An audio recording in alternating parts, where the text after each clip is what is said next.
dyeing that textile into that right color.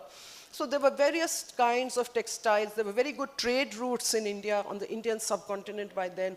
So various textiles from North India. Indigo production was very big, so to dye the cloth. So these factors made textiles very, very much in demand. In return, for spices, so this conference is on spiced Islam, and undoubtedly it was the demand for spices from Southeast Asia which made this trade very, very practical. Yesterday there were some papers which I was listening to very carefully, and we found there was certain confusion about were spices coming into India, and didn't India produce any spices? It did. I'll talk specifically about pepper. Pepper was produced in the Malabar, but the quality of pepper in Southeast Asia was superior to the quality of pepper which was produced in the Malabar, as the European market found, and therefore Surat even becomes a kind of an entrepot where these products would come from Southeast Asia, come to Surat, and from there be moved on towards West Asia and onto Europe and the Mediterranean. So the spice trade doesn't just limit itself to this area. With Surat and Gujarat merchants at the center, they would be moving on to the Red Sea, to the Persian Gulf, and onwards to the Mediterranean. So this is what makes the trade networks even much wider.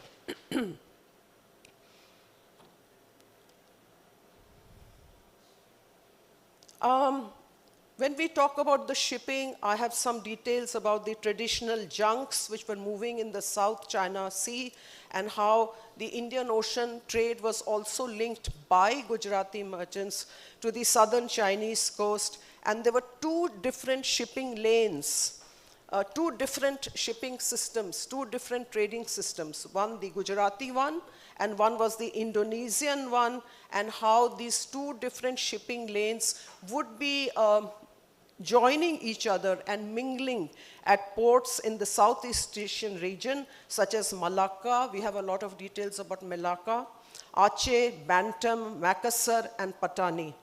And we find, if we were to go back in a time machine to that period, we would find that Arab, Indian, Javanese, and Chinese, they were all intermingling together without much of a monopoly. There were no monopolists as such. It was a free trade, and the monopoly system started only with the coming of the Portuguese, and later the others, the English and the French and the Dutch. So what was the purpose? It was sort of capitalism again. If today the Economist is giving us very important articles on a new capitalism, I think the period I have studied is also a new capitalism. We talk about a form of globalization which was already in process at that particular time, and there have been a lot of articles written about the age of globalization at this period of which we are talking now. That is from the 16th or 15th to the 18th centuries. So this is very important, and it was a very, very vigorous Asian commerce which we have talked about. Then we have talked about the different patterned cotton fabrics.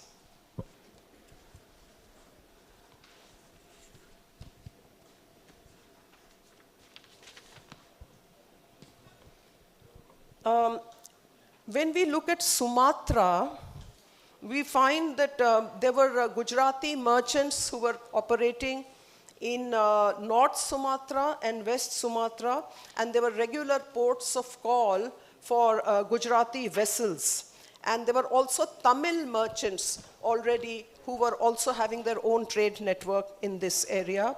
For example, the Banda Islands were visited for their nutmeg and mace, Amboina, Moluccas growing cloves.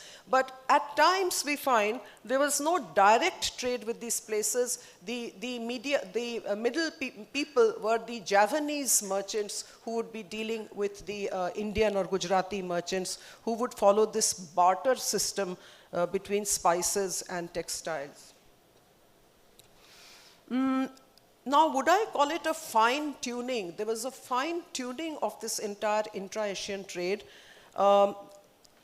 With the incursion of the European traders, and we find that the Portuguese were very, we know this very famous statement in textbooks, the search for Christians and spices. Yeah, so their two purposes were to convert people to their religion, and the other purpose was the search for spices. So search for spices is also something very important, because with the discovery of the long distance voyages, spices were very, very important, and therefore the Portuguese were the first to arrive and to focus on spices from Southeast Asia.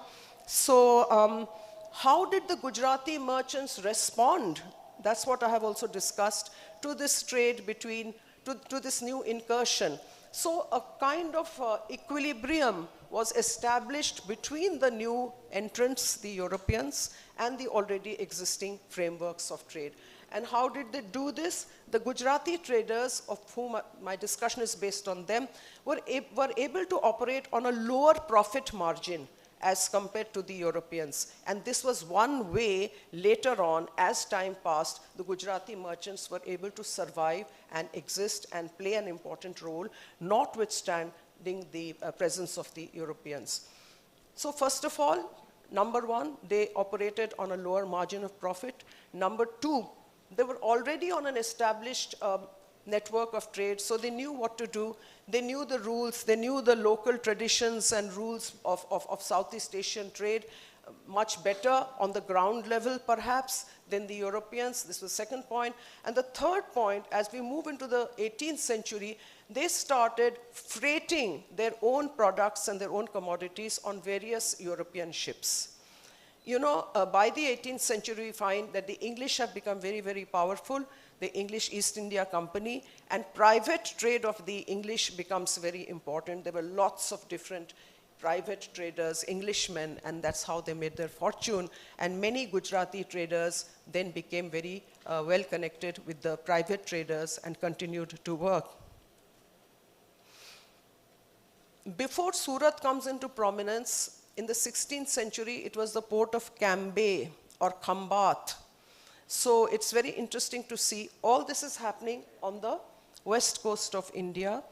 So this is here, somewhere around here, in the Gulf of Cambay. The Portuguese were already very, very powerful in Daman and Diu, which are the two ports safeguarding the Gulf of Cambay. And Cambay itself, Khambat, was a very, very important port, but due to silting and other problems, it becomes defunct, and Surat grows in importance. As I told you at the beginning, that because of Akbar conquering Gujarat and making it very important, Surat becomes very important. The Shah Bandar of Surat was a very, very important man who was the harbor master, and also the Mutasaddi. There's a lot of research on the Mutasaddi of Surat, who was the governor of Surat. Most of these Mutasaddis or governors were merchants themselves. They were very important. They were Muslims, and they were connected to the central government. They were connected to Delhi and Agra, and they were able to have a lot of clout in the customs house at Surat and with traders. They had their own cultural links with Southeast Asia. They had their more serious and strong links with West Asia, and they were able to dominate trade. They were the owners of ships. When we talk about the Indian Ocean trading world and maritime history, we must keep in cognizance the monsoon seasons. And a lot of scholars have worked on the monsoons and how the monsoons sort of directed and governed the sailing seasons, the trading seasons, the comings and goings of the merchants. There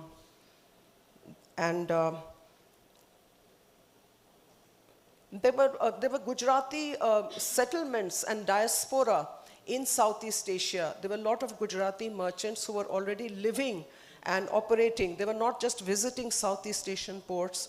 They were living there. There were settlements there quite early on. And we have, in the early 16th century, the Portuguese records of Tom Pires, who said that more than 1,000 Gujarati merchants traveled each year to Malacca with 4,000 sailors. And we have many other details about Gujarati settlers in Southeast Asia, and even they would construct their own temples in some of the regions in both Southeast Asia and West Asia. I don't have too many details on that particular subject, but I have done a study on how in places like Humas and other places in West Asia, there's the existence of Gujarati temples and Gujarati festivals, and you may be knowing that even today, Gujaratis as a community are more closely connected to their culture, and they follow a lot of festivals. I am going to now talk in brief about the Muslim ship owners and the Muslim traders who were dealing in this particular network. There's a lot of details available on this. They actually dominated from Surat and Gujarat the shipping lanes, and they were very, very wealthy Muslim ship owners from Surat. And it's very important to note that these ship owners did not believe in monopolizing the sea routes at all, but maintained the freedom of the high seas.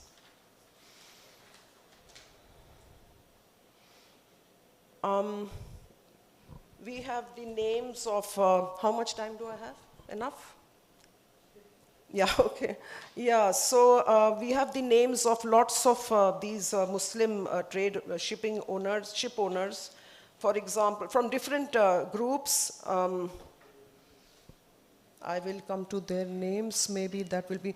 For example, we have a lot of information. My work has been on the East India Company records, and we have the names of Mahmud Chelabi, we have the names of Abdul Ghaffur. These were big Muslim families, maritime families who were based in Gujarat, and how they are mentioned very, very frequently in the English East India Company records. We have the names of Haji Zahid Beg, Haji Abdul Nabi, and Haji would be a very, very common title given to the names of men who were traveling for Hajj. So we have the names of Haji Zahid Beg, particularly Haji Abdul Nabi. These are 17th century men who were very important in trade as very important merchants dealing with this trade network. I've already talked to you about the Mutasaddis of governors of Surat. We have a lot of information about one gentleman called Mir Musa. Mir Musa in the 1630s. He monopolized, for himself certain products like pepper and indigo. I just now said they did not monopolize, but of course monopoly is part of the whole system of trade, so there can be no trade without monopoly. So yes, and they had the clout, they could do that. And also the East India Company records tell us they were quite, in the 17th century, quite dominated by these men, and they borrowed money from them, and they were, particularly the Mutasaddis, or those who were powerful, they could even, get things done at the headquarters. For example, Princess Jahan Ara, she was given the fief of Surat, and therefore anything to do with Surat, the European merchants would, petition the Mutasaddi, please give us some information. Can we send her some, peshkash, so that they could trade with further. By the latter part of the 17th century, Indian ships were going as far as Manila. So even the Philippines trade was coming into the ambit of this trade. And there were a huge, very large number of seagoing vessels and ships which were constructed at Surat. Surat had a very big shipbuilding industry. And as I said, the finance and the clout lay in the shipping business itself with Muslim merchants. And it's only later that their power decreases with the growing muscle of the English East India Company and the development of Bombay. Once Bombay comes up, then Surat becomes eclipsed, and there's also, as Professor Ashin Dasgupta has written, there was a eclipse of the magnificent maritime marine of Surat, and now we also have Parsi shipbuilders who then who belong to the Zoroastrian community, the Parsis, who settle in Gujarat. They come from Iran. I don't know if you're familiar with this.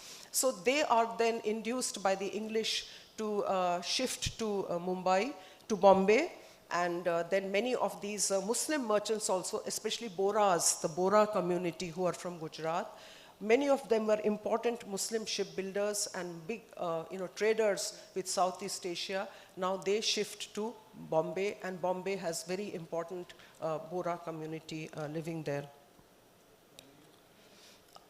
I want to talk about the Dutch a little.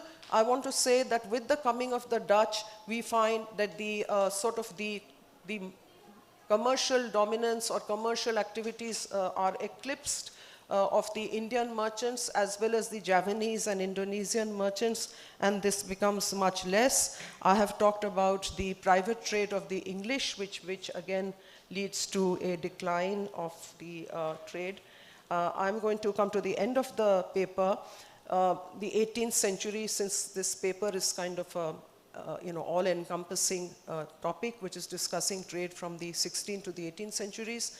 The 18th century becomes very, very much a playground, the Indian Ocean for the British. The Dutch are also eclipsed to a large extent, but yes, the Dutch monopoly of spice trade in Southeast Asia, how does this affect the indigenous trade? It does quite seriously, but as I said, the Gujarati merchants per se are able to trade. There are a lot of discussions by bigger scholars than me about the resilience of the Gujarati trader and how he's able to bend with the wind. He's able to deal with all the different powers, first with the Portuguese, then with of course the state dispensation of the Mughals, and then also with the Dutch and with the English. And so we see that a lot of Muslim traders shift to Mumbai, to Bombay, and become very important in the construction of Bombay as a mega city. And Surat continues to be important. Large quantities of bullion are coming from Southeast Asia to Surat and then being diverted by very important sarafs to Indian economy, which is now being controlled by the British. And a lot of documents about the Near East. Indonesia and this whole area is called the Near East. So Near East and Far East, and there's a lot of information about the trade going on between Southeast Asia and India. So I would like to conclude by saying that there was a professor in our department. After every seminar or a topic, he would be sitting there, and then he would get up and ask a question: how is your presentation relevant today? And we would have nothing to say because our topics in history are so esoteric. And we would laugh, but I think it's very important that for students today, history has to become a bit more, research has to be more relevant, and it has to be linked to what is happening today. It's very wonderful to be specialists and so on. So I've made an endeavor to start my presentation by talking about the trade networks, the Asian trade networks, which are being revived, and in being revived, to confront a Western-dominated economic situation. We therefore need to look at discussions on how the Asian trade network was built around this whole area with India, with Indian traders, specifically Gujarati traders, dealing with Southeast Asia and dominating this trade. And also the last point, which is already known to you, that it was not just between India and Southeast Asia. This trade, Southeast Asian spices, spiced Islam, was encompassing this entire area, going in here, going to these areas, being transmitted here, and this was being done to a large extent by Gujarati merchants from India. Thank you very much. Thank you, Subi. Now we move to Terence here. Terence?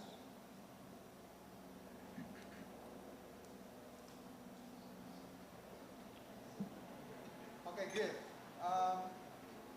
Good afternoon. How about? Fine, how about? Halo, Terence. Masih mute.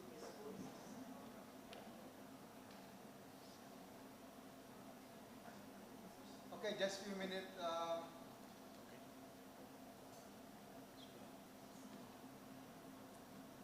Hello. Selamat pagi. Okay, good. Hello. Hi, can everyone hear me? Yes. can hear you, Prof. Yes, I can hear you.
strikingly, when you're visiting Pulau Besar today, what you are finding is you're finding ruins.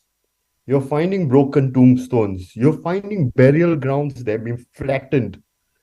Now, even when you for the new visitor to a site like Pulau Besar, when you are looking for the Karamat graves there, what you would be looking for actually is often the congregations sitting there. You'll be looking at people partaking in rituals. People for them, you'll be looking for objects, you'll be looking for rocks that have been declared as sacred sites, etc. Now, but what I am getting to here is that in spite of all this demolition, and in spite of, and sorry, I should show you some photographs. This was how Pulau Besar. I mean, this is basically some images of Pulau Besar. This is how when the grave was still actually existing. But more recently, I think what you find in there when you visit Pulau Besar is many signs trying to prohibit visitors from worshipping at the site, right, by the Malaysian authorities. But what I want to say is that in spite of the fact that we've begun this story of demolition, and this is a story of ruins or graves, as I said, you're not even finding grave sites there.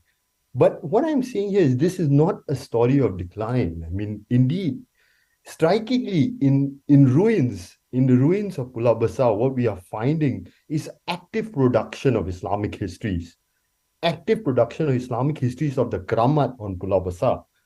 Now, strikingly, a lot of these histories are histories of the main saint of Pulau Besar, Sheikh Ismail. Sheikh Ismail, believed to have lived from the 1460s till approximately 1519, according to Gregorian calendar, buried in Pulau Besar. Sheikh Ismail, also celebrated as the Sultan Arifin, right, the master of Gnosis, for the Sultan of Gnosis.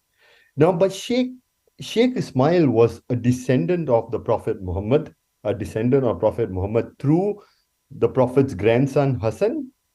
And what we have here is strikingly from the 1980s, while there's demolition of the site, while Pulau Besar is being put to ruin, we have an active attempt to remember Islamic histories of Sheikh Ismail and the Karamat community.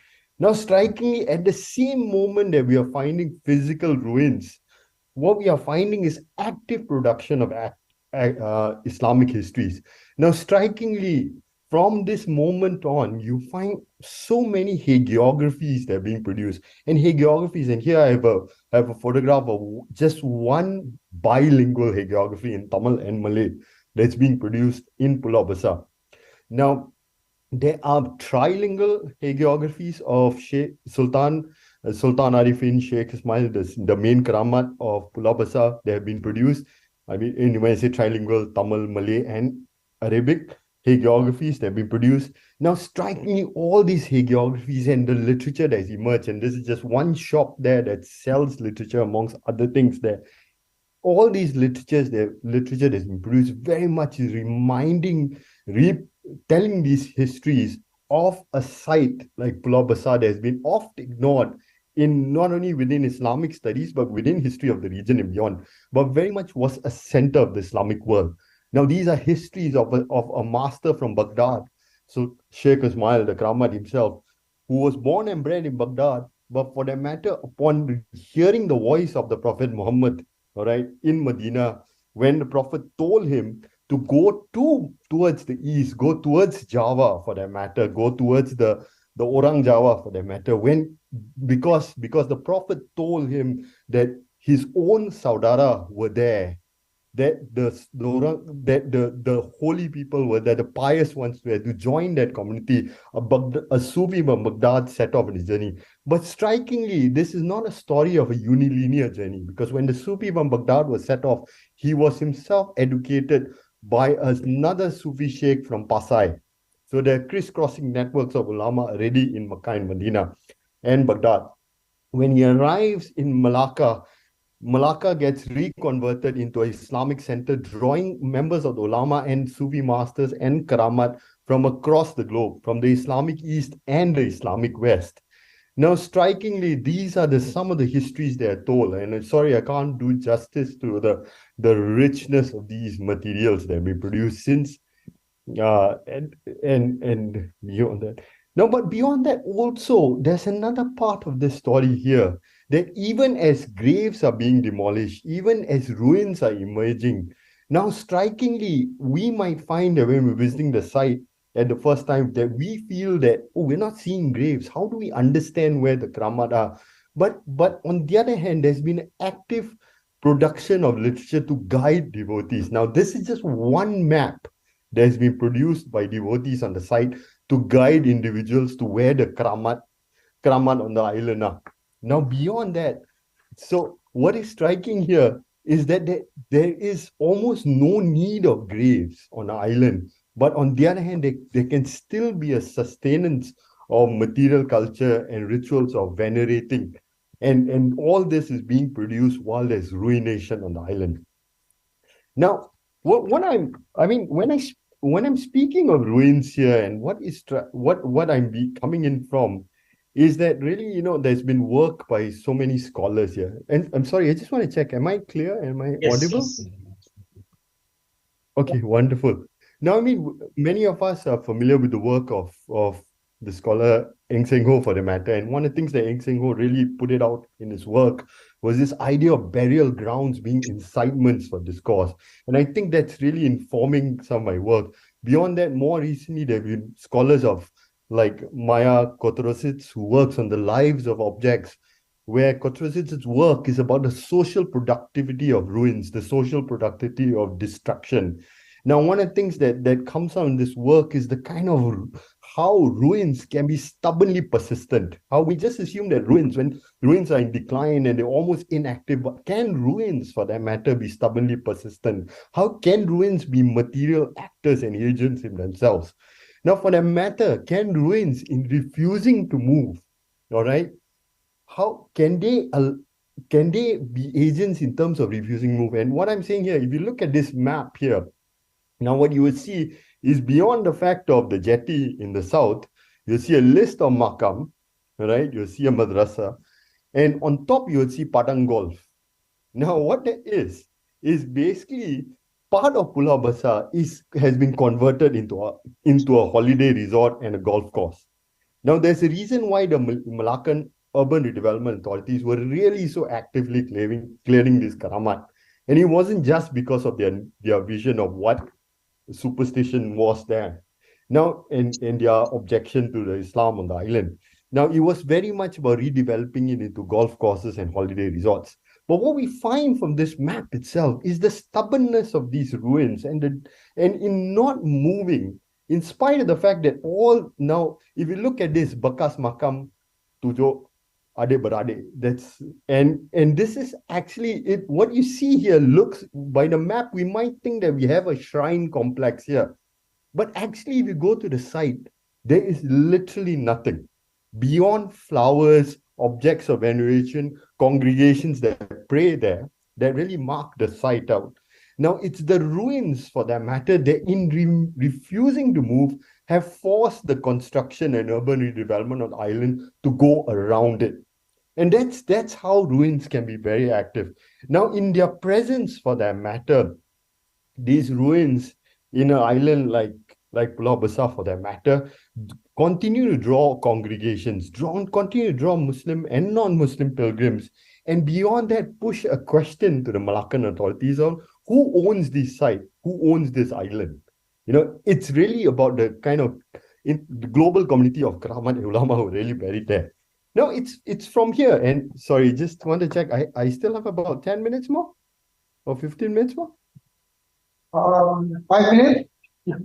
Oh, okay. Sorry, I'll be faster. I thought I had 25 minutes. Sorry. Then, so I just want to move to my own city, Singapore, from here, to be honest, and look at two sites in Singapore.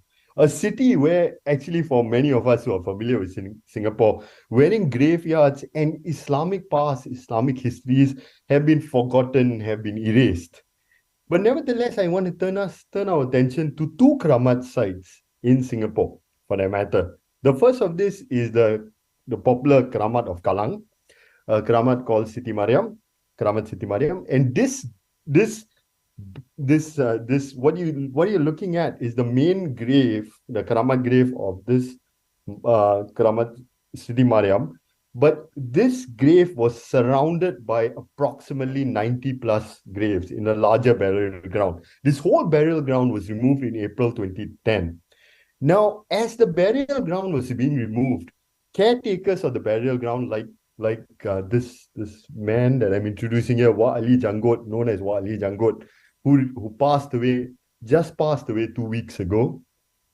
One of the things that men like Wa Ali Jangot did as the site was removed was very much produce histories of the Kramat. Now, as this Kramat was being demolished, and I'm sure I have an image here of when the Kramat was demolished, how it was broken down and put into industrial garbage bin. Very actively at this moment of ruination, histories of the Kramat were being circulated very, very prominently across Singapore society. Now, histories of this Kramat were being told of a Kramat that traveled across parts of the globe that Professor Maloney mentioned here. For the matter, the Kramat was from a family from Baruch, for the matter, tied into spice and textile trade and the propagation of Islam. Now, this was a Kramat and a family that circulated across Baghdad, Pasai, Palembang, Hadramaut, Baruch, for the matter, settling in Singapore. A Kramat who was a descendant of the Prophet's grandson, Hussein. Now, what strikingly, again, by settling in Singapore, by marking a space like in Kalang, now what this converted a place like Singapore into, like Malacca, into being a center of the Islamic world, where not only was it a normal Keramat buried there, but he was a descendant of Muhammad. It was an heir of the Prophet. Now, strikingly, when the grave of Siti Mariam and the adjacent burial ground was demolished in 2010, it was removed. And what strikingly a number of caretakers did but in preserving parts of the Kramat that were ruined, they moved it into a museum space.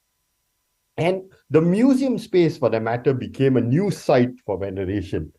But beyond that, even as the graves were removed, like Pulau Besar, as the site was flattened, the caretakers and believers of the community constantly reminded others that in the grass itself, in the remaining trees itself, in the sacred animals, the Keramat Ulas that used to come, and everything there, the jinn, in the presence of the jinn, the spirits of the site, these were reminders of the site, the fact that they didn't need graves. That even if the ruins were gone, even if the graves had been ruined, this did not stop marking the site out as a site of veneration. Now, indeed, Wa Ali himself, as when he was healthy, would continue to guide individuals into the site, reminding them of which Islamic site was a prime site of veneration. Now, one of the things that I do want to say here before I move on very quickly to my conclusion is that here too, the Keramat exercised a form of stubborn persistence. This Keramat would crisscross the Indian Ocean world, settled in Singapore. Now we have multiple newspaper articles that from the 1980s onwards, when there was urban redevelopment coming to remove the space of the Keramat, what we find was bulldozers or the jantola that came in would be pushed away by the jinn of the site. Now, the newspaper articles would play on the fact that the jantola will get attacked by jintola, bulldozers being attacked by jinns, pushing them away. Now, beyond that, what we find was that whenever the urban redevelopment authorities sent laborers to remove this site, any attempts to remove the sites culminated in injuries, deaths, etc. Even in April 2010, when the site was actually demolished, I was in Singapore then. Now, strikingly, the laborers that were removing the site were suffering so many injuries, and it took Wa Ali, for that matter, to pray on the behalf of the laborers to the saint for work to even continue. Now, I'm just here, as you would see, some of the remaining sites. Now, this is one of the few things that has remained from this Keramat site, a Tamil inscription from the 19th century. Now, I just want to conclude with another prominent Keramat site that's still standing in Singapore. This is the site of Bukit Kasita in Singapore. So if anybody's visiting Singapore, this is a Keramat site that's still there. It's being allowed to ruin. As you see, there is no cover on the site. There are about 67 tombs, 58 of them are identifiable. Out of these 67 tombs, there are 3 particularly popular Keramat at the site. Now, this is a royal cemetery of basically royals associated with the Riau Linga Sultanate. But beyond that, there are individuals buried in the site, as we know, as much from tomb inscriptions, as much as the caretakers that guide us into this site. That tomb inscriptions of early 19th century, there are individuals buried on this site that really connect this site to as far as Baghdad and in the west, and beyond that to Pontianak in the east. Right? Now, but what is striking here again is this theme that I've constantly spoken about, and sorry not to be in conclusion to really point it out, is this site is left to demolish, and there are fears in Singapore amongst the heritage authorities and more importantly by pilgrims and believers at this site, that this site will be demolished at some point.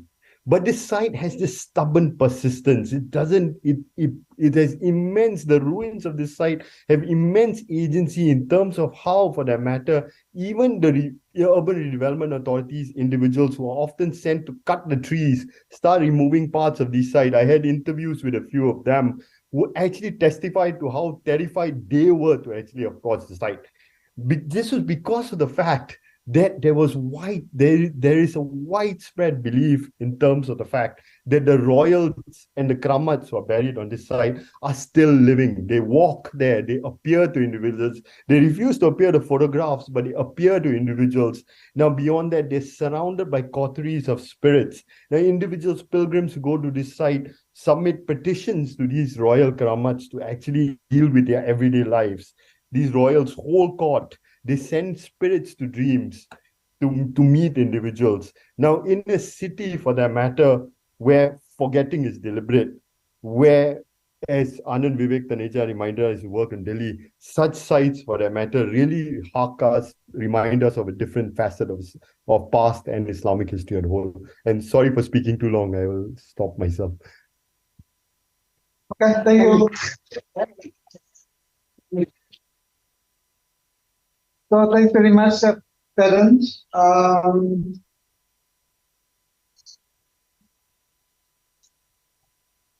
Yes, now we move to Ping Halu Alice Lin. Are you there, Alice? Yes, can everyone hear me? Yes. Yes. Thank you very much. Okay, just this.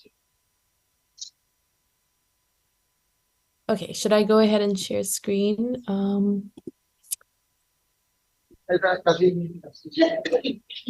you see my slide? Yeah. Okay, fantastic. Okay. Oops, my bad. And the slides are moving? Yeah. Okay, perfect. Okay, great. Okay, so thank you so much, first to the organizers for all your efforts in putting this together, and to my co-panelists and the audience for listening. So my name is Bing Xiu, Alice Lin, can call me Bing.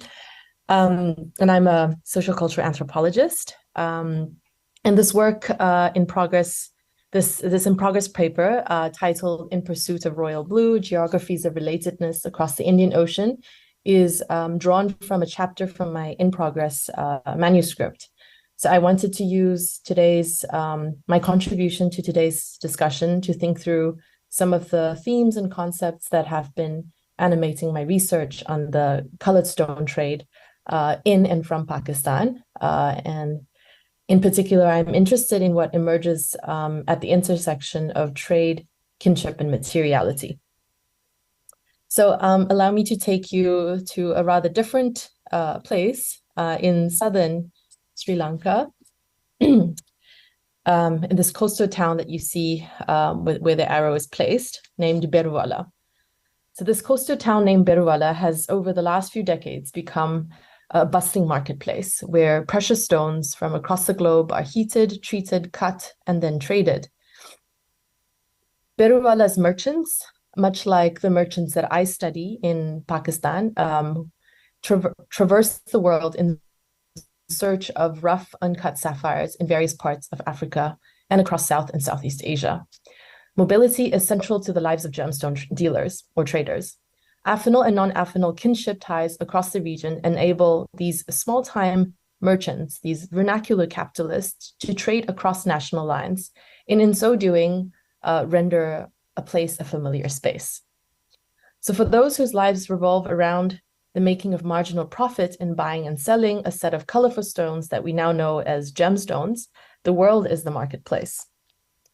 Precise numbers are difficult to find, but every year hundreds of thousands of loose-colored stones, each worth anything from a few hundred to several thousands of dollars, are traded across South and Southeast Asia. The global trade of sapphires and rubies, which are both variations of the same mineral, corundum, they converge in two coastal cities that feature prominently in the trajectories of the gem trading community that I study and that I have been following from Pakistan. And the two cities are Thailand's Chanthaburi, which you see on to the south of Bangkok, and Sri Lanka's Beruwala, which I'll be focusing on today. So in this talk, I want to focus on the accounts of sapphire traders in Sri Lanka, both Pakistani and Sri Lankan, to ask what circular itineraries of merchants of South and Southeast Asia might reveal about the relationship between place, materiality, and kinship networks, and in what ways might they illuminate new geographies of relatedness of the Indian Ocean. And I suggest that by following the circuits of these sapphires, capital and people from the vantage point of vernacular capitalists between Pakistan and Sri Lanka, as well as Sri Lanka and other places in East and Southeast Asia, can help stretch beyond the spatial and temporal impasses that contribute to the reading of a region as a largely cross-border, contiguous space, and of religious identities as connected. Regionality and a lived experience can help show the connection and contradiction of the modern economy by offering glimpses into the processes of sourcing rare commodities in capitalism, where different qualities of materials matter. So my presentation will follow in three parts. I first offer some notes on my method and a brief overview of the gem market in Beruwala and its role in the global gem trade. And then I then turn to two ethnographic moments that will help demonstrate the entangled social material ways this region is lived. And then finally, returning to the question at the outset, I want to offer just a few insights on reflections on how this regionality that I'm talking about is formed. So my work is based on over 15 months of in situ ethnographic fieldwork over the years of 2016 and 2019 across several gemstone marketplaces in Pakistan, Thailand, and Sri Lanka, primarily, as well as in the mining areas in Afghanistan, Pakistan. Now, the multi-locality of the gem trade is both individuating and collaborative. Just as trade in general necessitates up-to-date market information, access to material, credit, and trust networks, so it does for the sapphire traders of my account. Markets, as the common perception goes, are environments where people, individuals driven by their self-centered objectives, work together with others with similar goals. Now, the foundation of economic exchange within this gem trade is arguably rooted in the collaborative nature of marketplaces, often bazaars in the Indian subcontinent, where individuals congregate, access information, and then engage in a range of economic and personal transactions.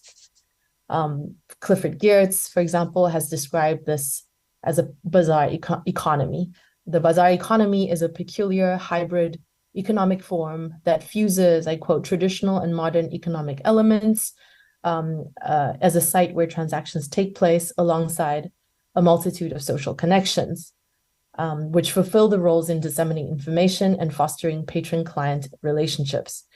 But unlike Geertz's conception of the bazaar as an economic type, where reliable market information is mostly absent, the now widespread use of mobile phones and internet commerce has allowed most merchants from across South and Southeast Asia to search extensively and make choices according to the prices of their own dispersed clientele, highly concentrated in Thailand and in East Asia. Now, Geertz did not further his theorization of the bazaar economy beyond the point that it was informed by the society into which it was embedded.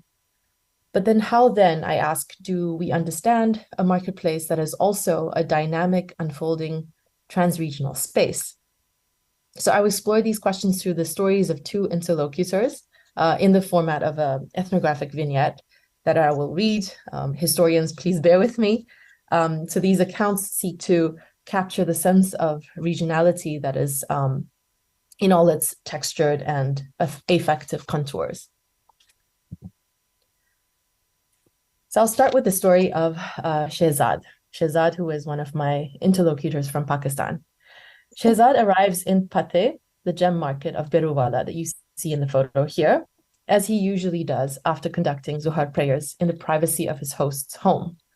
The lingua franca in this marketplace called China Fort is Tamil, as is the language of most of the merchants, artisans, and brokers.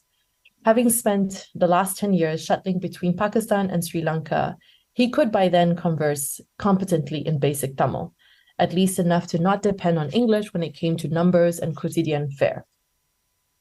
Milhar was his Sri Lankan broker, friend, and also host.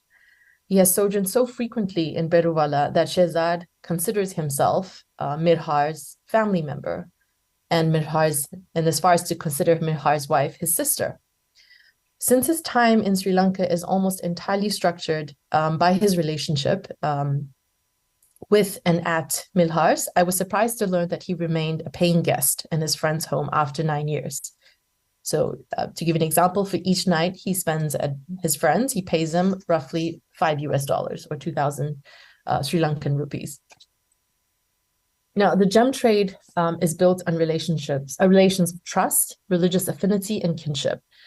So dealers often travel alone to designated places for sourcing gems, but upon arriving in Colombo, Shehzad, for example, immediately enters into social exchanges with his broker in the intimacy of his home. The gemstone business, Shehzad tells me repeatedly, is based on trust, an intangible sentiment that manifests as tangible actions. If one is to be entrusted in or with the intimacies of another's home and family members, one should also be trusted to act accordingly to the ethics of exchange. That they are all transacting across difference in the gem trade for profit does not preclude one's duties of compensating one's host. So as I later would learn, while it is not uncommon practice to host another gem dealer in Beruwala, it is rare to be hosting one outside of one's consanguineal or affinal kin. I'm going to skip, sorry, how long do I have left? Just to get a sense. 5 minutes, okay. Oh, okay, 5 minutes. All right, I'm going to skip. I was that's around that. Okay, so with sapphires as his primary trade, Shehzad, Sri Lanka became inevitably a second home base as a region that is long renowned for the variety and abundance of its gemstones found in the gravels of the island, so much that it was called the Island of Gems in Buddhist and Arabic literature. But in Pakistan, where Shehzad is from, and elsewhere, the market parlance was always Ceylon, right? A name that harkens back to the colonial times, but is also used to index a number of related things: the post-colonial state of Sri Lanka, the mineral that's on sale, and also nuances of shades that bestow upon the gem a premium in monetary value. When Shehzad traveled to Sri Lanka for the first time in 2014, he recalled his delight in arriving in Beruwala, a trading town where the central mosque was easily accessible by foot from the market, from the main market that you just saw. As I probed deeper into the importance of religious and more importantly, the layered and complex articulations of religious identity in local trade, I was made aware of how relations of difference also complicate a segment of the trade in a nation caught in fractious politics and occasional eruptions of ethnic and religious violence, but also what this meant for regional connectivity and trade. So the minority status of Tamil-speaking Muslims has a real material consequence on the segment of the gem trade. In the interest of time, I won't go into the history here, but I'll simply say that Sri Lanka's history is often, or the tumultuous part of the history is often framed as an ethnic conflict divided between Sinhalese and Tamil lands. But in the last decades, or the last 2 decades, however, conflicts and tensions have moved away from ethnicity to religion, as the Muslim minority are increasingly seen as a group that threatens a Sinhala Buddhist nation. So within the gem trade that I study, these tensions have resulted in quote-unquote riots on multiple occasions throughout the 2010s that have disrupted the supply chain between the sapphire-producing and Sinhalese Buddhist dominated region and city of Ratnapura and the trading community of Tamil-speaking Muslims in the coastal city of Peruwala. So in the time that I spent in Sri Lanka in February 2019, this is 2 months before the Sri Lankan Easter bombings that would radically change market dynamics, I did not witness these tensions in the commercial ties between my main Peruwala interlocutor and his Sinhala suppliers in Ratnapura, but in the conversations in the privacy of their homes, and the threat of violence constantly simmered beneath the surface. And Shehzad, like other Muslim merchants I knew, was well aware of the rising Muslim sentiment in the island state. During episodes of these quote-unquote riots and tensions in the last few years, Shehzad would recall Milhar calling him to caution him against coming to Sri Lanka. I'll quickly move on to the next second vignette that focus more on the materiality of stones and the meanings they are imbued with and how they shape the social landscape of the trade. Throughout the afternoon, men, young and old, came in and out of the office, removing their shoes at the door, carrying parcels of gems like the ones you see here.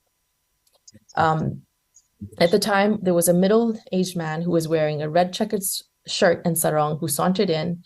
He came in, opened a parcel, and revealed this.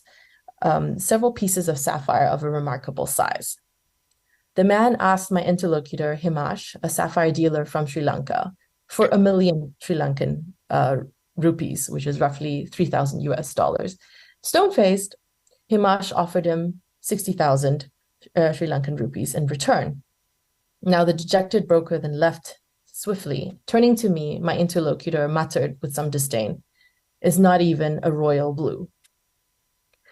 Now, sorting through these small stones that you see is a sensory labor and skill that traders of sapphires are trained to perform with meticulousness, for risk is omnipresent. Dealers claim that their parsing over 100 pieces of blue sapphires does not exhaust their ability to visually ascertain quality of color, unlike, for example, the olfactory fatigue that rises from continuous smelling of different scents. If anything, according to my interlocutor, it hones their sensitivity and appreciation for sapphire colors and inclusions. For the last decade, my Pakistani interlocutor Shehzad has traveled to and from Sri Lanka in search of stones labeled quote-unquote Ceylon, royal blue, and cornflower blue. These names of cornflower and royal blue are basically color grades that dealers ascribe to stones. Royal blue, for example, refers to something along the lines of the first row that you see there, and cornflower, something around the middle row. So these terms, royal blue and cornflower blue, become analytical categories to which actors ascribe value, even if they are ultimately quite subjective and hotly debated. And they readily lend themselves to thick description, subtleties that inform a social practice in negotiations between dealers of sapphires. For example, my interlocutors in Peruwala caution against a deep shade of blue that is too dark, like the ones you see on the first row towards the right, and the presence of other colors such as gray or black that could result from either impurity in the stone or the mode of cut. Royal blue, they consistently tell me, should be the deepest blue that one sees in a sky. So listening to the way gem dealers talk about color, whether they're Sri Lankan or Pakistani, I began to see more clearly the significance of materiality of the stones, and more specifically of ideas about color that shape value and, by extension, the market. because evaluations of color and quality are always a key part of the negotiations. They're also a key part of the social interactions in Pate, the gem market in Berwala. Another young Berwala gem merchant that I spoke to, for example, often gauges the color, and I quote, with himself, an internal dialogue that culminates in his decision to bargain and for how much. Parsing through hundreds of stones a day, this young man has certain kinds of sapphires on his mind, steered by his buyer's tastes in China and Taiwan. And in contrast to Hatif, my Pakistani interlocutors' customers were almost entirely in Europe, and where most people know that cornflower blue, the slightly lighter blue, is the most coveted quality of sapphires. So what unites most dealers in Berwala, in Peshawar in Pakistan, or in Chantapuri in Thailand is the ineffable quality of affection when it came to gemstones and their color qualities. I'll move on to my conclusion. So what insights can we draw from outlining these accounts of sapphires and sapphire dealers? Heeding Eng Seng Ho's proposal for a thick transregionalism, I suggest that the trade of sapphires construct, I quote, a spatially expansive and yet integrative society. In paying attention to the interplay between the emotive qualities of the sapphire and the unintended kin networks that traverse regional marketplaces, I am redirecting scholarly attention to units of analysis and geographies that have been probed by many historians of the Indian Ocean and the maritime world through trade and religion. But unlike the cultural and mercantile exchanges of the past that culminated in more permanent diasporas, these 21st century vernacular capitalists of my account were neither travelers nor settlers. They remain anchored in their home countries, sojourning regularly in trading hubs in a traffic pattern that can only be possible in the contemporary era with the advent of commercial air transportation. And unlike the networks of trade that moved affinal kin of both genders, the segment of trade that I studied remains resolutely male and transitory. Now, I look forward to your comments and feedback as I continue to work on my book manuscript. Thank you so much. Thank you. So, thanks, Aline and parents. I will stay online because we have another speaker, Tegan Nurjaman, will present about the war and informasi in Bangladesh. Silakan aja. Thank you, Mr. Jajat. Good morning, ladies and gentlemen. Thank you for having me in this SPICED Islam conference.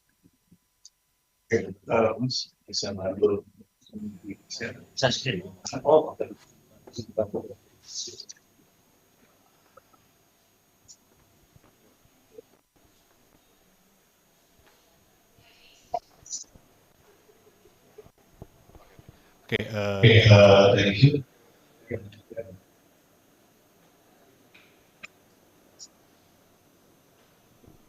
First of all, this is my paper with informasi paper trade in 7 and 8 Sultan. I'm Jajang Nurjaman, TV set Malaysia.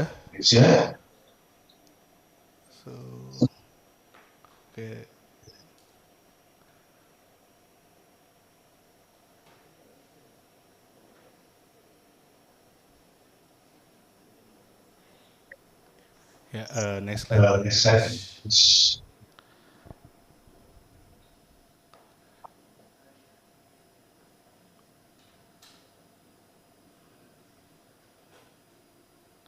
Next. This is the background. One of the local powers that interacted heavily with the VOC or Foreign Housing Company in the 17th century was the Sultanate of Banten. And Banten as main producer in the 17th century. The Sultanate's capital was located on the coast of the western Java Island. And the location of the city of Banten is very strategic because it is near the Sunda Strait or Selat Sunda, which is one of the links between the Indian Ocean and the Java Sea of Malacca. And Banten is about 150 kilometers west of the VOC Indonesia headquarters in Batavia. And this maritime city was one of the centers of the paper trade in Indonesia. And until the 17th century, it was also one of the most important employer in Southeast Asia. And Banten's strategic role caused the Sultanate to interact a lot with the VOC, one of which was through diplomatic documents, we call diplomatic archives. And this diplomatic archive between Banten and the VOC are important historical sources that can be used to reconstruct the pattern of relationship that developed between local powers and other national powers in the 17th and 18th centuries. Next slide, please. Next slide, please. Nggak kelihatan ya, Mas? Iya.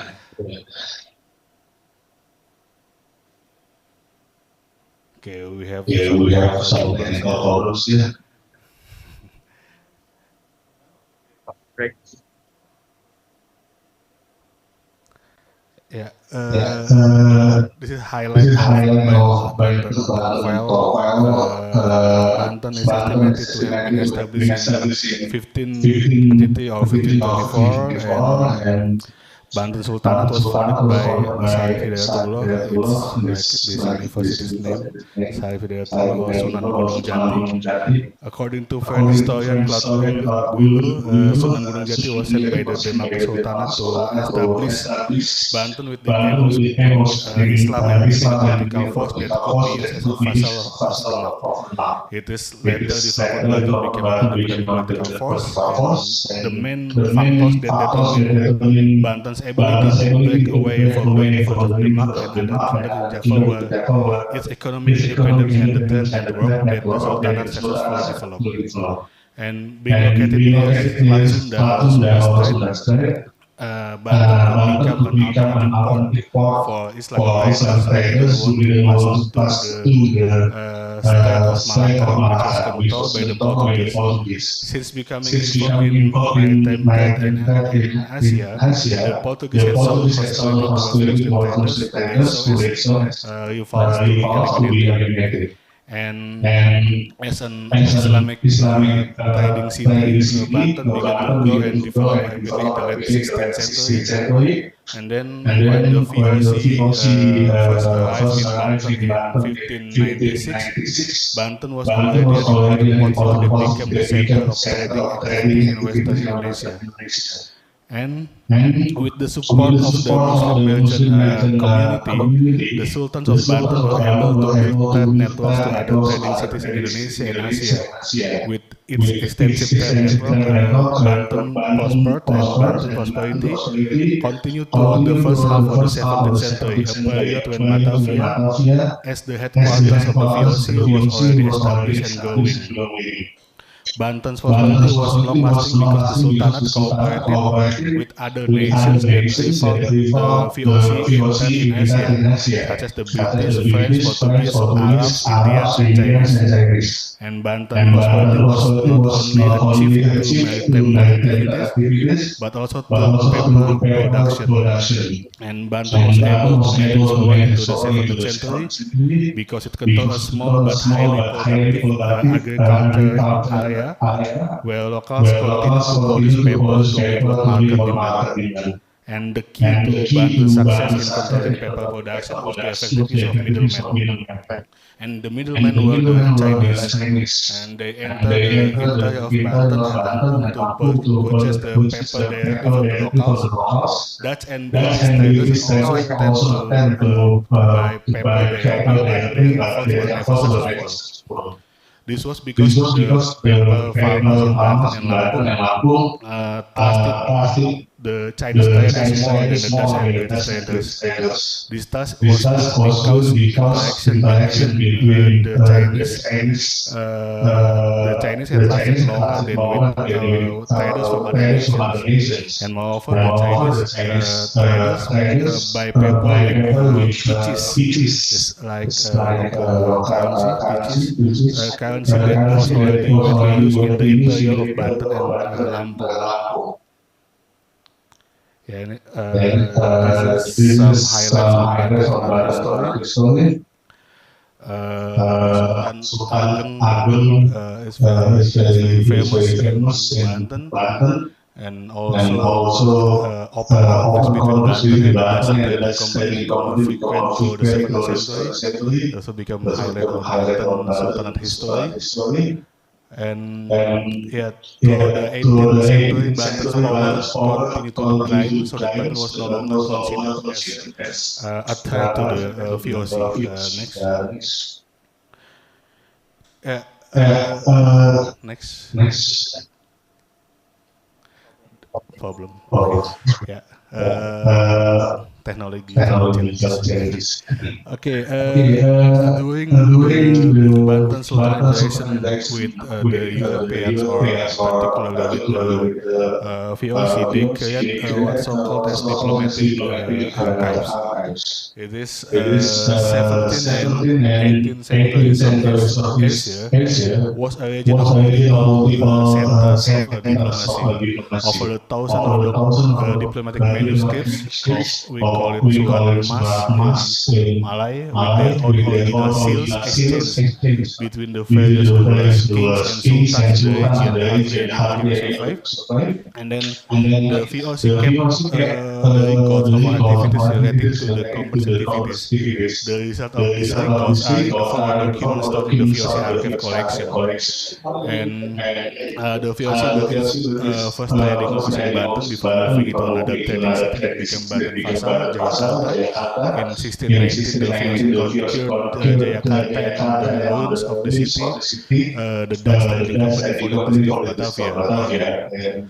Yeah, this next. The diplomatic letter contains information about war and diplomacy. In this case, Banten and VOC. For example, in 1629 and 1630, there's a letter that told about Matra invaded the northwest coast of Java, and in 1659 also there's a treaty with Batavia, but still Batavia and Banten continued to fight, and in 1660 the stories about the middleman Kaitsu. And in 1680, there's information about civil war that began in Banten. And during the first half of the 7th century, Banten repeatedly sent military expeditions to the region of Batavia or Omelandan to disrupt the security of the VOC headquarters. Next. And if we see this chart, there are more or less 800 letters of Banten Sultan archives, and this comes only from Hohe archives. So we have other archives in Banten, for example, Residency Banten archive, and I haven't looked at the residency Banten archives. This is only from VOC hearing archives. 523 letters come from Banten, and 275 sent to Banten. Next. Yeah. Mostly the terms of these letters developments in Banten, for example, the fort building and market building, etc. And then the renewal of Banten's contact with the VOC, conflicts in Banten, the replacement of the Sabanda, and also Banten's request for military assistance to the VOC, and various expressions of gratitude, for example. Next. Yeah, this is one of the examples. Yeah, it's hard to read the archive because of the condition and also the paleography. This is a letter from the High Government to the Sultan of Banten regarding the statement of peace between two parties. Next one. The next one. Next one. Yeah. Yeah. Letter from the Sultan of Banten regarding objection to the VOC stand of prohibiting Bantenese from visiting Batavia. I tried to make transliteration of the letters, and then it bagus the Sultan of Banten asked the VOC to make something like the society from Sumedang, if I'm not forgotten, from Sumedang to be allowed to enter Batavia. Next. Yeah, letter from the Supreme Governor of High Government Sultan Agung Tirtayasa requesting Banten's declaration to maintain peace with the VOC. Next. Yeah, try to make a translation. Next. Yeah, this one is example of one of the letters written by the Sultan of Banten to the High Government in 1735. The letter was written by Sultan Abu Fatah Muhammad Sifa Zainul Arifin in Malay and translated by the VOC official into Dutch. And the letter was addressed to the Governor General Abah Patras and the Council of India. The letter stated the Sultan had received letters and various gifts from the VOC. Among the gifts given by the VOC to the Sultan of Banten were items made of gold, various fabrics, and royal bells, and giving as a sign of friendship was a common practice in diplomatic relation between the countries automatic. So this kind of tradition is still valid until today. Yeah. Next slide. Yeah, I have researched the agents' network and powers within the Banten paper trade, but there are some to be mentioned. Banten Sultan, of course, VOC holding the general, the Chinese, and also the Shah Bandar, and of course the paper traders such as the British and Portuguese, and also the Chinese. Next. Yeah, it became the conclusion. Banten was no longer an independent power in the second half of the 17th century because of not civil war. It's the decline of the Sultan internal powers, and after achieving prosperity due to maritime paper export, the Sultan began to weaken in influence and power, and Banten plays an important role in maintaining existence within the SPICED paper trade. I think it's my presentation. Thank you very much. Okay, we have very brief topics from each speaker, from Ruby Maroni, and then Terence Sepia, Aisule, and Alicia, right? Alice, I don't judge. Use the question. yeah. No, They can hear you. Yeah. Parents, Can you put them on the screen? Then, can you hear? Alice, can you hear? Yes, I can hear you. Hi. Good. Now we open the question, comment, everything. Okay. Okay, Mahmoud first, and then Daya and okay. Oh, yeah, sorry. Sorry. Okay, Mahmoud, this. Yeah. First and foremost, thanks so much for all the panelists, especially Teren and Ping, for joining us from Boston on such a late night. It's a Great. It's really wonderful that you joined us.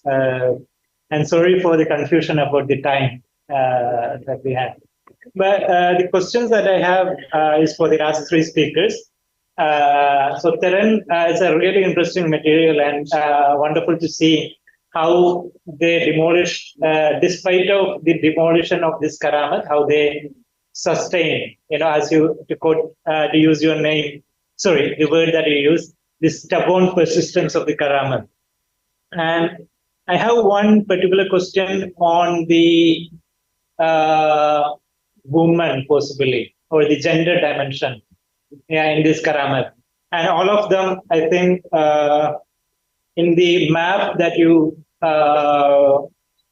gave from Pulau Besar, I wonder, out of all the Karamats, there are many Karamats, many localities in this region, and were there any that belong to any woman in the region?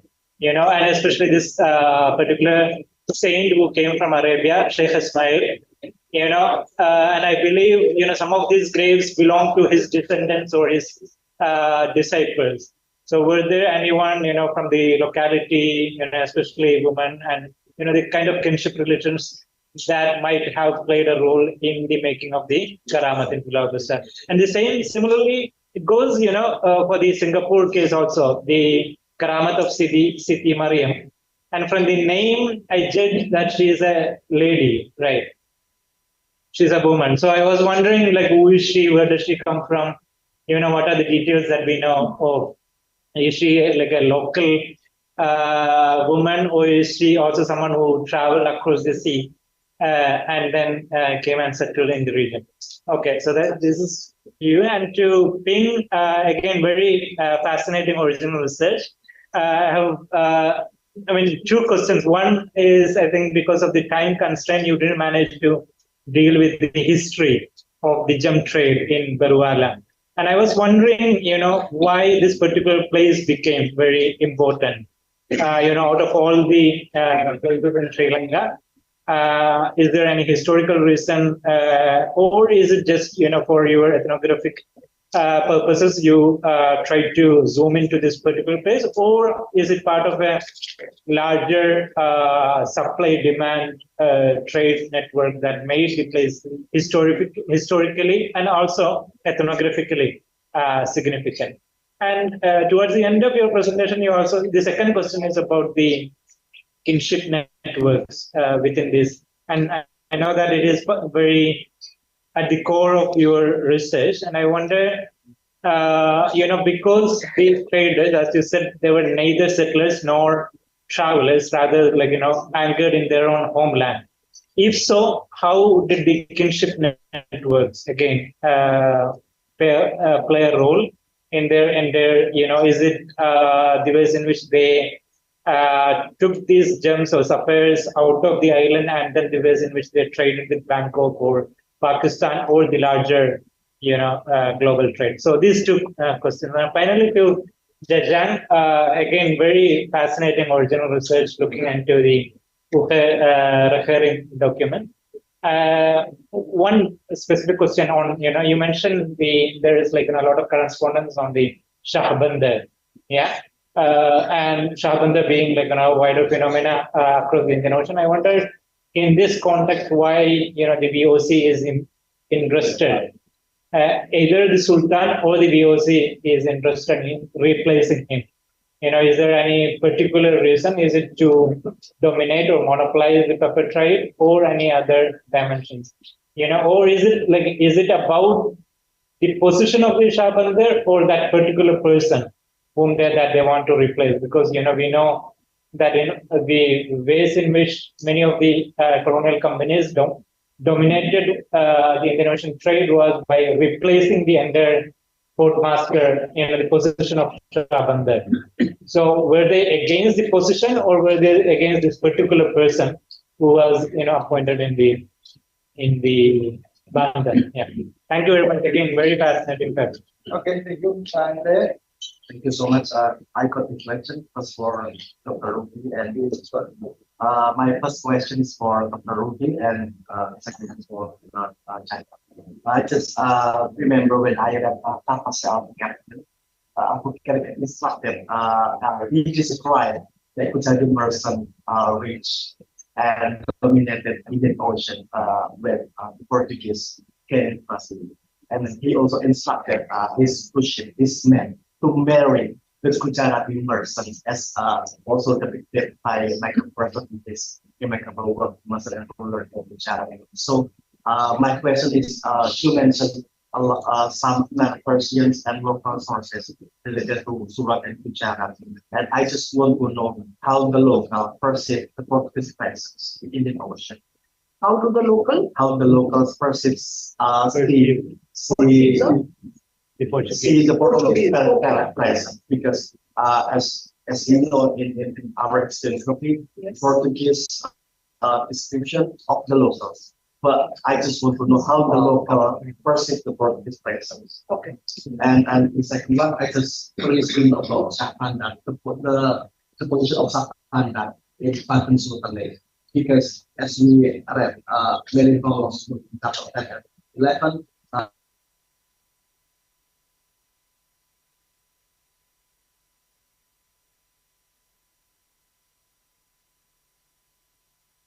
Seen a lot.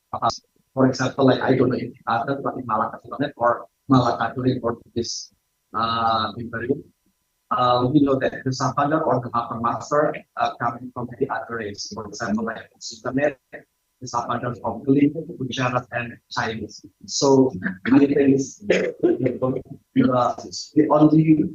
only political position without any collusion and any so I think it can give some learning for our next generation. So will you please tell us about the position of Shahpanda related to Panda? Thank you. Mia? Answer first. Sorry? Yeah. May I suggest one of the answer first? There are so many questions. There already some.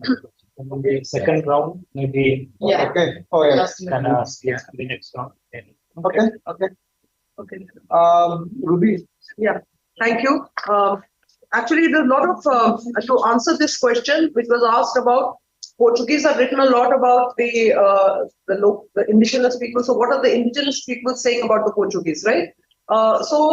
Yes, very much they are there. Their presence is there in Gujarat in a big way, all over India too. They are, as you know, they are in the Mughal Badshah's court of Akbar at Fatehpur Sikri. And there's a lot of information about them by many local important or less important documents.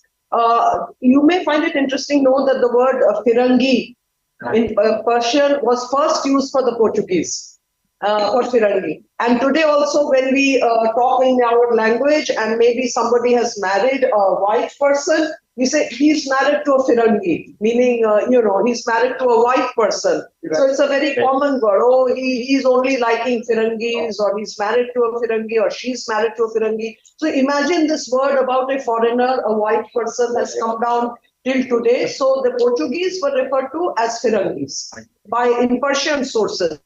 And we have the documents of Shah Jahan's period where the Portuguese have made quite a stronghold in the eastern part of India.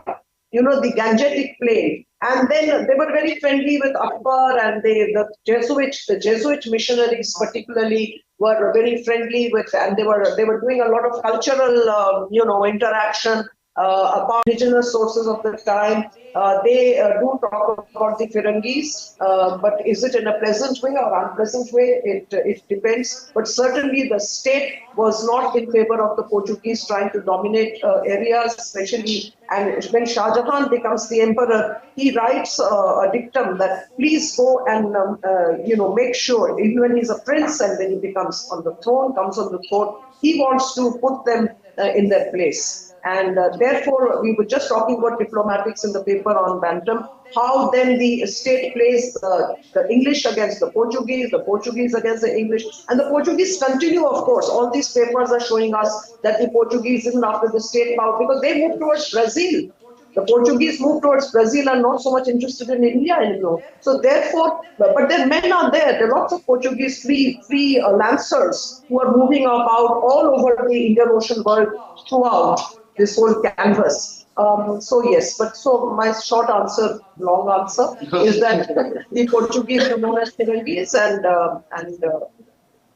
yeah, they were not, Indians were not happy if they're trying to dominate the trade, but Indians are happy if they can join them in trade. I think as far as the trading world is concerned, it's about profit goes for all.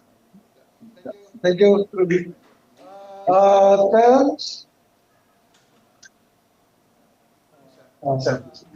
Mahmood. Hi. Hello. Yeah. So thank you for those questions, Mahmood, and just to answer them, great. I think really your question is coming from the fact, like in kind of the study of Islam, Sainthood, Sufism, we're often grappling with the question of where are the women there, and but one of the things that I think is really productive in terms, and your question is wonderfully leading us to that, is that in the world of Karamat, actually we do find, I mean, though we don't find it as much as mentioned, unfortunately, in academic literature, but I mean, if you're looking at Karamat texts for that matter, in terms as a historian or beyond that, ethnographically looking at field work sites, etc., we're finding a huge number of women. Of course, I think still we're predominantly the most Karamat are men or self-identified as male figures. But beyond that, there are a huge number of women here. And I think the story is, so just looking at Pulau Besar, the site itself, I mean, the main Karamat of the island today is Sheikh Ismail Sultan Arifin figure. But beyond that, one of his relatives is Nenek Maimuna, who is probably the second most popular Karamat of the site. Now, she herself is believed to be from Baghdad, but a figure who was trained by Malay masters already in Makkah and Medina, traveled across the Indian Ocean world, embodied this cosmopolitan figure that was so central to the credentials of the Karamat in Pulau Besar itself. Now, again, looking through the other sites, I ended with this site, Bukit Kasita, in Singapore itself. Even that site is a microcosm of other Karamat sites across Southeast Asia, because there you have a woman who's who's from the Sultanate of Riau Lingga, who comes and is buried there. There are three female Karamat saints buried there itself. Now, your question is Siti Mariam itself. Sorry, I failed to explain this earlier. Was Siti Mariam, yes, it's a female Karamat, and very strikingly ethnically diverse Karamat by herself. I mean, her family seems to be coming from Baruch, as I said, very much involved in the textile spice trade. She seems to have Gujarati roots, beyond that, Hadrami roots, etc. So there's a debate about ethnicity today, but in the early 20th century, her kind of ethnically diverse cosmopolitan nature was very much celebrated in literature. Now, beyond that, the gender. Now, she's also something that she's also celebrated as a leading Sufi master of multiple tariqas, be it the Baalvi tariqa, be it the Qadri Naqshbandi tariqa, etc. is placed into multiple tariqas. She's also celebrated for being a Shafi scholar in herself, propagating jurisprudential traditions in Southeast Asia as much as the Islamic West. Now, also, I mean, just since you asked about and kinship networks are central to this world, beyond the fact of being kin of the Prophet Muhammad themselves. Many of them are kin of various other Sufi masters, other male and female Karamat from Al-Durus's lineage, Al-Qadri lineages, etc. So that's very much of this story too. But since you asked about gender, I just want to throw in something else, because I know we have a shared interest in animals. Even the sacred animals at these sites are gendered. So in many of these sites, there are female sacred snakes, crocodiles, etc. And their own kin and descendants continue to be prominent actors at many of these sites. So I know if I start that, I might just go on and take up more time. So I hope I answered your question, Mahmood. Thank you. It's very fascinating. We'll talk more about it. Yeah. Okay, thanks. And then Aris, Lynn.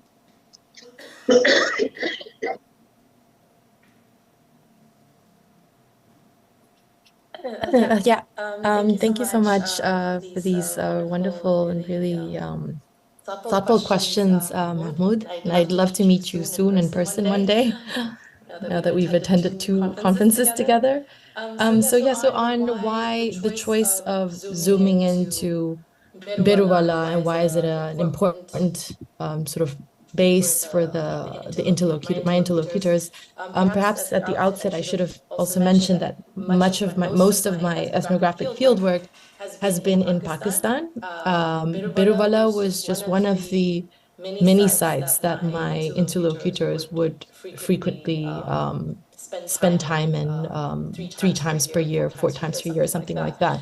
And the reason is because Sri Lanka's Birwala, a coastal city, is a place of wholesale trading. So many of the coastal cities you'll find in Sri Lanka are cities where dealers trade rough or cut stones. It's also a place of gem production, in the sense that stones are cut by artisans, gem cutters, who have been, and I'm not sure if there's any historical evidence of it, but cutting for centuries in Birwala. And Birwala became wholesale trading because it was a nerve center from which many of sort of the branches of the networks radiated inland to the mining towns. Some 80 kilometers away from Birwala, inland, is a town called Ratnapura, which, as you can tell from the name, means the city of gemstones. And so Birwala becomes this place where miners from Ratnapura would sell their gemstones, and then from Birwala, that would be sort of the window to the rest of the Indian Ocean, to Madagascar, to Hong Kong, or south of India. So as I was following the networks of some of the more successful dealers I knew in Pakistan, I got to know of Sri Lanka almost very naturally, because Sri Lanka has long been a center for sapphires, especially sapphires, and so that is the main wholesale center for many of my interlocutors. I don't have. I guess I can't. I'm not actually. I'm not a scholar of Sri Lanka. But what I'll say is that sorry, can you hear me? Yes. Yeah. So I'll maybe talk a little bit about the second part of the question on kinship, and the role of kinship in this trade. So I maybe was hoping to expand our understanding of kinship to what some people might call fictive kinship. So kin that is not consanguineal, that is not someone you marry. So in this case, kin like Milhar that I've been speaking about, who hosts my Pakistani interlocutor in his home for the past 9 years. He's been hosting him every time he comes to Sri Lanka. These are clearly very important kin that allow Shehzad to sort of penetrate a market that he has otherwise very little access to, and perhaps at the beginning of his stay in Sri Lanka, much difficulty in trading across, linguistic and not just national lines. So I wanted to emphasize on these sort of fictive kin, even though I think most kinship is actually fictive. But there are also other cases in which affinal kin helps anchor traders in different places. So in other parts of my in-progress manuscript, I write about the marriages that take place in Thailand, for example, with my Pakistani interlocutors, their marriages with women, Chinese women who are in the gem trade or in the jewelry industry, and who help them basically gain a foot in a different market, to think in sort of more instrumentalist ways. And there are also kin that falls apart. I have stories also of marriages that fall apart over time.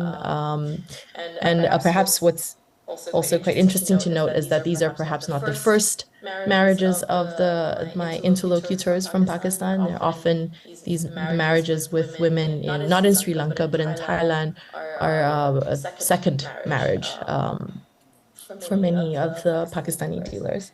Yeah, so kinship is at every segment of this market, and yeah. Sorry, this is really late for me. I'm beginning to lose my train of thought.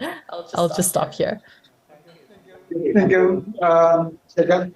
Thank you for the questions. I think both of you I can answer based on my findings on the matter so far, because I have recently reported about the function of or the rules of Sabandar. But I have had a letter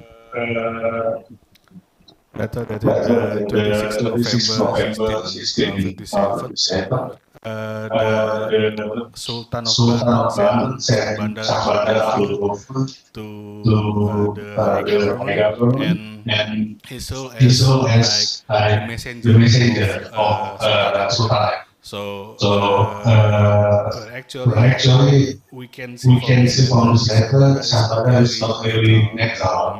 I mean, the VOC can use also the Sabandar to send their message to the Sultanate, and the Sultanate also can use the Sabandar to send their message to VOC. Because from the another letter, we can see when VOC delegates the Sabandar Simon to the Sultanate, and then the Sabandar gave the Sultanate some gifts from the VOC, and also he told the Sultanate to maintain peace in Karawang. Yeah, so I think the position of Sabandar at that time, we said they have an authority to you mentioned that they have an authority to make like audit for the goods or for spices, then the ship will bring to somewhere, but the Sabandar also have function as quote unquote as middleman or messenger man to deliver the message both from the VOC or from the Sultanate.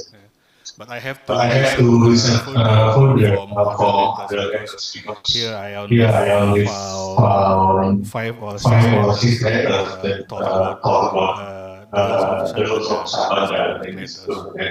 Maybe I can see from other archives such as the archives, because the original letters which is the language is in Malay, I haven't found it. So it's all translation from the original one. Thank you. Right. We still have around 30 minutes for question again. Mehmet and Nia. Nia question. And also we have some question on Zoom, I think. Yes. Yeah. I have a question also. Okay, what is it? Microphone. Microphone. Okay, thank you so much. Vic and Seven, can you hear me? Hello. Yeah. Mind me myself. I mean, is it clear?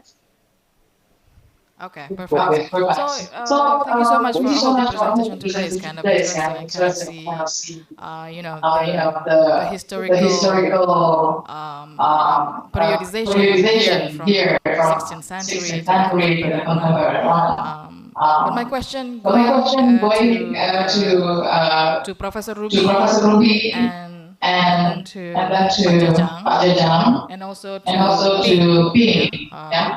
So my first question is about Gujarat's network. Basically, this is beyond, we kind of familiar with the history of Gujarat. You have mentioned numerous times about the link of the Gujarat is merchants with Japanese. But we know as well that there is a kind of links with Achanis, for instance. And this is why I would like to highlight about the network they have for previous information.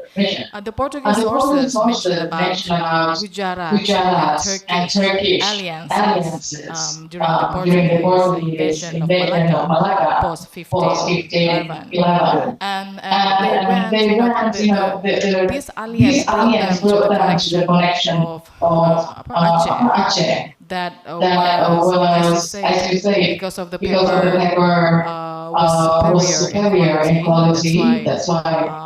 But the link of the route at that time kind of diverted by the help of the alliance between the Turks and the Gujarats to take the paper export through the Red Sea, not through the other side, where the Portuguese control. So do you have any more information about this? This is just single information that I have received so far about the Turks, Gujarat, and Sumatra network at the time. My second question is to Jaja. Maybe this is also the most familiar question that has been asked by many scholars. For instance, maybe in the 18th century, Thomas Forrest in his account, he visited Aceh and met with the Sultan twice. And he said in his account, I have seen no Chinese in Sumatra. I mean, no trade for the Chinese in Sumatra to pick up, meaning that he hadn't seen. He didn't see at that time. There were Chinese American communities in Sumatra, but instead we find some information that they were in Java. Do you have more information about this kind of network? Because we understand between 17th, 18th century, the Chinese that has been many names you can find as a Java in Java, not Sumatra. Do you know why? Do you know any particular reason about that? And can you know more about the networks, like which ports they go connecting Java to the farther ports, Java Island. And for Ping, this is kind of interesting because I'm purely a historian. You can call like juniors. And I have looked into some archives about the Pusat history. And I wonder if you have, during your field research, in your research, if you're current, whether you have met with several families, generational families, transnational that still circulate in these countries for many families, and whether they still bound to their historical identities or things like that, and how they think about this family oriented transnational network. And also I'm curious about you said about the increase of religious division in the area. Is it related to this community in particular? Do you mind to explain us a little bit more about that? Okay. Sorry, by the way, my name is Hidayatullah. I'm lecturer in International Islamic University of Indonesia.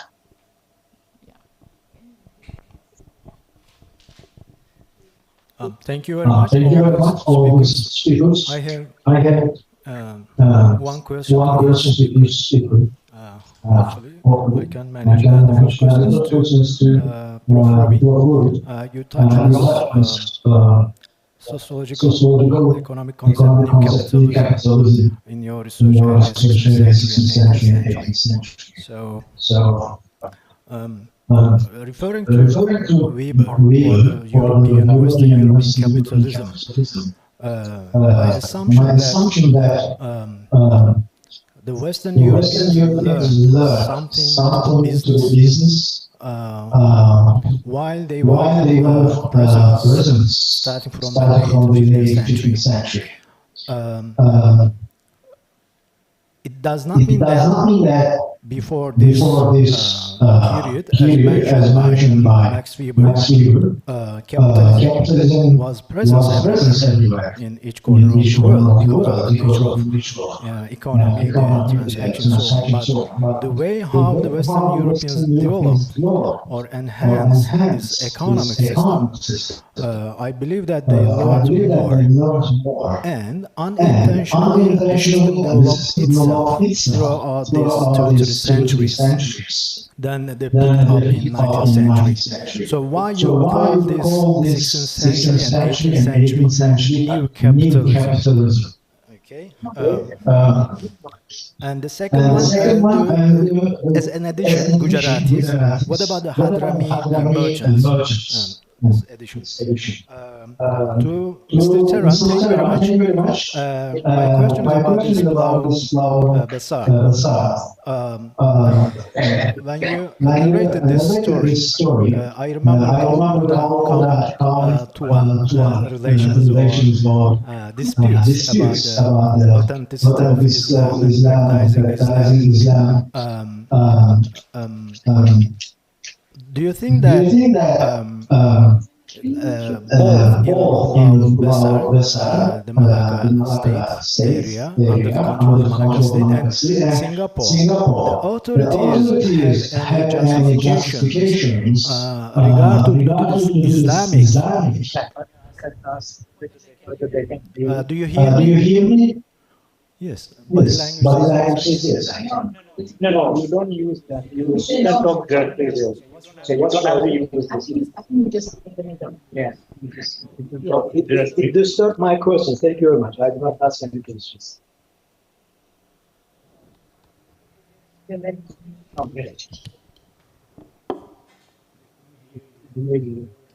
What can happen? The technicians over here. They should inform me. It's all right. Who would like to answer? I lost my Ruby, Oh, you'd like me to answer? Okay, sure. The question about was from you, ma'am, about the presence of Turkish merchants from Turkey who were dealing with this network of trade, right? First of all, I'd like to say that in Gujarat, it was so prosperous at that particular time. Trade was buzzing. So there were a lot of merchants from West Asia, particularly with the certain affinities of religion and culture and fantastic commerce. So there were a lot of Turkish merchants already settled in Surat, at the port of Surat, who integrated themselves into the Islamic culture of India at that particular time, which was a win-win situation. So that is one point I'd like to make, that merchants of Turkish origin were settled in Surat temporarily or permanently, who were trading therefore with the already established networks of trade to Southeast Asia. Secondly, two ports in West Asia, one is Humas in the Red Sea, and the other is Bandar Abbas. These two were very, very important for creating this network of trade with East Asia and the West were connected by this means. And we have Gujarati traders and merchants who were settled both in Humas and in Bandar Abbas, who were dealing with this trade continuously. They were settled for so long that they knew what to do. I think you also had a point about Malacca and the Portuguese. Very interesting fact is that when the Portuguese took over Malacca, the Gujarati merchants were very threatened by the presence of the Portuguese, and therefore they helped actively the state of Malacca to deal with the Portuguese. That's a very, very important fact. And when they did not succeed and the Portuguese conquered Malacca, when you mentioned that, They moved away and gradually gave place to the Tamil cling merchants who came and took over. That's another story. But yes, they did play a very strong role. Merchants are normally supposed to be very peace-loving. So that's a question again, some researchers could look at that. But this was not a peace love. Well, they were not fighters or warriors. But yes, they did protest the presence of Portuguese and actively supported the Sultan in dealing with the Portuguese. Thank you. And yeah. Terence? Terence? And people,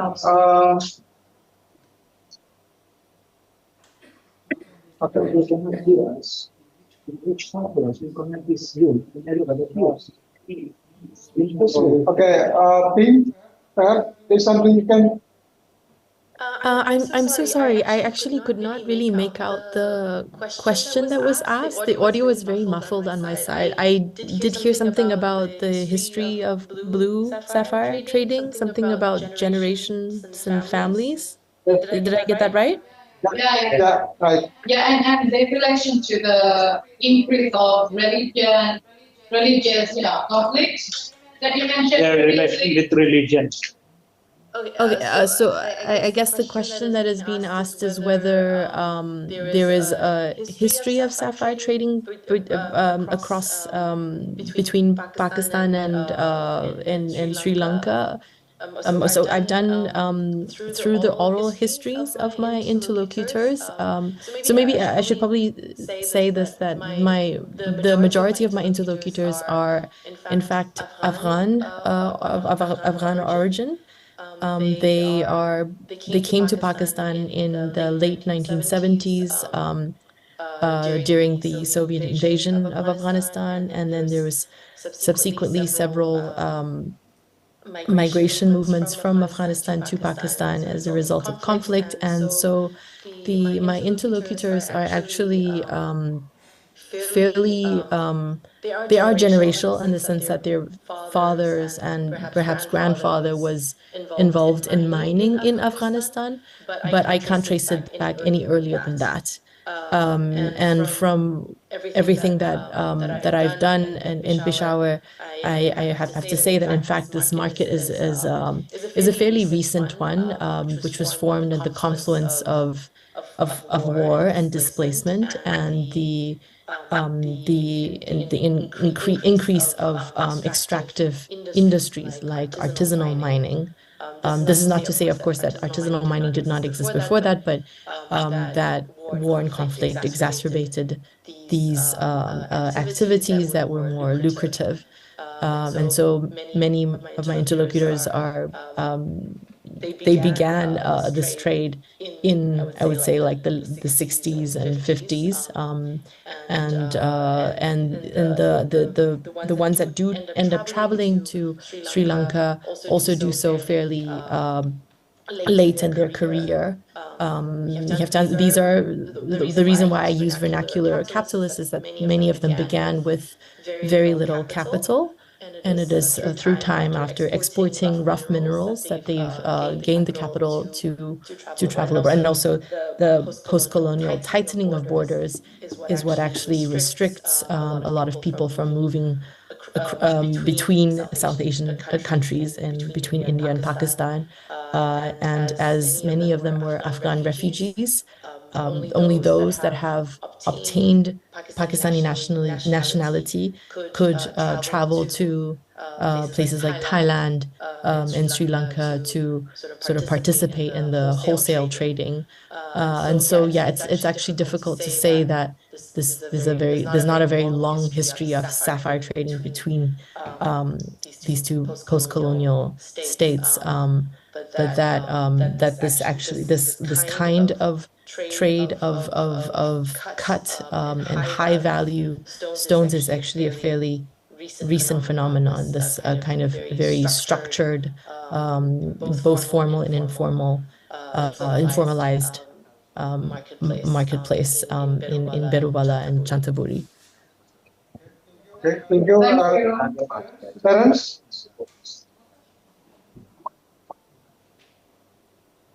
Sorry, Bapa, I couldn't. Sorry, I couldn't hear the question. Sorry, sorry. Muhammad had a question on the kaum tua, kaum muda. Of this story is really about debates about Islam, for that matter, across Southeast Asia, across the globe, for that matter. This is as these debates are happening as much as the Islamic West and the Islamic East about the position of Karamat within Islam. Now, that doesn't mean anything in any way that the position of Karamat is questionable. I mean, historically, it's always, I mean, there's no debate about the prominence of these rituals and material cultures across the globe. But beyond that, there's always been debates about any aspects of Islamic tradition. Now, I think within the Malay context, particularly the Malaysian and Singapore context that I've been looking at, also you have what have been often referred to kaum muda, kaum tua, beyond that traditionalist, reformist, and these debates, for that matter, come to the forefront in cases of Karamat. But nevertheless, one of the things that I want to say also is that we tend to at times overstate who we assume are the traditionalists and who are the reformists at times. So for that matter, I mean, in the case of Karamat sites, now we have, for that matter, reformist Sufi masters who would defend Karamat sites, Karamat rituals at times. Beyond that, there'll be traditionalists who would attack it at times also. So, of course, there is a debate, and beyond that, let alone I wanted this, we assume that those who are pushing for the removal of Karamat rituals or ending of Karamat rituals are simply anti-Sufis, or it's a debate between Sufis and anti-Sufis. Within Sufism itself, there are reformist Sufis who would, for that matter, not call for the destruction of the Karamat shrines, but call for a removal of end of certain practices at those sites. Now, very much the debate over what qualifies Khurafat is not just a debate between modernists and traditionalists, Sufis and anti-Sufis, but is also a debate within Sufism itself across the globe, as Malaysia and other parts of the Islamic world. So sorry, I mean, I couldn't hear the question very clearly. I hope I'm not doing it injustice at all by this answer. Okay, thanks, Terence and Alice Lin. I think because it's midnight in Boston, so I think. Yes. Okay. Thank you very much. See you next seminar or conference on the same subject. Most probably. Thank you. Yeah. Okay. But I do have some question from Nia. I think Jaja. Please, okay. I have a question. For the bantam paper and for page 2. That's only After midnight. So you can. She's very. You can tweet at the. Okay, so I think. Okay, so I ask the question. Because time difference. Yeah, they should. Yeah. Okay, yeah. Okay, thank you. Thanks. Yeah. Bye, nice. Bye, Terence and Alice. Bye. Thank you. Thank you so much. Thank you so much. Okay, thank you, as far as I know from I haven't found any archives that explain in Aceh, but in Sumatera there is such as Sumatera West Coast, Padang, and also in Medan, because there is archives about inquiry of a Chinese trader about the Batak people in Sumatra. It is dated 1701, and in the letters, the letters explain that there was a Chinese man who arrived in Medan, in North Sumatra, from the west coast of Sumatra, and he lived in the Angkota Mountains, and he questioned about the verbal report he had already made about the Angkota Mountains, and his name is Singko from Laos via Padang with the shalom of the Chinese Deco, and Yeah. And in the letters, it is said that 10 years ago he served as a passenger on the ship of the Chinese nakoda Kim Sinko from here to Malacca and left from there to Pande, which located in the vicinity of Dili. Hence, after the nakoda had renegotiated his business with the Malay inhabitants and departed to Batavia without taking the interrogating with him, and yeah, for a period of 10 years, he earned his living by trading back and forth in the villages in Sumatera West. So there was a Chinese trader in Sumatera back in Jakarta. Yeah. And also, in other archive, there was a request from a Chinese named Tonko for permission to sail back to Padang. So again, not to Aceh, but in other parts of Sumatera.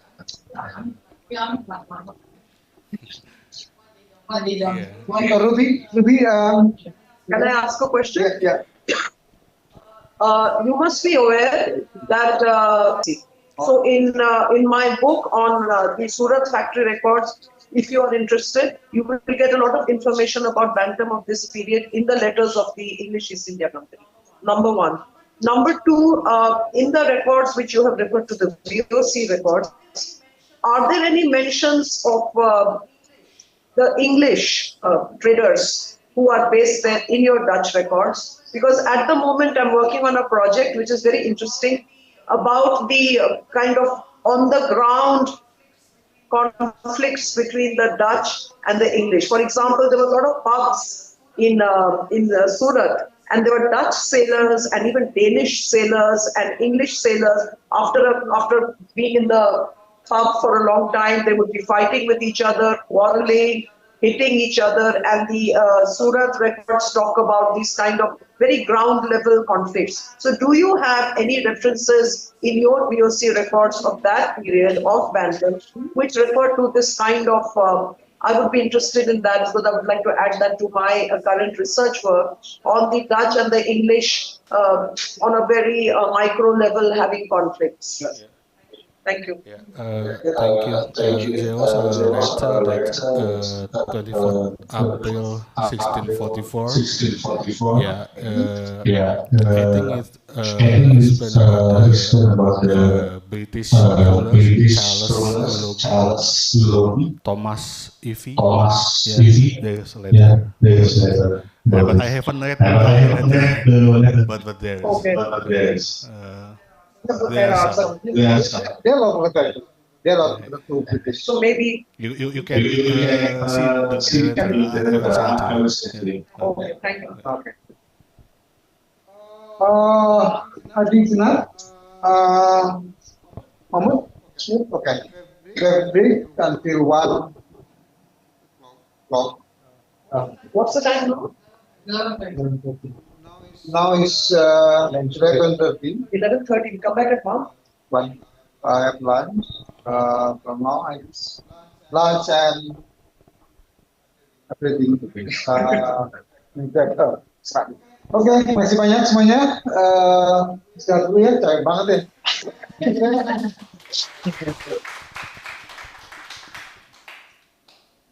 Capek gue, apalagi. Mana kan?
Cek satu.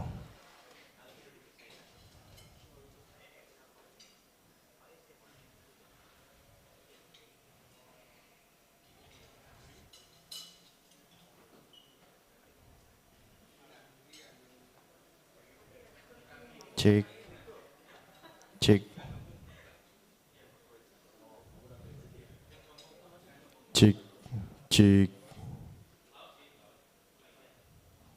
cek.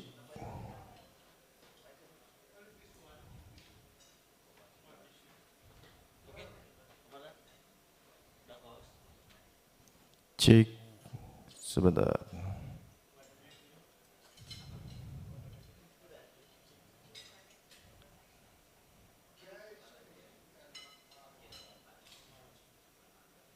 Cek satu.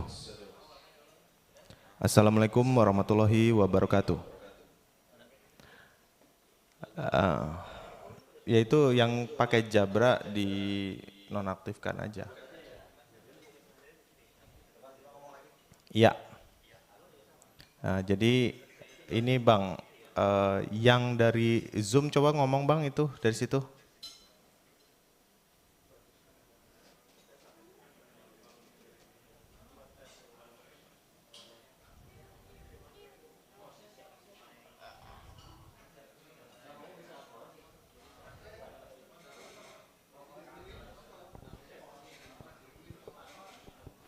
Jadi nanti di situ kalau ada yang mau share screen boleh langsung.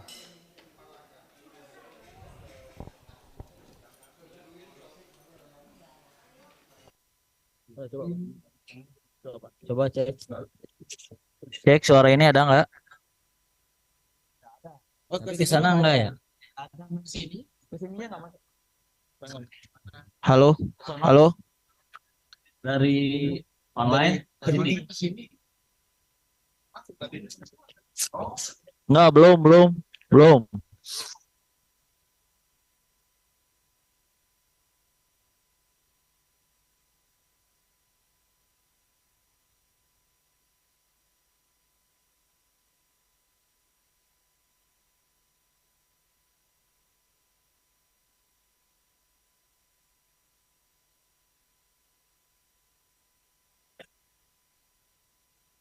Cek. 1, 2, 3. Ada. Oh, bukan.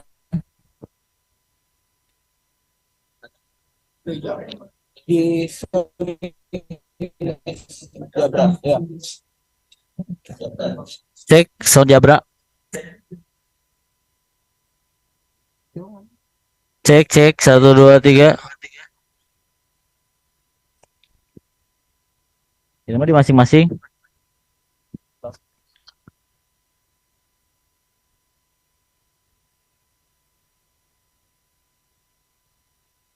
Cek. Tes 1, 2, 3.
Iya, halo. Assalamualaikum.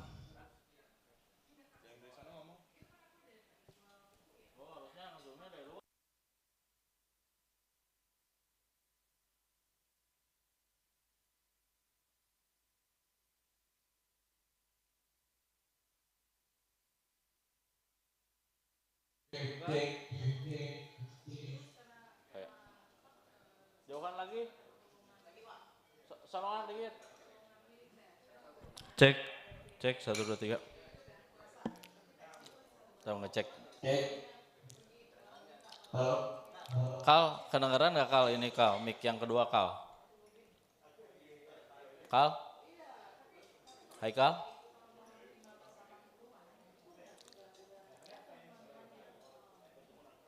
Coba yang ini. Hai Kal, mic pertama kedengeran nggak? Di Zoom.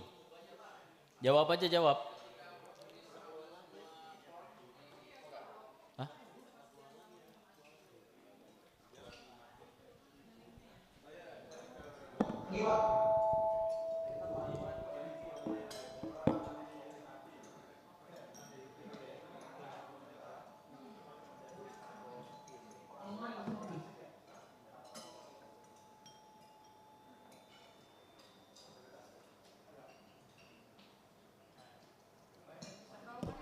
Cek mic oren.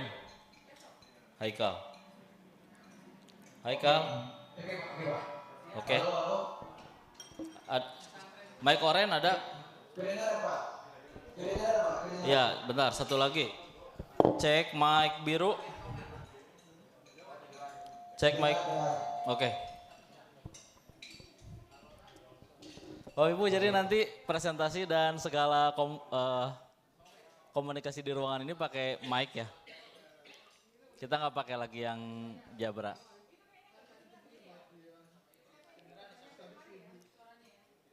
Yang iya, karena terlalu jauh.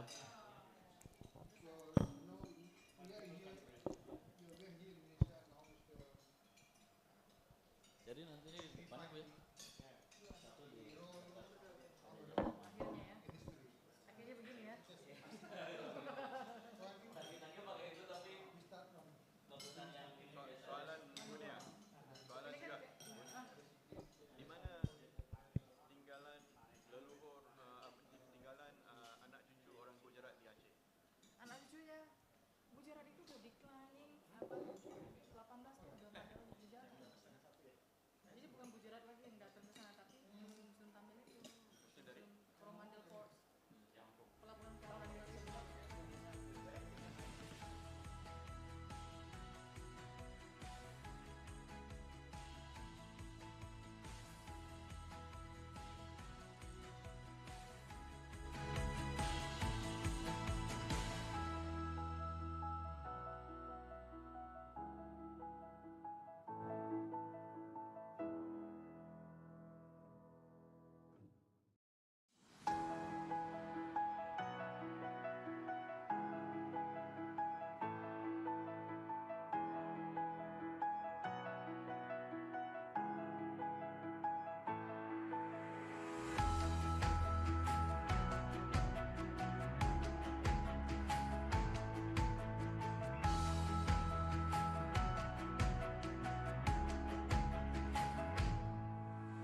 Tapi majalah imam yang Singapura itu ya, Singapura.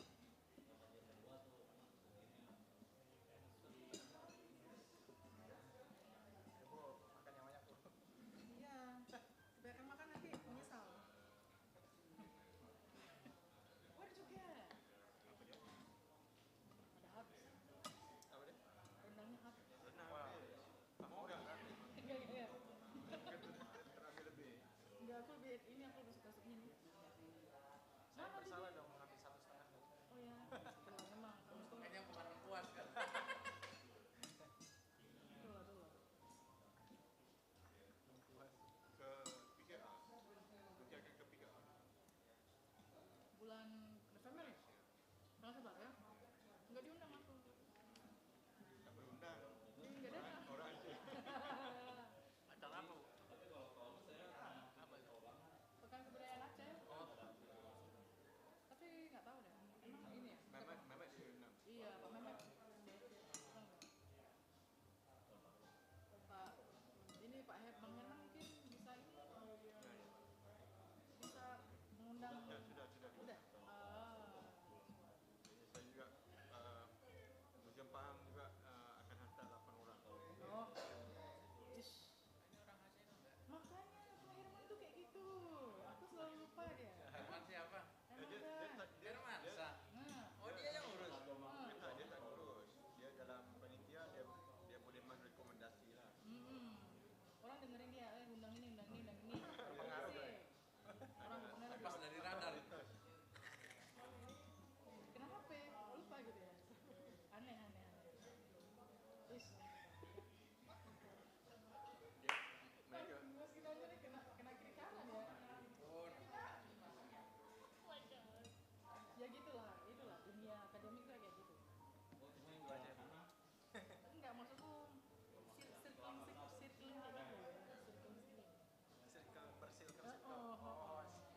Geng yang sama nih. Ya ini geng yang sama yang pasti ingat gitu. Ini kan geng NU. Oh iya. Ya saya genggong. Harus orang itu Jangkrik yang kamu. gitu. Iya. Tuh. Saya nggak di geng. Dalam komunitas sains yang mengkaji ini nggak ada kan? Nggak ada ya? Nggak ada yang mengkaji manuskrip sains. Orang sains mengkaji manuskrip sains. Tapi kan Bang Herman udah nulis buku kitab Altik tuh kan? Siapa? Herman. Ya tapi maksud saya dia orang adab. Maksud saya macam orang saya. Daripada sains nggak ada. Founder ya Mas? Kita ada founder. Pionirnya seorang lah. Sendirian. Orang ini ada circle. Saya tidak ada circle. Tapi bagaimana? Kita zaman dulu tuh bicara obat itu betul ke sesuai sains kan? Sesuai ya? Boleh dipakai lah, boleh baca lagi lah kitab tuh. Jangan pakai praktek kan? Bisa, harus dicoba lah, diuji semula. Tapi kenapa jadi kalah sama sains modern? Satu conference tolong jawab lah. Satu conference sendiri. Ya. Orang barat, terutamanya yang doktor, seperti siapa tu Gerard, seperti Gimlet. Mereka yang doktor-doktor ini semuanya memiliki pandangan yang positif terhadap perubatan tradisi. Termasuk Jawa, saya lupa nama yang itu.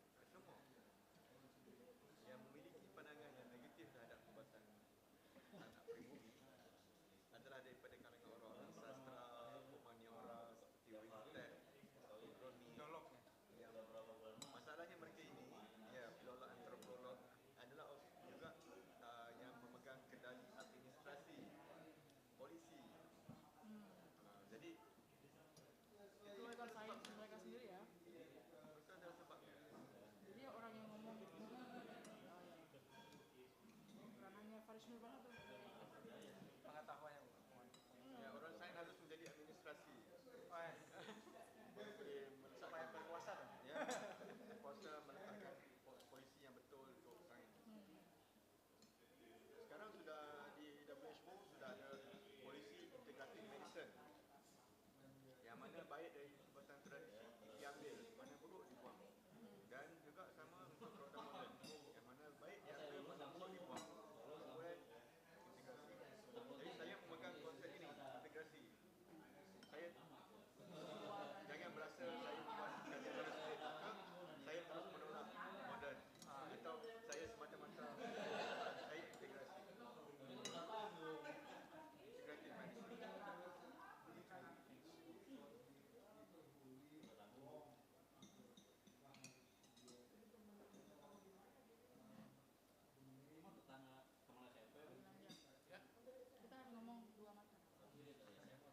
Enggak juga.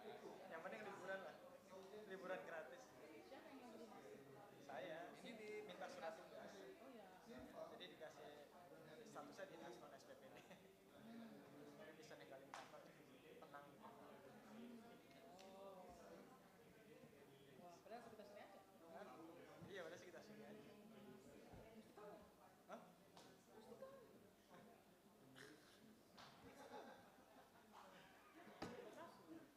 Setahun sekali lah. Kalau data-data arkaik Aceh yang berasal dari abad ke-14, 15 itu ada ditemukan. Misalkan Andrew Peacock itu mengkaji tentang dua surat bahasa Arab dari Sumatera yang dari Sultan Zainal Abidin. Yang ditemukan di Denmark itu. Aku nggak tahu ditemukan di mana, pokoknya tahunnya Iya, dalam koleksi. 1522 itulah. 1516 ya. Kepada Portugis juga. Karena kamus ini berkepentingan untuk mencari surat yang sezaman di masa Wali Songo itu, Raja Demak kan. Cuman masalahnya kalau Aceh itu kan memang berkelanjutan. Demak ini kan yo ganti pajak, ganti Mataram. Terlalu banyak ini belak-belok.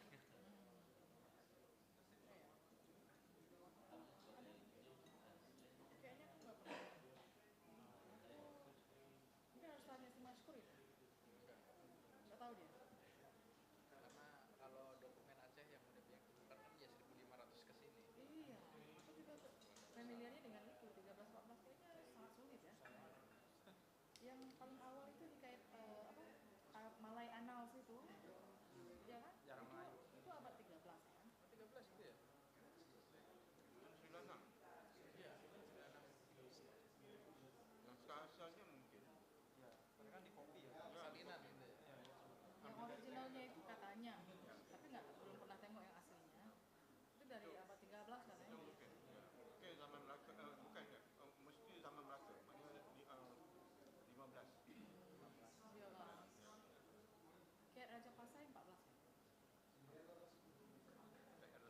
Raja Pasai kan ada question mark. Itulah ya, mungkin dipalsuin gitu sama surat. Mungkin dibuat-buat kan.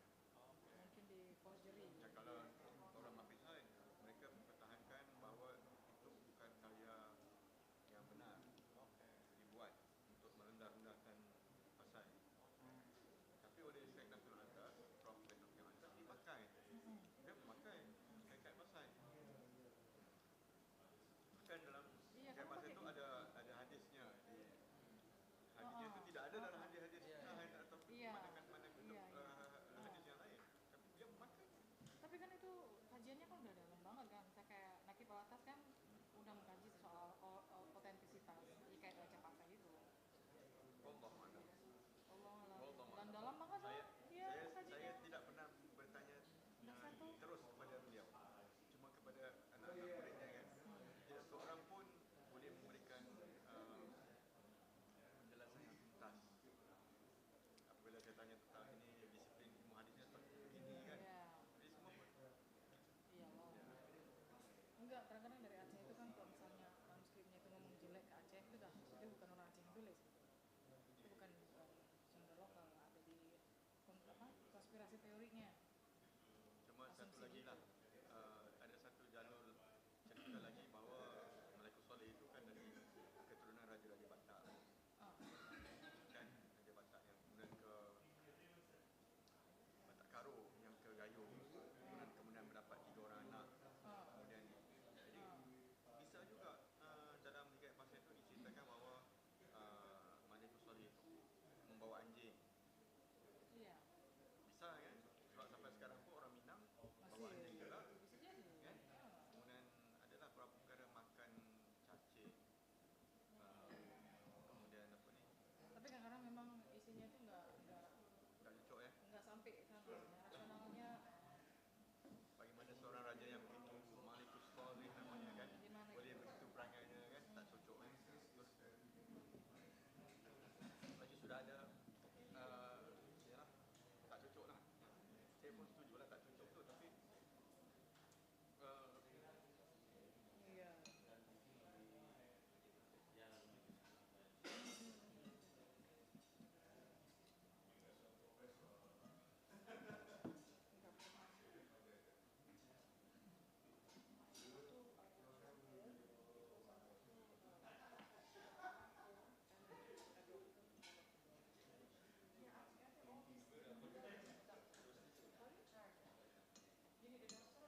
Tapi sekarang jarang muncul di media sosial. Gizi Dr. Aiman. Oh, gizi ya. Nah, dulu itu baru habis S3 kan. Iya, Saya iya, masih iya. lapang kan. Sekarang sudah nanti itu, sudah nanti ini, sudah nanti itu. Nah, sekarang sudah. Tapi Dr. Aiman orang alim ya. Ya. Dahulu dia S1-nya di Kediri. Iya. Saya sekolah di Kediri juga dulu. Kediri ya.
Halo, good afternoon.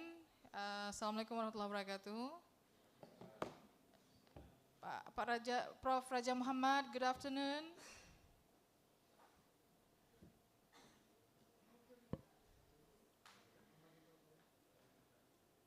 Prof. Raja Muhammad, can you hear us?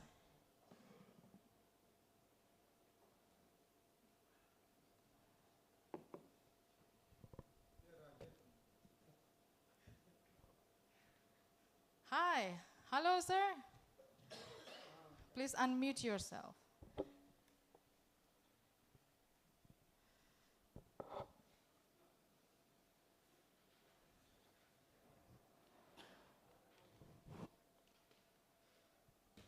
Okay.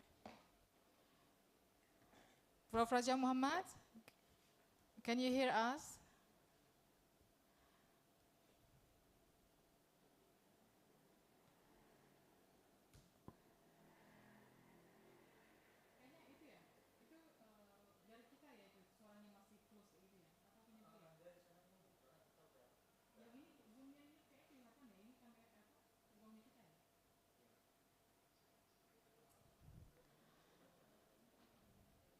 Professor Raja Muhammad, can you hear us? Hello.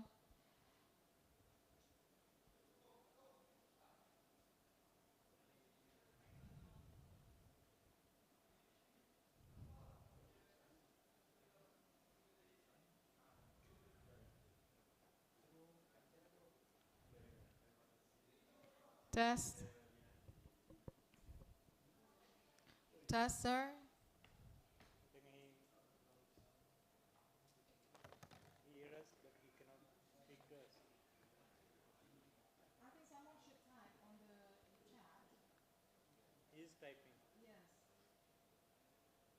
Oke, suara kecil terdengar from Titi Farhana.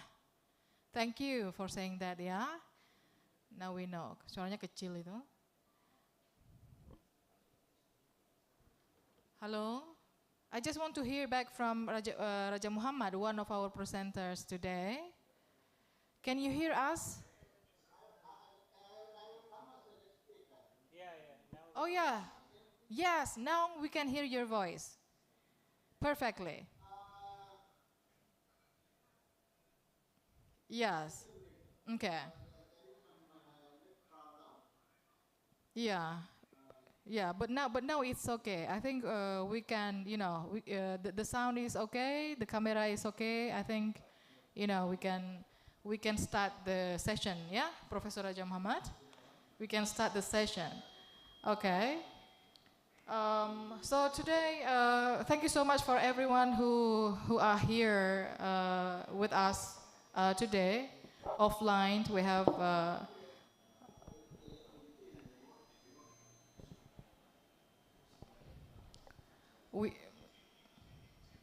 Yeah, thank you. The one online, we've been, it's fascinating to be able to read all your comments and questions previously thrown through the chat box. And I hope for this session we will have enough time to take all the questions, that you asked to the presenter. So this session is kind of interesting because we're gonna hear numerous topics covering numerous periods, historical periods. We have with us, besides Professor Raja Muhammad, who is online joining us from Tamil Nadu. He's going to talk about, the spice route, concentrating on fragrance across the Coromandel coast. And beside Professor Raja Muhammad, we have Mehmet Ozai, who is with us here offline. Mehmet Ozai is, a lecturer, an associate professor in Malaysia, ISTAC, IUM. He's going to talk about the Atahashi family and their presence in North Sumatra. And after Mehmet Ozai, we have Daya Negeri Wijaya, a senior lecturer in history department, Universitas Negeri Malang. So he's going to talk about baked sago, exploring Iberian Tidorese culinary hybridity.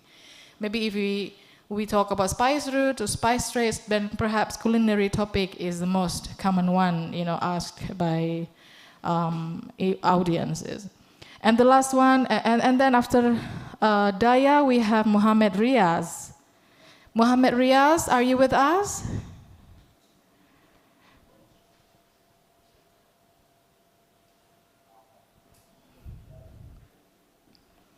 Muhammad Riaz is with us.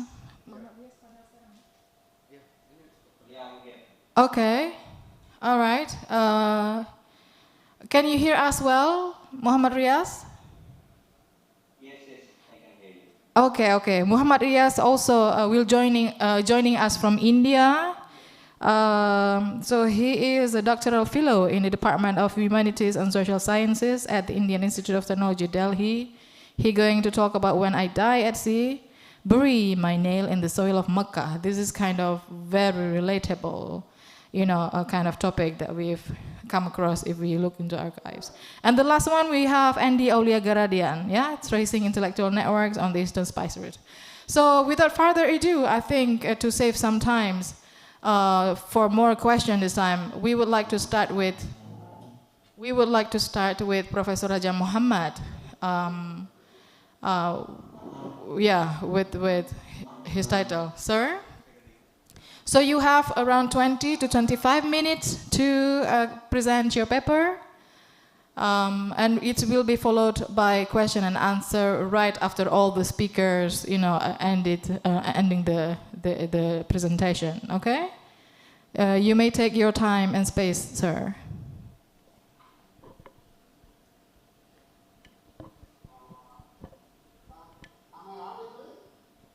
Yes, we can hear you.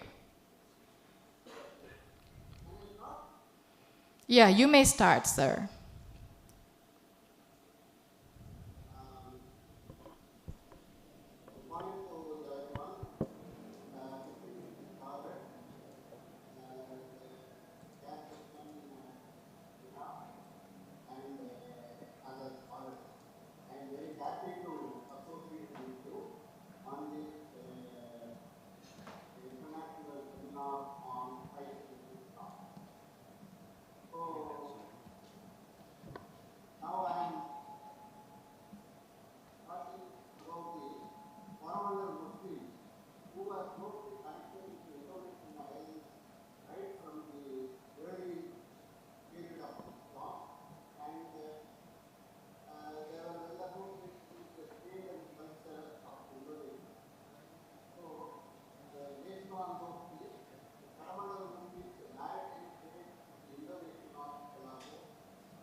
reportedly Coromandel Bay.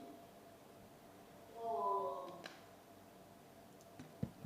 following the progenitor, that is the Arab, they emerged as mariners before and the experts in all the maritime activities and played their ships to various Indonesian countries, and they also arrived in Indonesia in search of Plum, Batak, and cinnamon.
Thank you.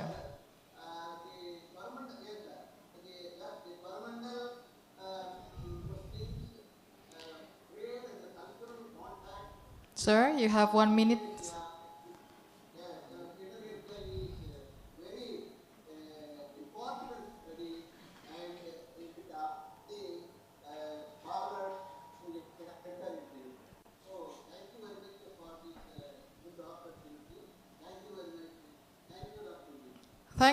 Thank you, Professor Raja Muhammad. Please stay with us until the session finish, so question and answer can be done if it's directed to you. We go to the next speaker, Associate Professor Mehmet Ozai. The time is yours.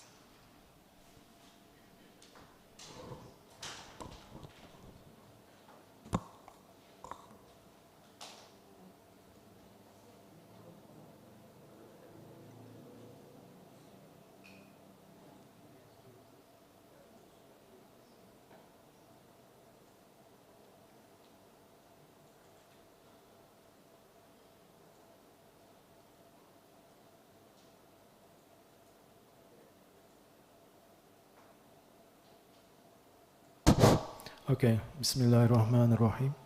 Alhamdulillahi Rabbil Alamin wa salatu wa salamu ala ashrafil anbiya'i wal mursalin wa ala alihi wa sahbihi ajma'in.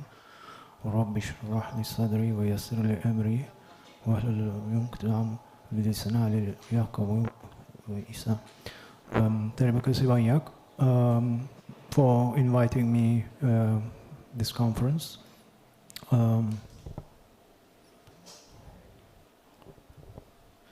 Okay, so my subject is about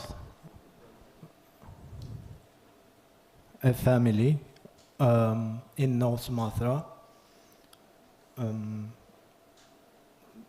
This is a long-term research project which was initiated incidentally. This work can be considered as a critical, to some extent, deconstructive, and at the same time archaeology-oriented approach.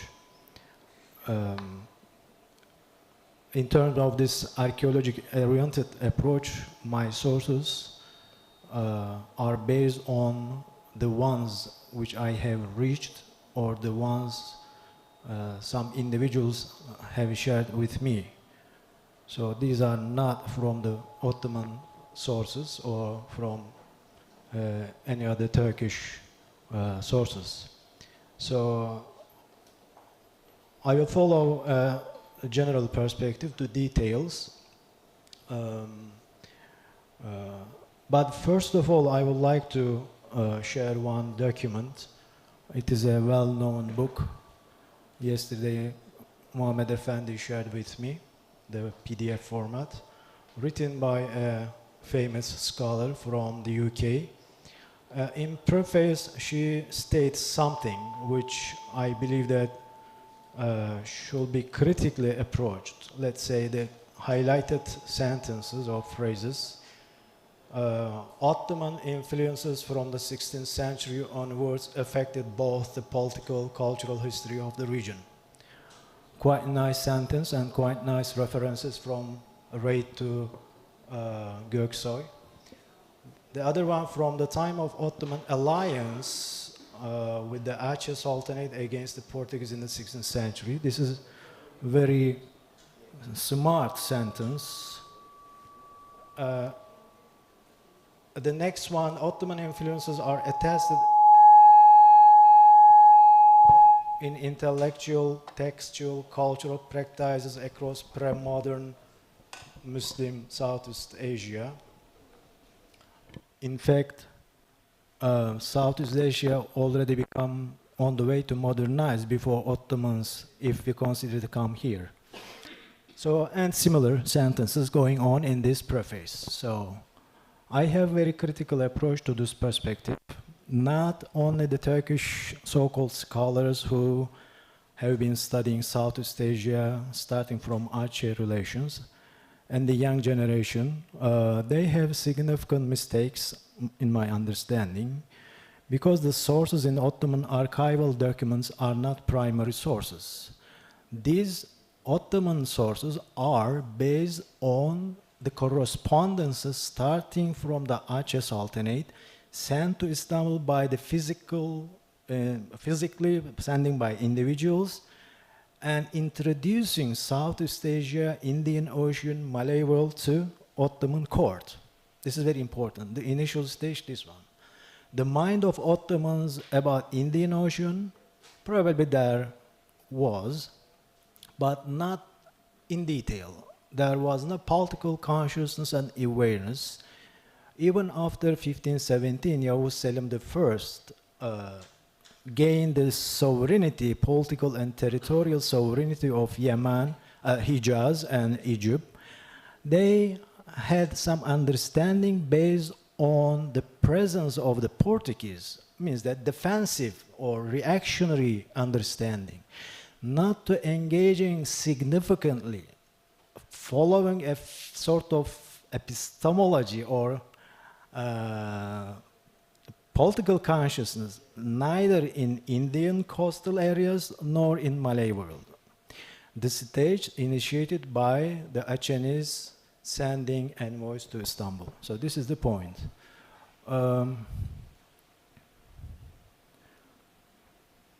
Let me go on my slide.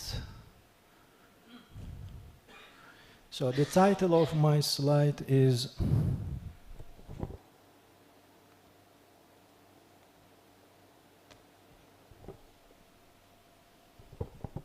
yes. Oops.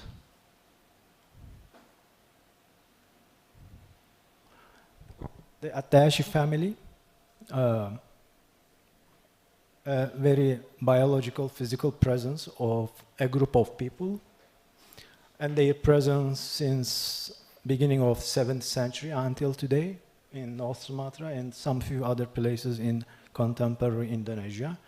So the title is From Mythology to Your Reality. Why I use this title? Because of my early explanation. The Ottoman presence, Ottoman cultural engagement or political religious engagements, all based on some assumptions which are not based on concrete real data. Some assumptions, but any attempts, significant anthropological, sociological, ethnographic attempts by Turkish scholars or late Ottoman era, let's say we know there were some consuls in Batavia, Singapore, or some Hadrami people engaged with this Ottoman court. They did any significant understanding, any kind of engagement with the local leaders, Malay leaders, or intellectual groups, or religious groups? These are blank. Means that till now, very significant weakness. So what this Attash family story tell us? So the story is about the content and concept of this conference. Means that Indian Ocean one vehicle, right? So the right side, we see the spices within different parts. Of course, spices existed in Istanbul, Constantinople. There was a huge market, bazaar, means called Bazar Mısır Çarşısı, Bazar Mısır, means that Egypt. Even this title in the name of Bazar, referring something in the mind of Ottomans, the spices coming from not India, for instance, not in Southeast Asia, but Egypt. The nearest location. Why? Because this transaction happened since the beginning by this Venice or Genovese or some other Arab traders, including Armenians and Jews. A very complicated geography in eastern zone of Mediterranean Sea. So, but Ottomans call this even, we say Spice Road, but Ottomans call it Silk Road. Their mind has something different, probably more land-oriented connection to India and China, not the sea road. So another story is destination, means that this Attash family reached the north part of Sumatra Island, which is well known by the Western circles. As mentioned yesterday, Pliny in the 2nd century, during the Roman time, he talked about this geography. And this person is the latest Raja or Ule Balang in Sungai Iu in eastern part of Aceh, Tamyang. So his name is Tuku Amponchi Raja Ismail Siddiq At-Tahashi. He passed away in 1949 after the Republican era. The family is saved by, through your information, saved by this civil war in North Sumatra because they escaped, his brother. So Ampun Raja Muluk At-Tahashi, his brother, survived, escaping from this geography, and his son today living in Jakarta, Ardian Shah. So the family, well connected. Later on I will continue. This is one of the latest probably photo taken in front. You see this Raja Muluk in the old age and his administrative staff in front of his, let's say, istana in the context of rural area in Tamyang. So all the names are clearly written in a document, which I cannot call manuscript because it is out of the concept of manuscript, but what I have gained insight about all these 3-4 different written documents and my conversations with the families, they copied from the authentic sources, Javi sources, starting from the beginning of 20th century, 27, 2030s, and the latest document, as mentioned, 1975.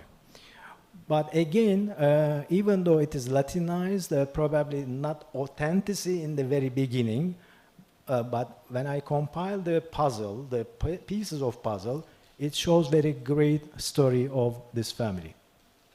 The structure of presentation, I already started already. Ethnographic study, the importance of the study, hard data, I will share with you. Socio-political development, some details and conclusive remarks. So, presence of Ottomans, Turkish and other. So Ottomans, we call Ottoman Turko-Osmani, but the Ottomans are multinational state. The ruling family dynasty, yes, Turkic, Ottoman, the Sultan Osman and his dynasty, his children ruled the country, but administrative staff, military staff, bureaucracies were all these converted Muslims, especially from Balkania. Because of the military expeditions, they collected the young guys, they were educated in education institutions in past Istana, Palace of Ottoman, Enderun. Then they were appointed to military and civil bureaucracy. So we do not call this group of people as Turks. Okay, other part of the story, the people, Turks, originally Turkic nations, they lived in rural areas. But there were some other minorities, let's say Arabs, let's say Armenians, Jewish, smaller, bigger, different types. So when we look at the history of Indian Ocean, connection with the Turko-Osmani and the Malay world, we should be careful to use which vocabulary we use, okay? For instance, there is one group, it is known, some more prominent scholars have written about this concept, Rumis. So I mentioned already Turkish nation, Arabs, others, Rumis. Rumis, a group of people, semi-nomadic, autonomous, they were traveling around the Indian Ocean. So when the state needed their material assistance, by paid, they were in the service of Ottoman states. Or other smaller or bigger sultanates, the sultanates adjacent to Indian Ocean, starting from, let's say, Gujarat, Malabar, Malacca, right, or North Sumatra, Aceh. So the Rumis, we should predict something very important, what their role they played beyond the rule of the Ottoman court, principally. So they were independent bodies. They engaged by their own efforts, let's say being as mercenary group, right? As we know in the history of Europe. Another argument, let's say earliest Portuguese sources in Malacca, when they reached over there, they came across, encountered many diverse nationalities. They called Turks, Turkoman, right? But the Rumi is mostly used in, let's say, Hikayat Aceh or some other Aceh sources. We didn't hear, or we do not observe the word Ottomans in these written sources, let's say, neither Portuguese nor Aceh sources. So, Al-Attas or what? When I presented this subject very briefly some years ago in Turkey, I guess, a scholar in Turkey asked me, do you mean that Al-Attas family, At-Tahashi Al-Attas, because they are more familiar to this known Hadrami family? I say no. What does At-Tahashi mean? I don't know. But the family describes themselves by At-Tahashi. Okay?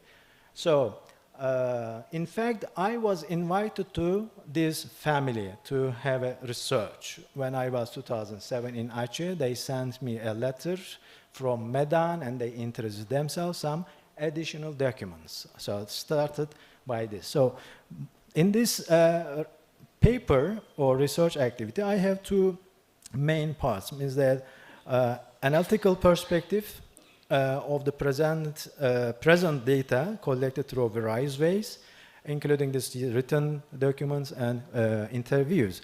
The second is comparative approach by revisiting the other potential Turkic elements in Aceh and available Ottoman sources in Ottoman archives in Istanbul.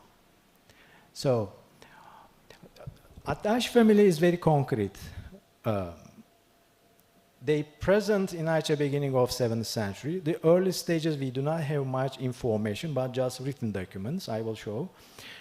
But the last 150 years, starting from the early 19th century onwards, they were appointed as Ule Balang by Aceh Sultan to East Aceh Tamyang region. Why? Because again, it is very relevant to the nature of this conference. Lada spice became very marketing level is very higher. So they looking for new investment areas. So they sent from Aceh Besar, this family, from Aceh Besar to East Aceh. The second reason, probably political, because this early 19th century, the Dutch started to engage more to Sumatra Islands, starting from Palembang, and expeditions going on. Their major target, of course, was Aceh, because they knew Aceh starting from the mid of 17th century during Safiatuddin time, right? So, but till today, or till my research activity started, some Turkish people, and mostly the Acehnese, know this Gampung Bitay, Emperum, Gampung Pande, Iderayik, Birun, relevancy with the Turkish or Ottoman connections. How? So this is Gampung Bitay. This is after the tsunami. The mosque was built by one Turkish NGO, and the graveyard was renovated by Turkish Red Crescent. And the left one, very early 20th century, during that time, the photo taken during that time, the almost same structure over there, partially we see this photo. When I asked the constructor, especially the graveyard, why did you put the red and crescent Turkish flag on this each gravestone? You say, no, not reason, I just put. Means that, let's say, there are some 150 stones, if you visit, or probably some of you have already visited. You see the multiple gravestones, it does not reflect that the reality. I mean, these almarhums were not the Katurunan Turks, probably. So this is imagination. Why? Gampung Bitay was a well-known place during the Sultanate time when there's some Rumis, let's say, in my understanding, or some individuals, either sent by the Ottoman state or by their personal effort, reached Aceh Aceh Sultanate, sultans gave a place to them to survive. So Kampung Pitai started from this very early engagement. What left, okay, definitely I could not finish. So Kampung Pitai, what left after tsunami? Because washed away by the tsunami. Just 2-3 stones, okay? So what I intend to show this photo, there is nothing left materially to talk about the presence of the Turks, okay? So another one in Idiraya, someone in 1975 found a cannon in the field, in the soil, okay? Paddy field, let's say. They called it Mariam Turki. Any proof? Any identity? No. During that time, because of conflict, they say we couldn't expose it to the public. After tsunami, they exposed. And it became a news in Aceh. I visited personally the gentleman. Still, they established one small institution over there, Kampung in Idiraya. So this is my text. I was very curious and at the same time careful to come to conclusion not to just evaluate one paper, one document. I waited some few years, let's say when I reached this document 2007, I waited until 2015 and 16 to see the complete picture, comparing different family sources, completing with these different interviews. Then I got convinced that this is a real construction of a Turkish or descendants of Turkish family based on their references. Because 3 different locations, I can put 4 and some few other extra intellectuals contribution. I got convinced that this is a very reliable sources based on their authentic sources. Where is authentic sources? Because of climate reason, because of war in Aceh, lost, or exist but they could not share with me, or they have not shared with me. So this is very long documents, almost 2.5 meters. Different types of information you can find out over here. At the very beginning, interestingly, they called themselves Ghazi. Let me say the full reference. Silsilah Raja Raja Islam di Aceh. It is a supportive document shared by a colonel. His name is Arshad. I visited the interview with him in 2005 and 15. This different document, but this document informing us about Al-Attahashi family. So, what I mean, because looking at as ethnographer different types of documents for reaching a conclusion. The letter sent to me or to Turkish community in Aceh 2007, we initiated the interviews with Tuku Hamid, who already passed away, 2012, I guess. I met him in his house in Medan. So, Silsilah Nasab dan Zurriyat Ulebalang Lamkabı dan Sungai Iyu. This is the title of this manuscript. So, this manuscript has been held also by another person in Lamkabı, a village in Aceh Besar. I visited this gentleman, Tuku R.M. Oli bin Tuku Hussein Lamkabı. But he was 80s, he could not talk, too old, but he has the same document which I got from Medanese people. So this silsila was rewritten, this is important, Teku Shahbuddin Razi Pesenu. This is not just an ordinary person, but I come across his few writings attended in a few conferences in Aceh, 1980s. So he, the ones, copied from other authentic sources and wrote this long document. So compilation adaptation from the other authentic sources means that Kitab Tempo Dulu, Patro, or Terombo, Keturunan, dan Lembaran Lepas. So I couldn't see this, just the name mentioned in this document. So I will go. Yeah, inilah nenek moyang keluarga Alatashi di Aceh, beliaulah leluhur Ulebalang 5, mukim Lamkabı, Sagi 22, mukim Aceh Besar, juga Cakal Bakal, Ulebalang Timur. Importance, the locations, Aceh Besar in the very north part of Aceh. Sungai Iwi is a very far east of Aceh. So, but 2 manuscripts plus 1 supporting each other, that this family was very significant position, recognized by the Aceh Sultanate. They were appointed as ulebalangs. So let me go faster. So Turkish sources, Navy, military archival documents does not tell us anything about the connection with Sumatra, neither significant relations in Indian Ocean nations. So Feridun Bey Münşaatı, some few people probably, this is very early, it's one of the earliest Ottoman documents, 1583, written. He gives us information by one single page about Aceh relations, but very simply, for the purpose of religion, Acehnese approached us.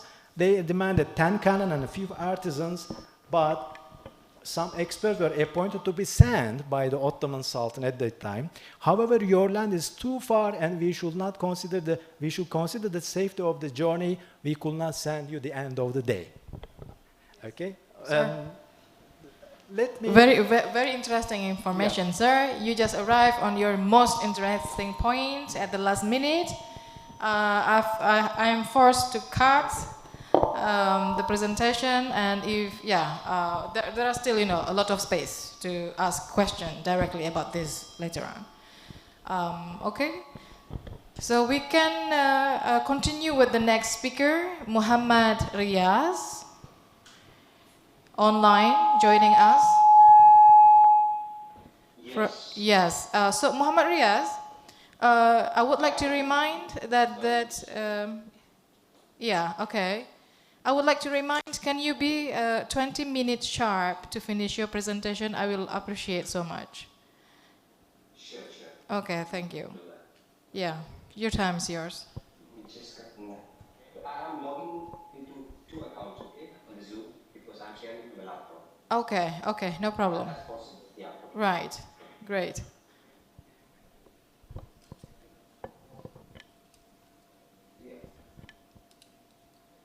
So, thank you so much for this wonderful opportunity to be with you in this very, very thought-provoking and enriching conference on spiced Islam.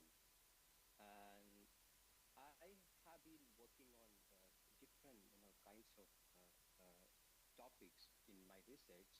So this is let me share my screen. I can't share my screen. Sorry for this, because my laptop doesn't have camera, so stopped working. So that's why I have to.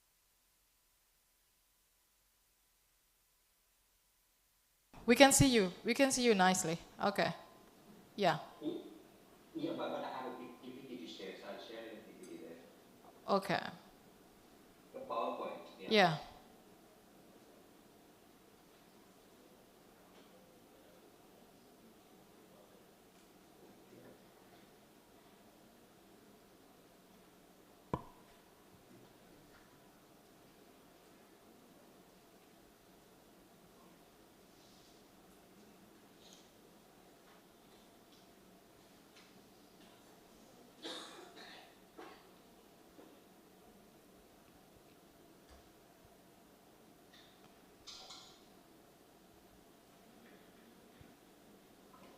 It's coming.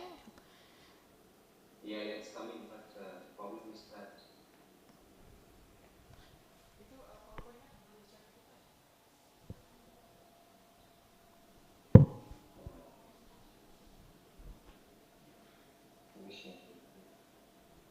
I'm sorry for this.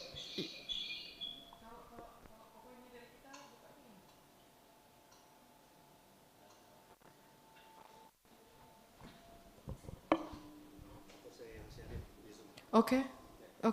So what about if one of our friends? Okay.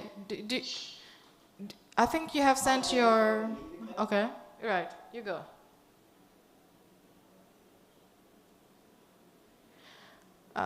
One of our friends here has your PowerPoint. What about if he opened from his laptop? And you can talk? I'll share the link then. I think he's chatting you right now. And we have got 5 minutes already passing.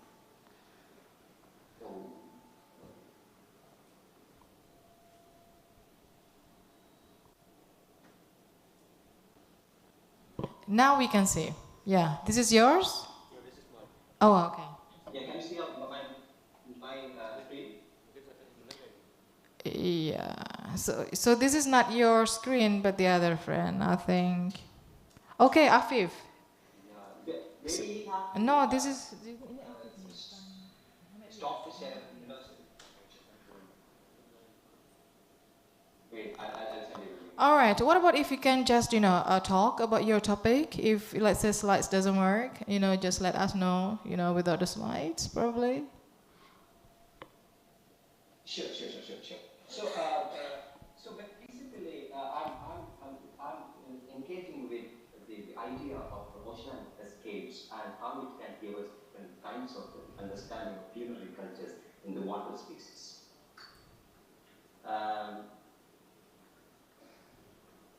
Water spaces. I'm asking, how do we map the oceanic landscapes across the routes of pilgrimage to Mecca in the Indonesian world?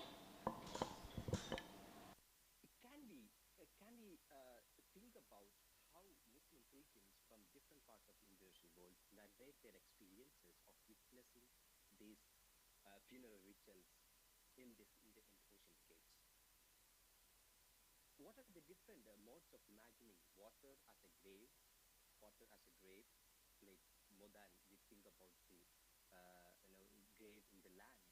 How do we think about the watery graveyards? And where do we get such knowledge about these watery graveyards? Do we have it in Islamic law, like what Islamic law talks about it, and how the Hajj literature, Muslim pilgrims to Mecca, how they narrate these different aspects of death in their narratives. So I have shared the link with Harun. So can you please open that from there? Is that possible? Sure. Yeah. Yeah. So what I'm doing in this paper is, how do we engage with the different kinds of world that pilgrims are facing in their journey to Mecca? So is it possible to shift the discussions? Have you shared the screen? Have shared the link? Yeah. A screen is coming up. We can see. Right. Yeah. You. Yeah. Is it yours? Can you see me? Yeah, the Coromandel Coast. We see a map. No, it's fine. That's mine. That's not yours? No, that's not mine.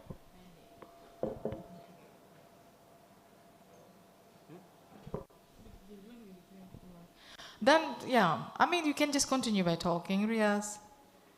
Yeah, the time running. Because I have so many photographs to show, so it will be very difficult how do I convince that idea to you. So it is based on different kinds of manuscripts, how these articles, and also it's easy if I can present it in that way. So.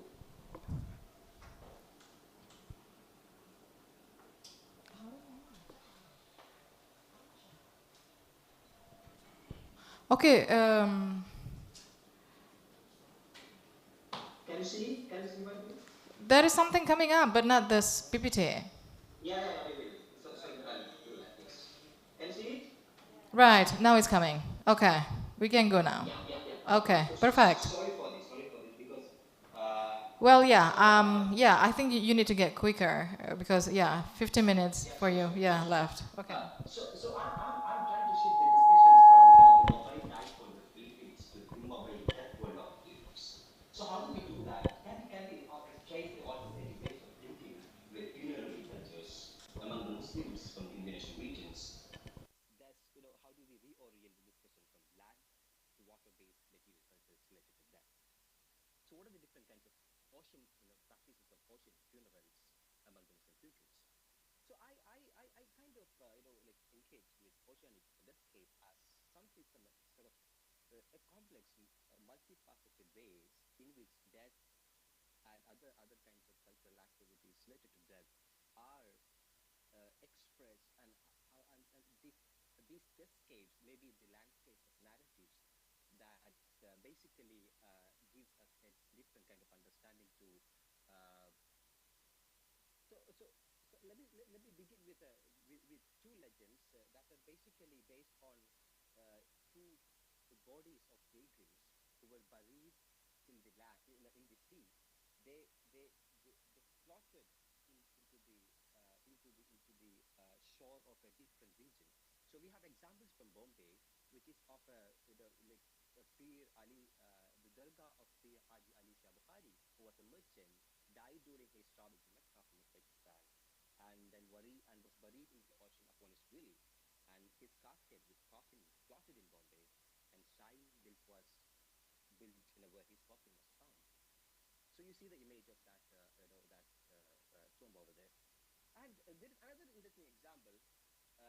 Sidi Awam al-Jazairi, who is from Algeria, who died while returning from travel to Mecca. He was traveling with his 3 sons, and then his dead body floated in the Matrok in Egypt, Mediterranean coast, and then tomb was erected over the coffin, and then a mosque was built over there. This is the first photo from its inauguration. The mosque inauguration, like when they built a proper mosque under the Hudaybi kingdom. So we have different examples of legends. They're talking about how pilgrim bodies are washing ashore and walking, and then people create different kinds of material activities. They construct tools, and then So, but we don't have any knowledge what happens to people who are who died during their voyage to Mecca. So we have there are different kinds of laws in Islam talking about burial at sea, right? It is a different something that is more different than what we see in what is practically what we are seeing now, like in the inscription, tombstone, and everything. I said in specific specific rules, if the deceased person is a Hajj pilgrim. So we have different kinds of sources to understand how how do we understand this Muslim the culture of engaging with dead or the funerary cultures. We have people named Manuel. They talk about different kinds of prayers for the dead, but these are mostly related to the spiritual and devotional practices. We have different kinds of engagements over there, and we have another sources of knowledge to understand the pilgrim, how the pilgrims die, what happens with their bodies, what are the different kinds of rituals. We have colonial and government archives. It talks about material and practical aspects of disposal of the corpse, right? And and then there's so many books are produced in different languages talking about how the pilgrim's body can be buried. And then in all these government materials, we see how what happens, what happens when the pilgrim dies, and then what should be done, and then what should be included, and what should be carried from the shore, to wash, clean, and bury the pilgrim. So these are different kinds, different sets of materials that are carried by the shipping companies in order to bury the pilgrims' bodies in the water. So this is from Indian Act. So, but we don't have any sources. What happens to the pilgrims? What are the different kinds of activities they perform in the oceanic escapes? And we have different kinds of examples from different parts of the world, where we have narratives written in different languages, from Southeast Asian language, in Southeast Asian languages, East African languages. You look at from the international world, they have a set of narratives that especially talking about Hajj, in a very extensive way. In these narratives, you see different kinds of maybe out of the 1,000 narratives, there are like 1,000 narratives. 500 narratives are talking about the death experiences and what happens to the bodies and what have they done, what are the different activities. So this is a narrative compass which I navigate my understanding of the oceanic escapes. Like where are they? What are they talking about? Death and other activities.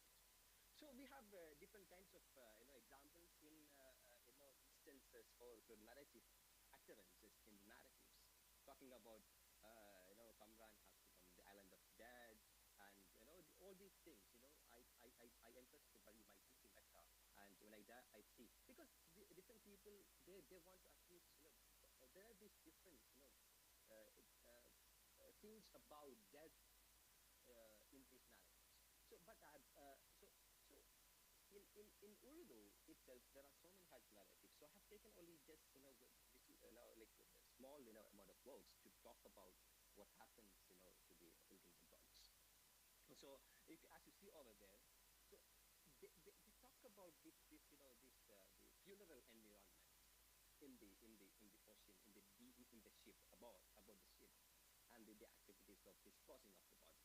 How do they plead it, and then all of these examples are there, or Hajj narratives, most of the Hajj narratives they talk about, especially during the period of the global pandemic, the epidemic of cholera and other other instances of death in these narratives. Even the time of war, there are different kinds of narratives. And then the narrative over here is from it's a pilgrim from Panipat in India. He is traveling to Mecca, and then he's experiencing all this, and how his fellow pilgrims are dying, what's happening with their body, and then what they're being done over there. And we have another example. So many extensive examples from these narratives to talk about what happens to the pilgrim's body and what are the rituals. This is also from Ulam Asnain Safarname Hajj, very detailed things.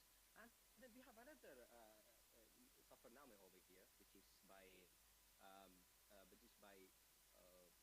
Irfan Ali Beg in 1895. And he talks about different kinds of death experiences, and then what happens to the pilgrim bodies in the quarantine stations of Kamran in Yemen, of course, in the Red Sea.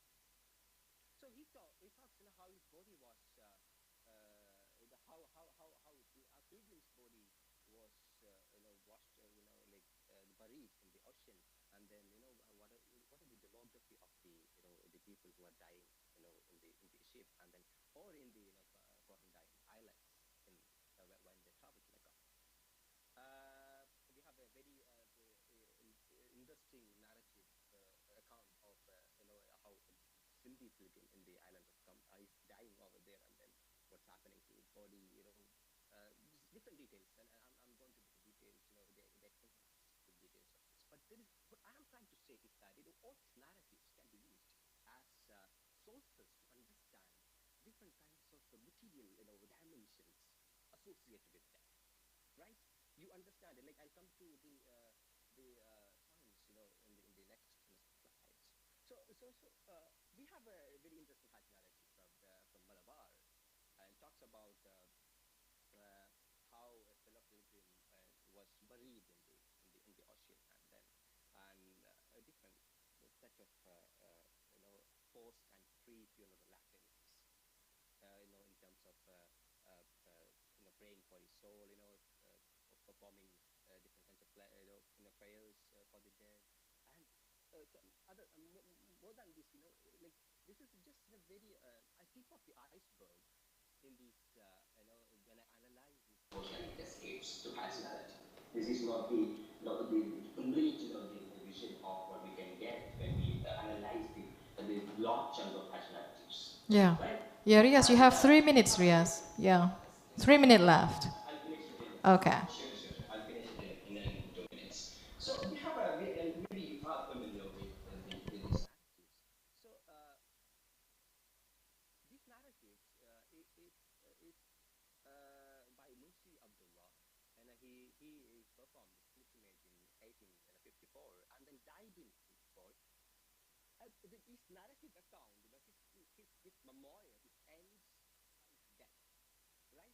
So how do we if you want to talk about the death, what happened to death, or what happened to the body of the dead body of the corpse janaza of Abdullah, the Mushi Abdullah, we'll have to look at the narratives written by his fellow pilgrims, if there are any, right? But we don't have a knowledge about about what's happening after that. So you complement each other using different fragments of narrative to create a topography of narrative topography to understand, you know, the activities, the practices related to that in this the spaces of oceanic mobility. And we have a very interesting narrative from Urdu. It's written in 1934. So she's a female pilgrim talking about how her friends gave her this tool to bury it in Mecca.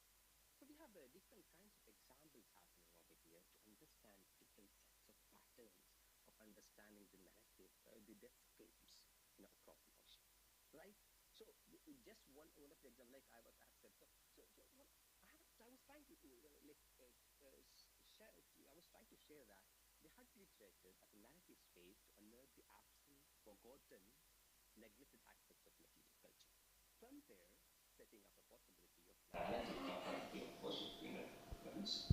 And then you can get different sense of different types of material cultures that are not even associated with the land as as a place for burial, but sea or water as a place of burial, right? And then even that is what it is really. There is something when we look at even narratives produced from Southeast Asia, we have different sets of examples, patterns to talk about this specific, the specific understanding regarding material culture associated with pilgrims, who are dying on their way to Mecca and then when coming back. Thank you. And maybe we can talk about it later, in the Q&A. Yes. Thank you so much. Thank you so much, Muhammad Riaz. Yeah.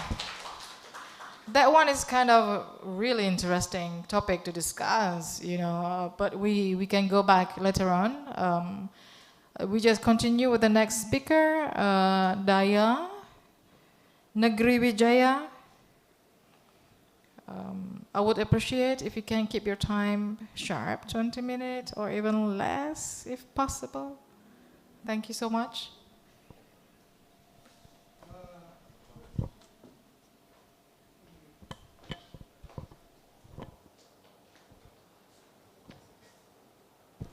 So happy to be here. Thank you so much for organizing this remarkable conference.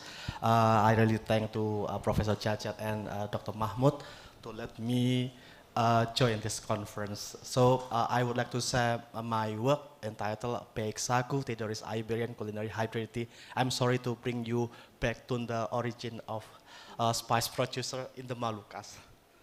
But I'm sure that there was an influence from Indian Ocean to the Moluccas. That's why I want to share my work with you today.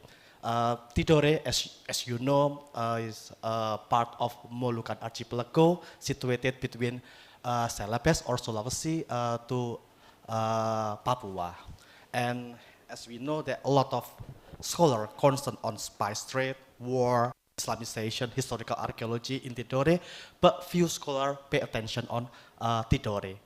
In my view, Tidore also shaped Moluccan civilization due to a lot of Eurasian sources, European and Asian sources related to Tidore. So I think my work is feasible to be conducted, and I try to focus on the culinary hybridity in Tidore. Theoretically, I try to borrow Dennis Lombard, Lekalafu Javanai. When we read Lombard, we know that cultural hybridity is shaped by Eurasian encounter from Asian and European networks representing Arabic, Chinese, Portuguese, and Dutch. In the context of, in his context is in Java, but in Indonesian archipelago, we could add Spanish and English expansion to the eastern part of archipelago. But we still have another question: what kind of hybrid identities of cultural hybridity Tony, we can borrow Tony Reid concept of hybrid identities. He suggests that there are 4 forms of hybrid identities of language, food, fashion, material culture, and material culture, consisting religious buildings and tombstones. And I also try to implement the theoretical framework. On 2020, we got a project of SPICED, and I think Prof. Jajat was one of the supervisory board at that time. So I try to work on cross-cultural Ambon. And for our discussion today, I try to exploit some local chronicles. Sadly, we don't have Hikayat Tidore or Chronicle of Tidore, but we can refer to neighboring islands chronicle, for example, like Chronicle of Ternate, Bacan, and Hitu in Ambon Island. I also interviewed some locals, but the prominent one is the Prime Minister of Tidore, Papa Amin Farouk. He is really kind, humble, and gave a lot of information related to history of Tidore. So it's really kind to introduce him today. And we also have some European sources that I will mention later. We wrote the historiography of Tidore after we tried to understand the text in the broader historical context. We have today some sources, for example, like Antonio Galva's Chronicle, Historia das Molucas, and Tratado dos Descobrimentos. And we also have Spanish travel literature, Relación, authored by Don Diogo Prado, and as Pak Jajang Nur Jaman said before, we also have diplomatic archive that I showed you today. The treaty between Jakarta or Sultan Saifuddin and the Dutch representative Cornelis Spelman.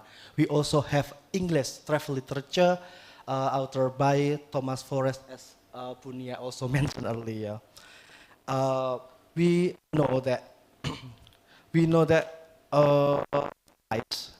is like the prime attraction for a lot of people. So that's why it's clear that cloth attracted a lot of people to come to the Moluccas, especially Tidore. Like, for example,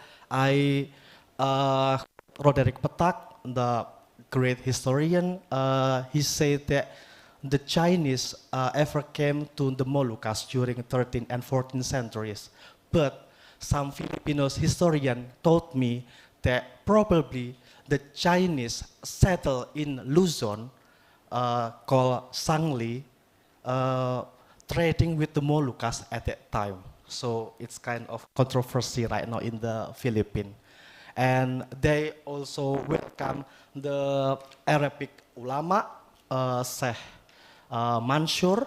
So at that time, Sheikh Mansur came and converted the Kolano of Tidore and his people. And as Siriliati really impressed with Sheikh Mansur because he tried to enlighten Tidore to join Islamic networks. That's why the Kolano named his son after his name, with Sultan Al-Mansur, one of the important figure in history of Tidore. The Sultan Al-Mansur in 1512 welcomed Juan Sebastian Elcano because of the first captain, Fernão de Magalhães, was murdered in Cebu in the Philippines. That's why one of his crew, Juan Sebastian Elcano, led the rest of the cruise ship to sail to the Moluccas. And the Spanish presence in Tidore absolutely threatened the Portuguese position in the Moluccas monopoly. So that's why during the 1520s, the Portuguese captain in Ternate, Antonio Galvão, invaded and destroyed the Spanish settlement in Mareco, nearby in the Tidores Palace. So we know that there was a treaty called Treaty of Saragossa in 1529, spirited between Portuguese and Spanish. The Portuguese control the spice monopoly in the Moluccas, but they should pay annual fee to the Spanish, and the Spanish should move to Manila. But after the death of Dom Sebastião in 1578, they had like Iberian reunion. The Spanish conquered Portugal. That's why the Portuguese colony became the Spanish colonies. So that's why Spanish could link Tidore to Manila in the late of 16th and in the first half of 17th century.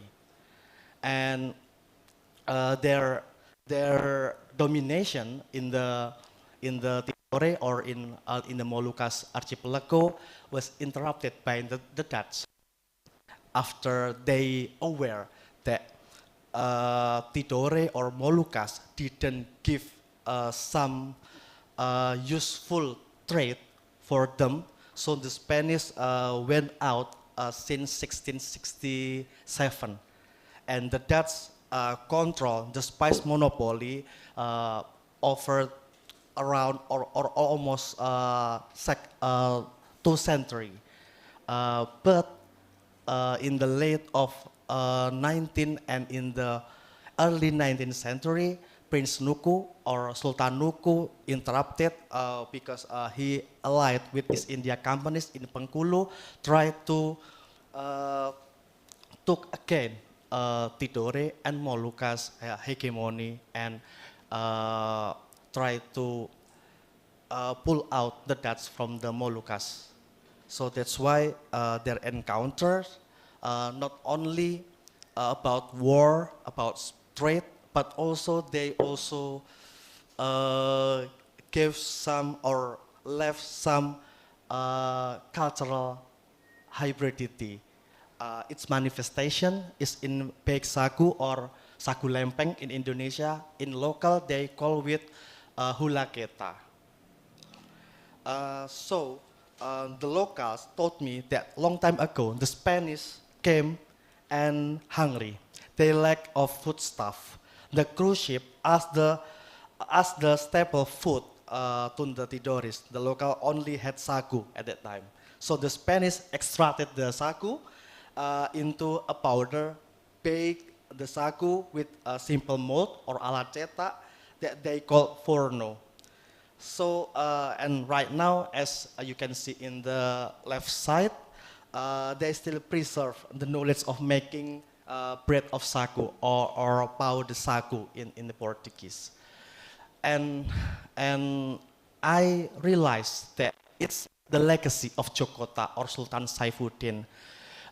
He tried to instructed his people to maximize the land potential. They still follow the Sultan rule till today. For example, in the village of Jaya, they produce baked sagu. The locals call it with hula keta. In the coastal area, they are fishermen, boat builders, and producers of forno or mold.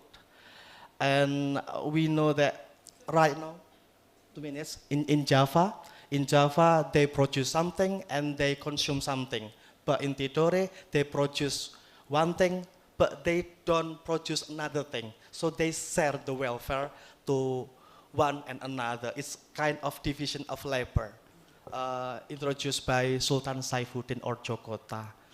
And about the production of baked sagu, Don Diego Prado in early 17th century also witnessed how to make baked sagu. And there is no discussion on the process of taking the essence, but right now we can see that the starts of sagu not only coming from the rumbia tree, but also from cassava as well. And they like usual to make powder and enter it into the whole square mold, and we can take a few minutes later after hot is over. And about the keta, today the local said keta, but when they try to buy keta, they will say with forno, Portuguese word, because it's like more apa ya, more good, like es teh and iced tea. It's different, so the price is up because of the language. So that's why they use forno rather than keta, like es teh and iced tea. Okay. And I try to conclude, so I just borrow it from Michael Parsons, Merchants and Rulers in Gujarat. Commerce, colonization, and migration allow people to share and exchange their knowledge and culture. Their contact could create cultural hybridity. Right now, people prefer to watch Netflix movies rather than read working papers, journal articles, and books. So that's why I tried. Coffee break, and we can use that for the question and answer as well. You know, no problem. Yeah, the next one, Andy. Yeah, floor is yours.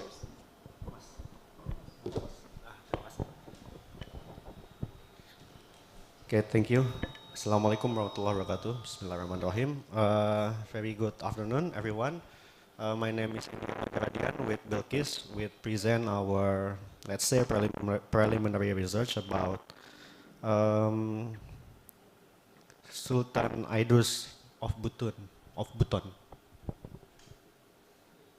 Ini kelihatan tah?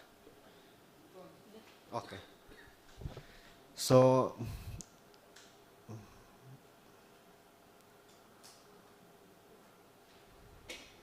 okay, next, please.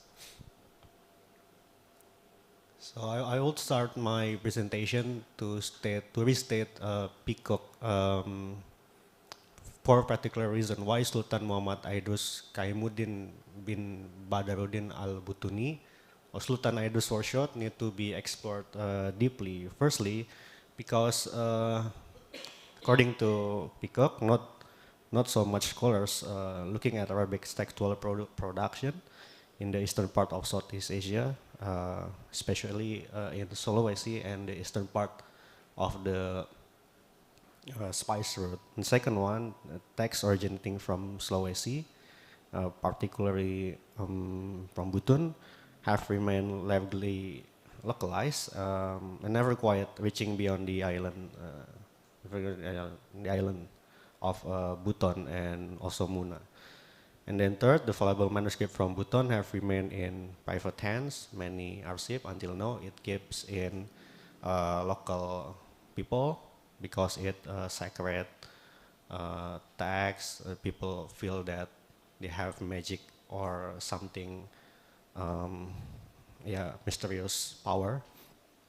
And to add another one, to discover, there has been limited research into the intellectual networks among Sufi leaders or Sufi kings in this region, but we know that numerous works of Buton leader have been produced by many literary works, such as Lajampi, and then Abdul Ghani, Abdul Hadi, and of course Sultan Idrus himself.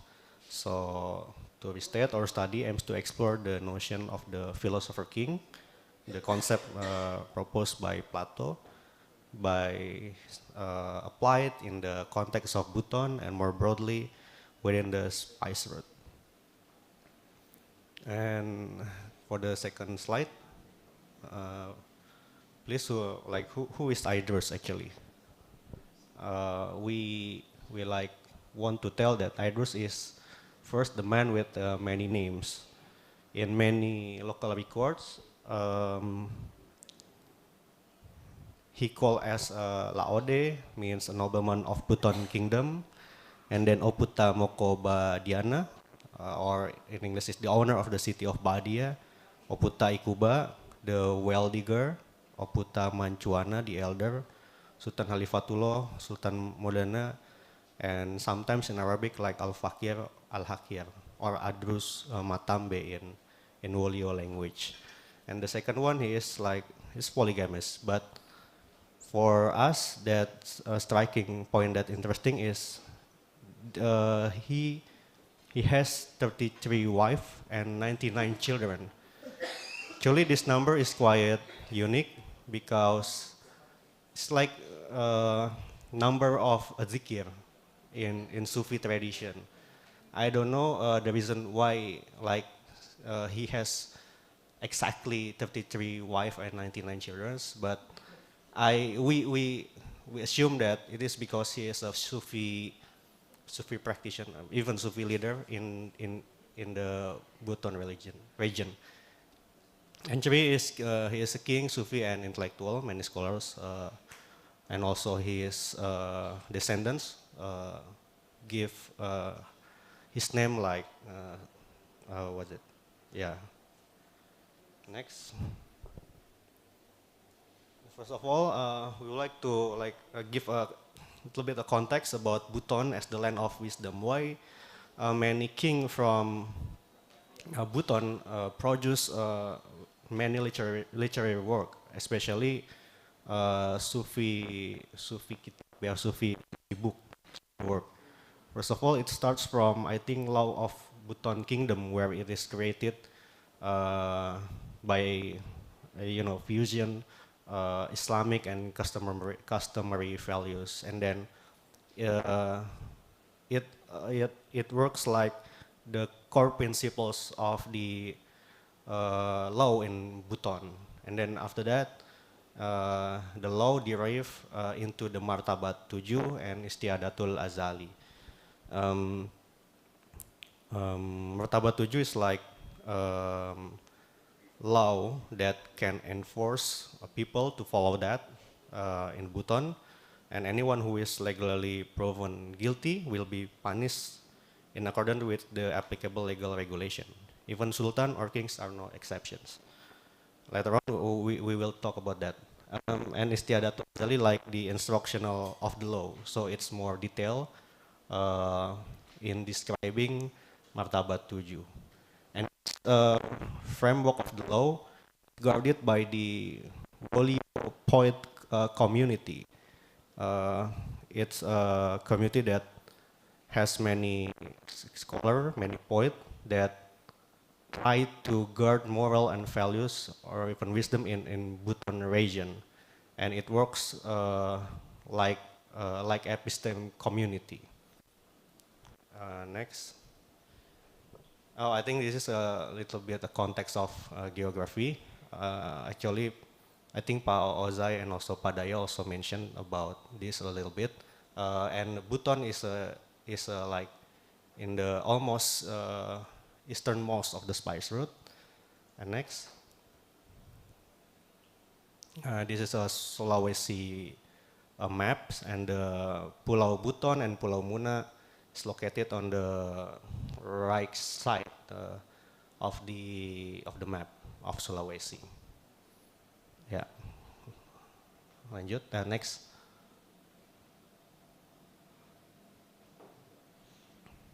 So this is a little bit another context about his intellectual network on Spice Road. Peacock, for example, provides clues in terms of broader connection between Idrus and the Islamic scholar networks of the Spice Road region. Idrus, based on his literary work, was the adherent of Samania Toriko. For example, we can see from several his work like Sabilus Salam, where he is willing to adapt and alter classic texts of Islam to serve for an agenda of his own, and also in Taqiyatul Qulub, use conventional Islamic sources to support Butonese interpretation of rulership, and also many works in Wolio language also represent similar tendency, such as Johar, that means jewel, and Nur Mulabi, or the glorious light. He also cites some scholars in his works, like he cites Abu Bakar Ibn Salim and Ibn Alan. And next, this is the several indicators that we use to when we read the manuscript. What we mean by philosopher king, from Plato idea that there are 1, 2, 3, 4, 5, 6, 7 indicators. So it's for the first one is understanding of the forms, and the second one is rationality. 3 is lack of personal desire, and after that upholding responsibility, and then education and philosophy. And the 6 just nature, and the 7 one is reluctance to rule. In the next session, my companion Bilkis will describe more detail about the text and also the categorization of the philosopher king indicators. Please. Thank you for the opportunity. So, next, please. Oh, not this. Next again. Okay, this. So, the first category, the first concept that is can describe that Sultan Idris is such a philosopher king as well, is because he is calling for the brotherhood, and this I found in 4 books, including Dhuratul Ahkam fil Hadith al-Anam, which published in 19th century, and also in Utur al-Miskiyah fil Hadith al-Akhyar, and also in Sabilul Salam, and the last one is in Tanqiyatul Qulub. So next. Okay, the next concept that he is trying to advise for the reader is a life of guidance and avoiding bid'ah.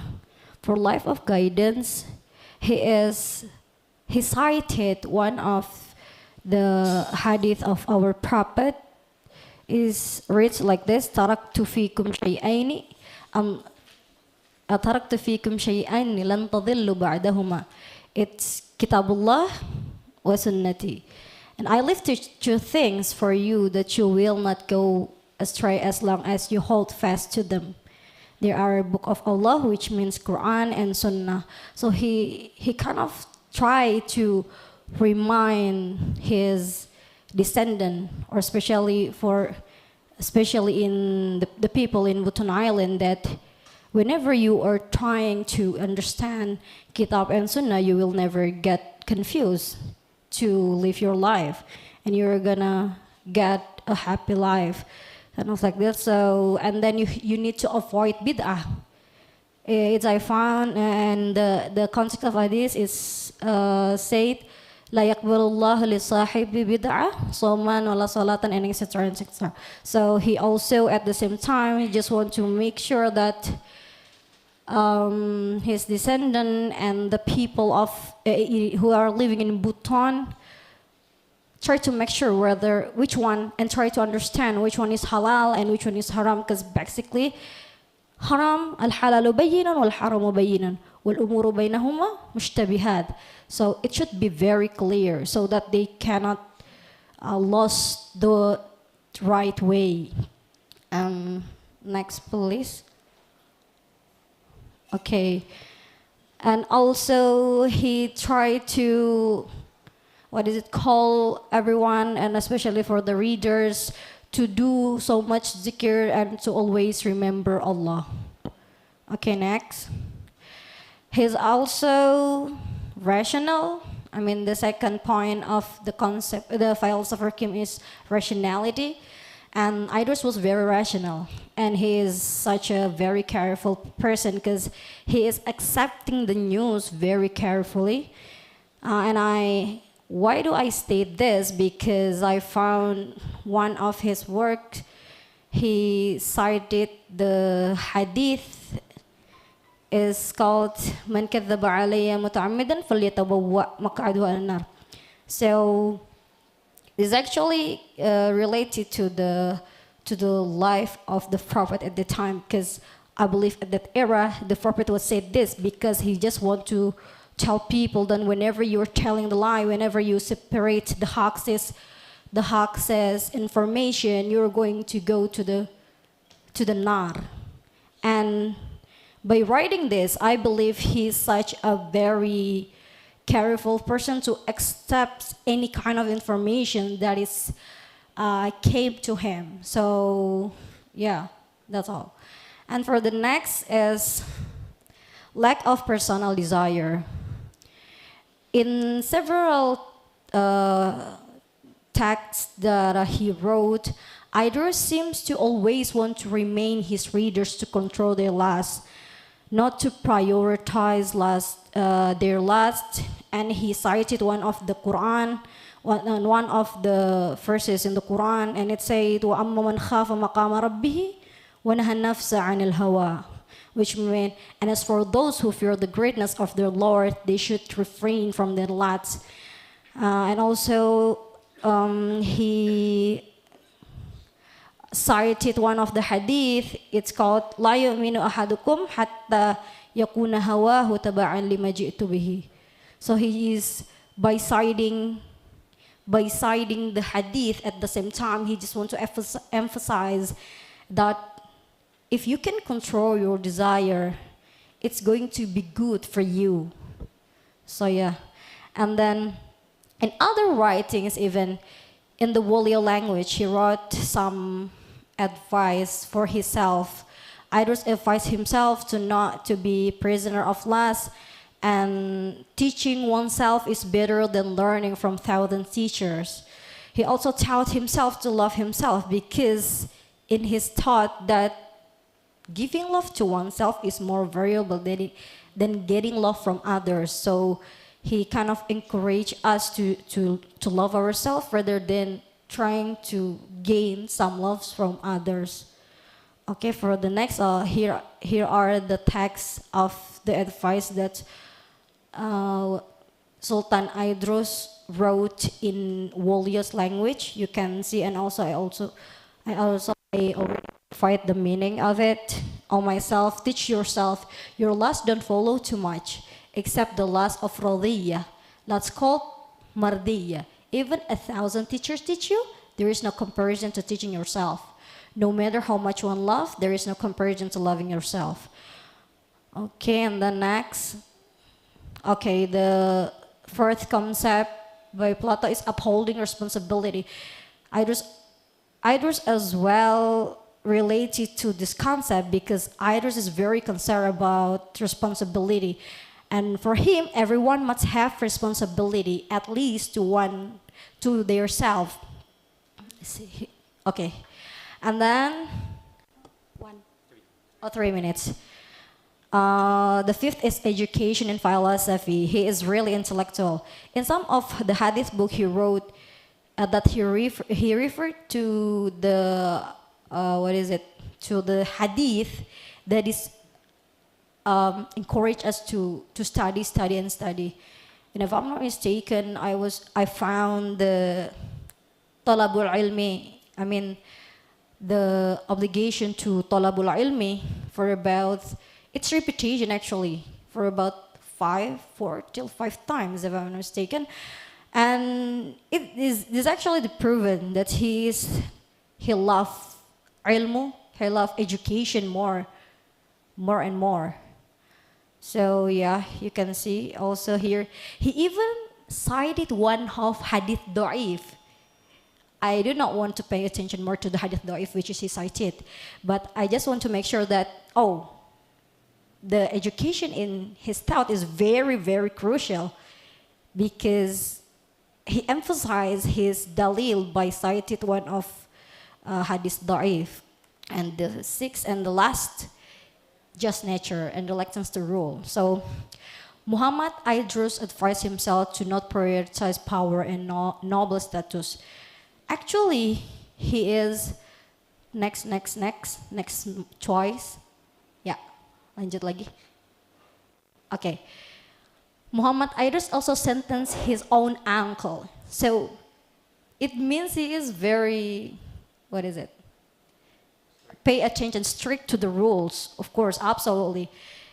The uncle is his father's half-brother, and he sentenced him to death for committing a very despicable act. And the uncle, Laode Afrit Lakina Mawasangka, because he had reportedly committed violence against people for his own personal gain. So you guys can conclude how exactly his personality. Okay, 1 minute. Okay, finish actually. Yes. Yeah, okay, thank you so much. Okay, so yeah, the panel has been completed. Now I think we can come to the question and answer. We have Pak Ginanjar, and then Frial, Pak Jajat, and Professor Ruby, of course. So we can start first from Pak Ginanjar. The presentation about Sultan Muhammad Idrus Qaimuddin Al-Butani, it's very interesting presentation. And I think there is important about intellectual network in Eastern Spice Route, in Eastern Indonesia. I think there is the strong relation and intellectual network between Sultan Idrus with Samania order in Tarekat, right? And I think there is one person who has a very strong influence to Muhammad Idrus named Abdurrahman Al-Falimbani, because Sheikh Abdurrahman Falimbani he is a direct teacher of Sultan Idrus Buton. And I think this is very interesting because Sultan Idrus has a direct mentor or mursyid or teacher from Palembang. And Sheikh Abdurrahman of Palembang, he is a husband of Abdus Samad Palembani's daughter. I think this is a very interesting relation between Buton and Palembang and the Tarekat Samania in Madinah, I think. Syekh Muhammad bin Abdul Karim Samman al-Madani, he was alive in Madinah. And the second, I think there is many Muslim scholars from Eastern Indonesia in the same time. تتحدثين عربية؟ إزاي يعني؟ تمام هناك خليهم مش فاهموا يعني احنا بس لا كيف لا this is international symposium اللغة العربية لا because there are many more I think international English please. لا أبالي you can discuss between both of you أنا و بلقيس بس يعني English please thank you English okay so there is many Muslim scholars name from Eastern Indonesia and the name in the same period like Mahmud bin Muhammad Arsyad Al-Banjari. I think he is a son of Syekh Muhammad Arsyad Banjar and also beliau bertarekat Samaniyah ya sama dengan Sultan Idrus. And also in Bima there is Abdul Ghani Bima in the same period. And also in Sumbawa, there is a Qadi of Sumbawa, Muhammad Ali bin Abdul Rashid As-Sumbawi, who translate salah satu karyanya Asy'arani, tapi saya lupa, tapi Abdul Wahab Sy'arani, indahu amal fi at-tasawuf wa qama bi tarjamatihi Muhammad Ali bin Abdul Rashid Qadi Sumbawa fi nafsil am yani. Wa Ana atamanna Bilqis an tusallitina ad-daw an Sultan Muhammad Idrus wa alaqatuhu al-ilmiyyah ma'a ulama fi Janub Syarqi Asia fi nafsi as-sana. Atamanna dzalik ya. Syukran. Aminin aja deh, anggap aja tahlil. Okay, I think we should collect first another person, Pak Frial, the questions. Thank you. I want to comment Andy and Bilqis' paper about the concept of philosopher king. I want to ask you, do you compare concept of philosopher king with other sultans or sultanates in other Muslim world? For example, Ottoman or Mughal? Because if we read the concept of philosopher king in political context in 19th century, Muslim sultanates or Muslim states in 19th century is decline in 19th century. So they are weak in political, they are weak in military. So they don't want to do everything in political or military. So they did in culture, they studied philosophy and so on and so on. For example, the Sultan of Cirebon, after the decline of Cirebon Sultanate, they studied membatik. They become artists or budayawan. That's why many sultans in 19th century did something like philosophy, I think. Maybe you can compare the concept of philosopher king with other sultanates in the context of the decline of Muslim world in front of Western colonization and so on and so on. And secondly, to Pak Mehmet, I'm interested about Atahasi. Is there any information about Ottoman class Atahasi? We know in the Ottoman there is Askeri class, Reaya class. Are they from Askeri? If any, are they Ilmiye? Something. Okay, thank you. Okay, thank you. I think we can answer. Give the time to answer first before you go, Pak Jajat. Just small question. I think. Oh, okay, small. Okay, let's see how small is it. Okay. Okay, the first one to Muhammad Rezai.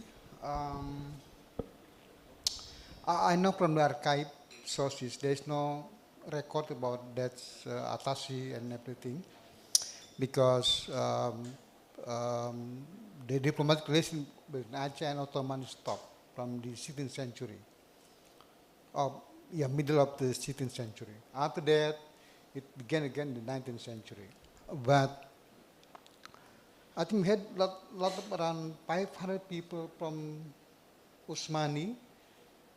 It's not Turkish, I don't know. There are some from the area, the dominion of Usmani, who were sent to Aceh to build, like, for instance, the military army, military.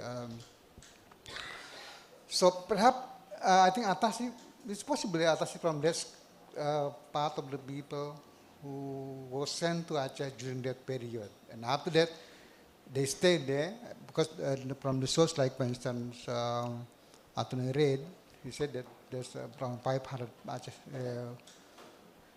Not Usmani, but it was sent by Usmani. It's possible, I think.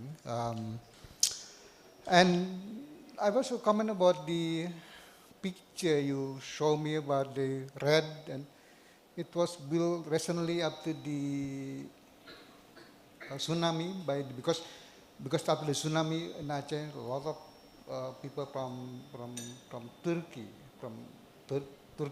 came to Aceh just to continue the relationship, the classical period relationship. Okay, the second one I'm going to Raja Muhammad. No, I also let's say about the Indian again. Raja Muhammad said that the Coromandel Muslim was the first one and very much contribute to the Islamizing people of Sumatra. And while you mentioned about the Gujarati, so I just want to know, because both are Indian, but different opinion about the people who come to Southeast Asia, to Sumatra, to Islamize people here in the region. So I just want to make a comment about that because I heard from Ruby Maloney, who said a little bit different from you, as I mentioned in your presentation. And the last one from Bilkis, Bilkis and Andy. We have the concept of Sufi king rather than philosopher king. And Sufi king is very much use Sufi's term, Sufi's status as a symbol of power.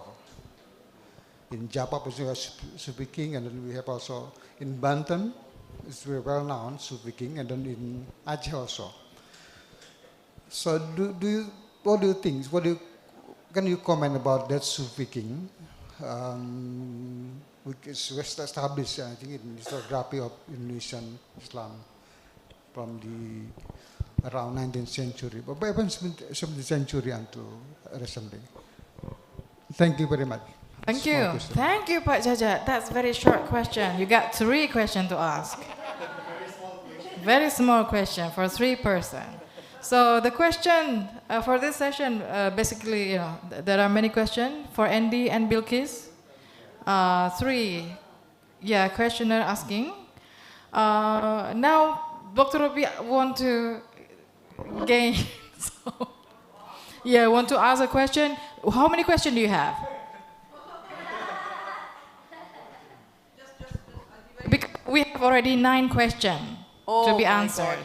9. Okay, so just a very short comments. The first one on the paper presented by Professor on the Turkish influence. He talked about the Rumis. I just want to inform him and the audience that there were Turkish merchants in Gujarat, and they are now, some of them were very clearly designated as Rumis, and they are referred to quite a few times, quite familiar with the term, the records on Rumis.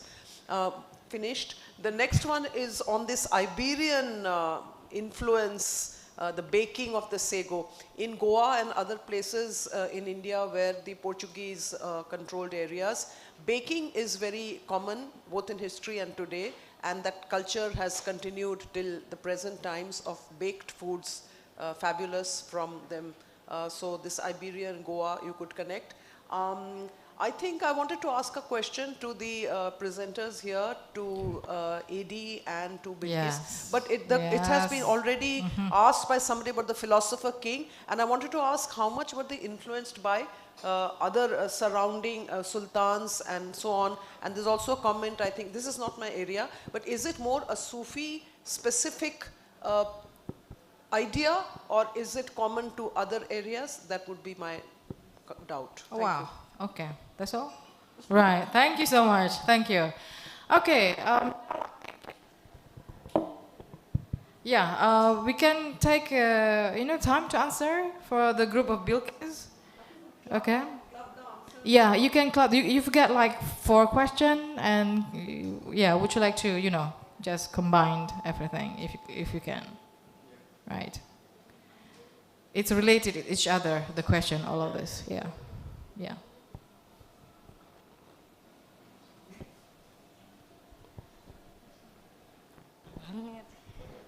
I'm gonna respond to Mr. Ari. Actually, the possibility of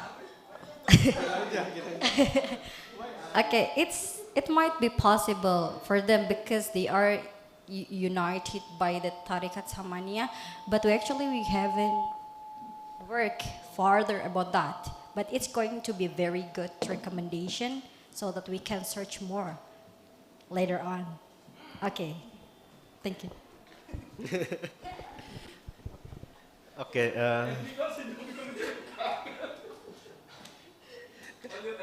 Okay. Thank you very much for the comments and also questions, maybe so feedbacks maybe. Actually, I got like one thread from all of the comments and also the questions. How's the relation among the king or speaking in spice route, let's say. Actually, we don't explore yet the possibility of the relation among the Tariqat Sufi order followers, and also with the king that also was it the follower of Samania Tariko and so on and so forth. But I think, thank you very much, that's homework for us to do to do that, to elaborate more in our research. Thank you very much. But if I can assume, I think it's not it's a close part, I think, Pak Jajat, from the Islamization of Indonesia, where Sufism has a great influence to Islamize Indonesia, many areas actually in Indonesia. And I think the idea of philosopher king or Sufi king is of the Islamization wave through Sufism, through the king in many local in Indonesia, I think. Maybe that's all for me. Thank you. Yeah, I think. Thank you for the feedbacks of Mas Rial, and I think I don't want to assume yet that there is a connection between king that has interest in knowledge or philosophy with the declining of the sultanate or kingdom. But yeah, in many historical stories in our history of human world, I think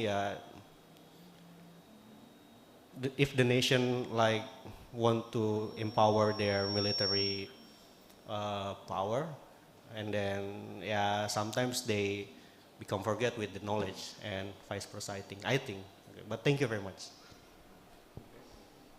Yeah, thank you, Andy. It means you have a lot of homework to do, it seems, right, to answer all these questions. Okay, next, I think the question from Pak Jaja to Mehmet Ozai and Raja Muhammad. Follow up after that.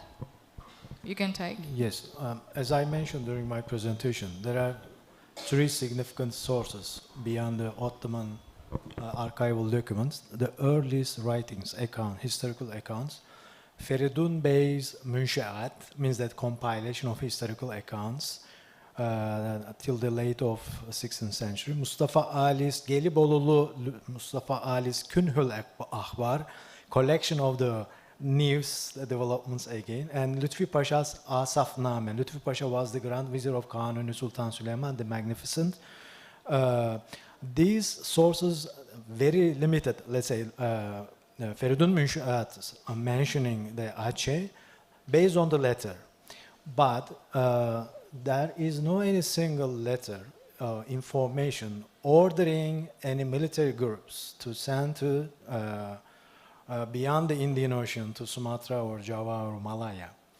So the Rumi is more logical because their presence already known in these port cities in adjacent to Indian Ocean. So when we come to At-Tahashi, based on these documents, three different but supporting each other, 137 people, 7 of them, because they are called Pahlavan Tuju, 7 of them military leader, the other 130 military and artisan staff. But who sent them? The date, again mentioned in this manuscript or the date document, 1616, beginning of the 7th century, means that during Iskandar Muda in Aceh, during Sultan Ahmed I in Ottomans. But again, beginning of this period, Ottoman sources, to my information, there is no any data. Reid and the other scholars referring to, I asked personally to Reid, he referred to one Turkish scholar, Mr. Salih Özbaran. I visited him 2018 in his hometown in Izmir. He said that I just wrote, but it seems that this number of military staff or the number of vessels, let's say 15 vessels or 17 vessels, these vessels did not set off, never ever. But it's understood that some portion of this military staff reached Sumatra beyond the power or initiative of the Ottoman court until we find out the references. Why? Because these guys are mercenaries, right? Not Ottoman Turks, Ottoman Arabs. Because Bitay, it is even the name Baitus, referring to the Palestinian province or the city. Not the Turks, but the Arabs. Abyssinian probably, but the limited number, because we know that even the third wife of Sultan Iskandar Muda was an Habeshi lady, concubine, because recognized but not became sultan. That's children of this wife. I mean, the references are too weak. On the other hand, the Portuguese, referring to Turkish existence, Turkoman Turks, as I mentioned earlier, probably Antonio Brecht collected both sources from Turkish contemporary scholarly works, but these are not basing on the Ottoman archival documents. One supporting idea, what I have been telling you, Mühimme defterleri, one of the very significant notes compiled in Ottoman archives. I don't know how many, 15, 20, but the 6th and the 7th jilits talking about this second part of the 16th century, means that correspondences with Aceh. And the introduction of this Mühimme defterleri is telling that we send to Aceh that one, that. But in content, there is no any reference. Very interesting. Very surprising, but again, my personal communication with Reid and Salih Özbaran, both historians from Turkey, because the same generation, 80s currently, both of them, no any significant, authentic sources they refer. Thank you very much.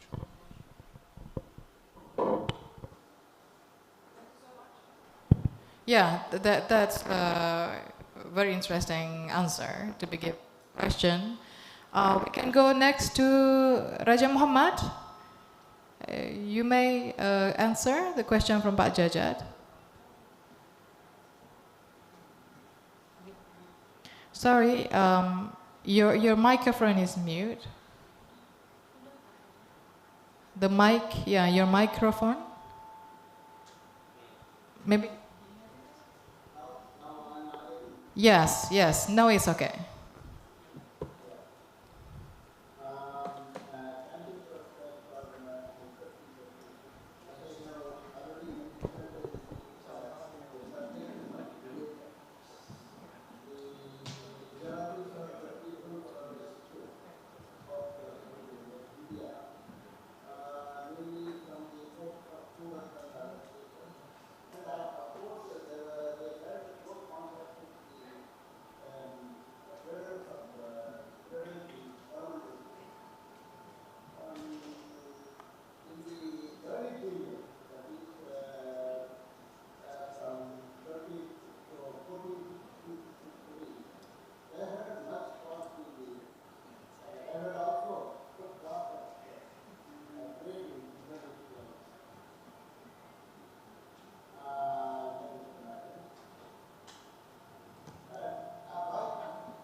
Okay.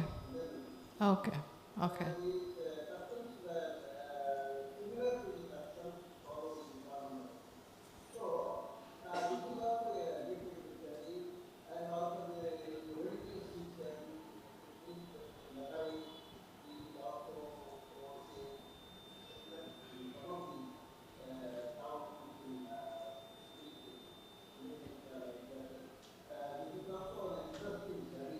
Thank you.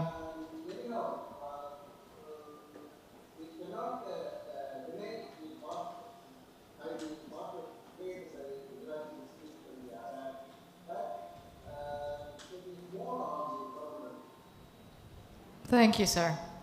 Thank you for that answer. So, the answer satisfied you, Pak Jajat? The answer is okay, Professor? Yeah. Okay. All right. For those who are here, you can grab your coffee and get your break, but still you want to sit down before we finish up. I have one question left for Muhammad Riaz. Muhammad Riaz, are you still with us?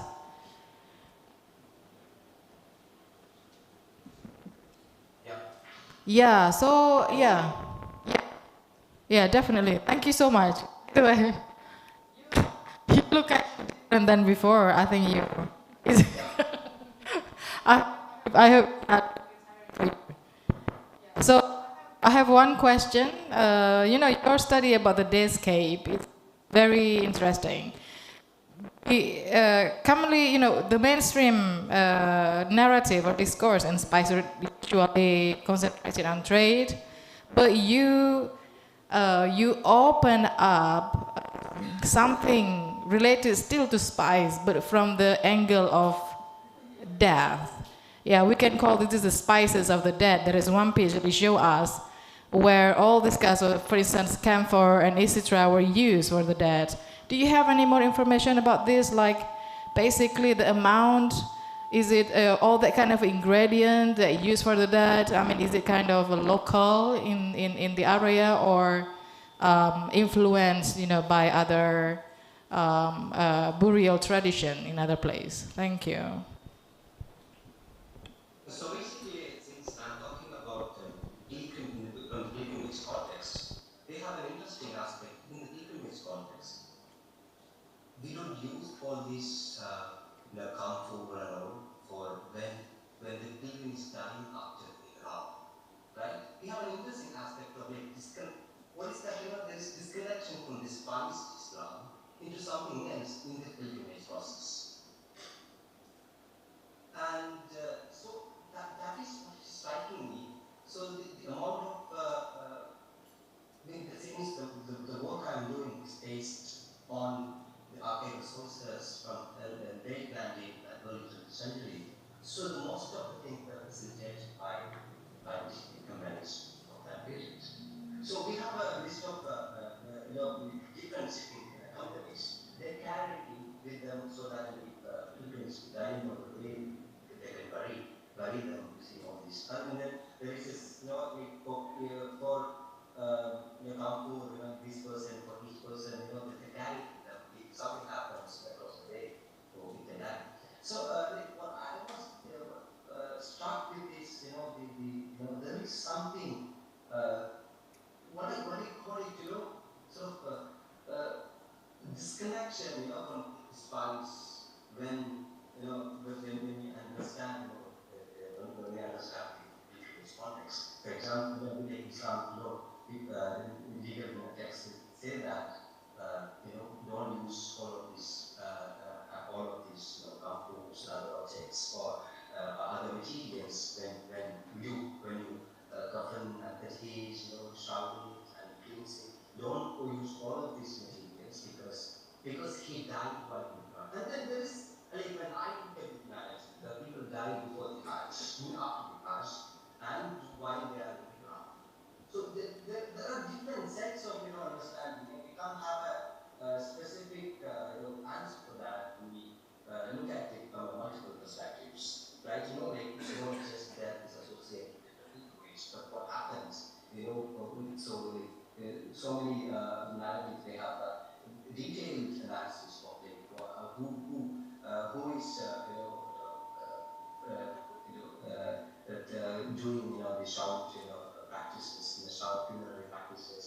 And I have a very, and maybe I end with these two examples from the contemporary world, which is of, this, the first examples they have mentioned, legends of two sheikhs, they are coming from, from Uzbekistan, and then body is, floated in the shores of Bombay, and other from Su is saying from Algeria, and his, the body is, is floating and in the Matro in Egypt. So we have this example in our mind, and the people are inspecting the new structure of a stone. And but in the case of the recent examples, very controversial because in the global history of the violence, Islam, and all these things, in Islam of India and Baghdad, they were buried. They were buried in the ocean, so that all these conceptions, all this establishment of shrines and institutions might have happened. And there is a politics of that. Even in this case, when there's a battle, according to Islam, you can carry the janazah to other place if it is not necessary. Even, and then the specific rule regarding the burial at sea is very different from what we see in the. So what happened is there is this paradox of in these examples of burial of these two controversial persons, contemporary history, and the burial of other people in the ocean, and then the body is washing ashore, so that after that establishment, a mausoleum, a shrine is established, built in that space. The conception of tombstone and absenting of the grave. That's a very different instance I have in mind, because that is what I'm thinking about this burial at sea. Yeah. And regarding these spices and all, it can be we can't have a single Right. Okay. Thank you, Riaz. I would like to ask some more questions, to be honest, but I think we got to stop here. We should end the session. So I just want to make sure, online question we don't have, right? Nobody asking on Zoom. All right. Okay. Then, okay. Thank you so much for all the speakers. The session has been, contributing a lot to the narrative of the spice route. So yeah, take care. And thank you. Bye-bye.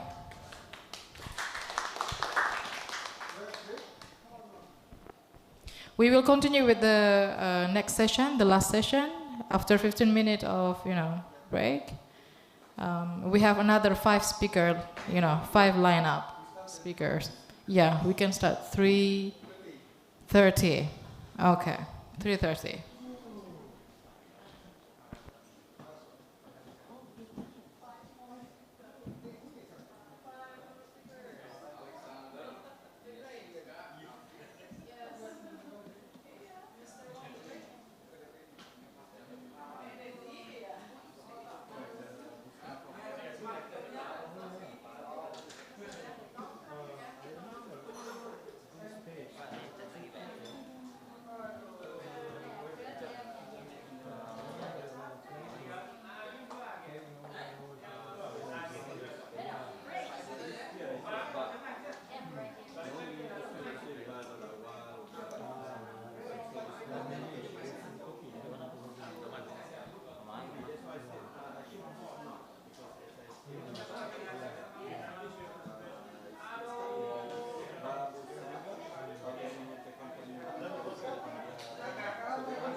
Yang offline dunia doang, soalnya online.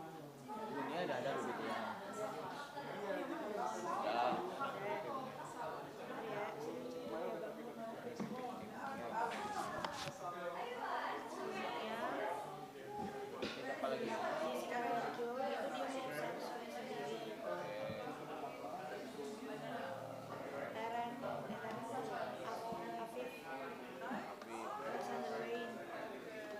Ini apa nih?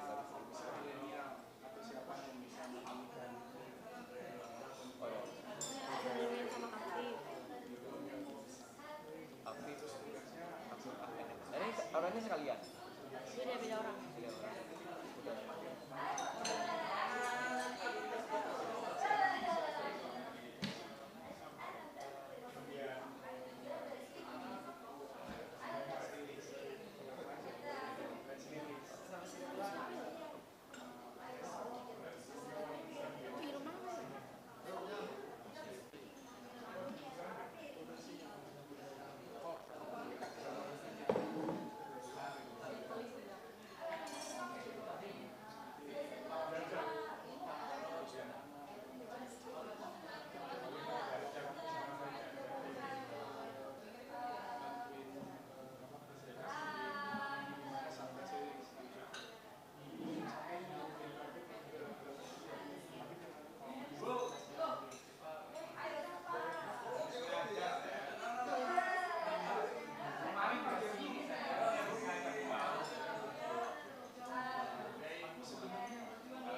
start video.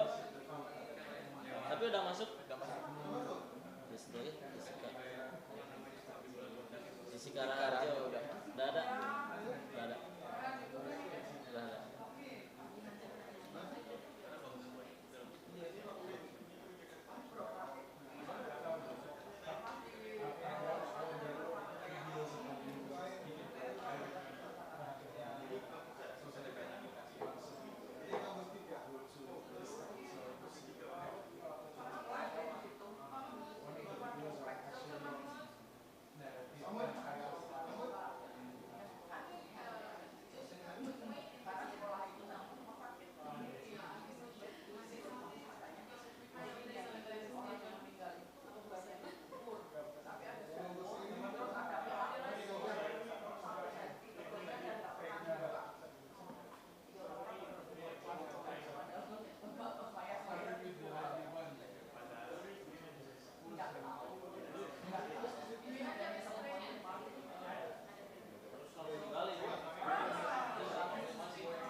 Okay, ladies and gentlemen, so now we are in the final session of our symposium, and in this panel we have many speakers, 5 speakers. There is Alexander Wine from University of St. Andrew in United Kingdom, and also Jessica Raharjo from Oxford University, and Afif Ahmed from India, and here offline also we have Pak Priyal Ramadan from the National Library of Indonesia, and also Ibu Nia Deliana from UIIII Indonesia. So let's begin this panel with the presentation from Alexander Wine. So are you with us now? Oh, okay. So please, Mr. Alexander Wine. Okay, thank you very much. And good afternoon to you all. I'm just warning that my internet connection is a little unstable. There was a big storm in Scotland over the weekend, and it's messed things around a little bit. So if I start breaking up, that will be why. And let me just share my screen with you.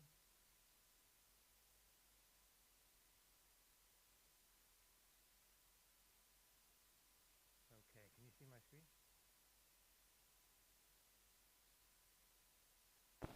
Clear, great. Please continue. Yeah, okay, great. Thank you very much. Okay, well, let me begin first of all by thanking the conveners for inviting me. It's a great honor to be here, even if only online. So the title of my presentation, as you can see there, is The Origins of the Javanese Mosque.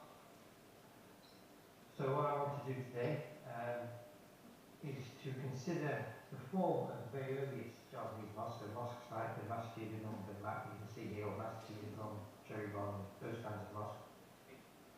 To consider their form, both their structure and their other features. I would consider them as complete cultural objects, as it were, consider every facet of them, with the intention of trying to comment on what influences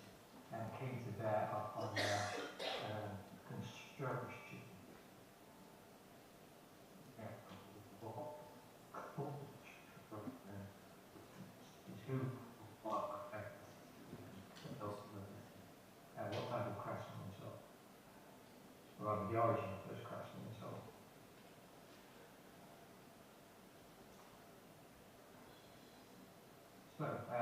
So let's I want to begin by highlighting various structural and decorative features of Java's earliest mosques that I shall argue carry information about the influences that came to bear on their construction.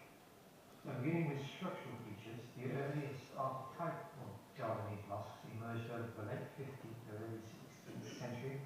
After these, Masjid Demak, which began here, is both the oldest and most typical of later examples, the most characteristic, with many other mosques, later mosques, notably Masjid Banten, being built to a comparable plan. So what is that plan? So constituting large square buildings, such mosques always sit upon the ground, with some hiding, as in the Malay law, and wooden posts, and are often topped with three-tiered, or sometimes five-tiered, pyramidal pitched roofs known locally as hajub. Although most early mosques today also fronted by large surrounding or verandas, these are later additions, usually from the 19th century.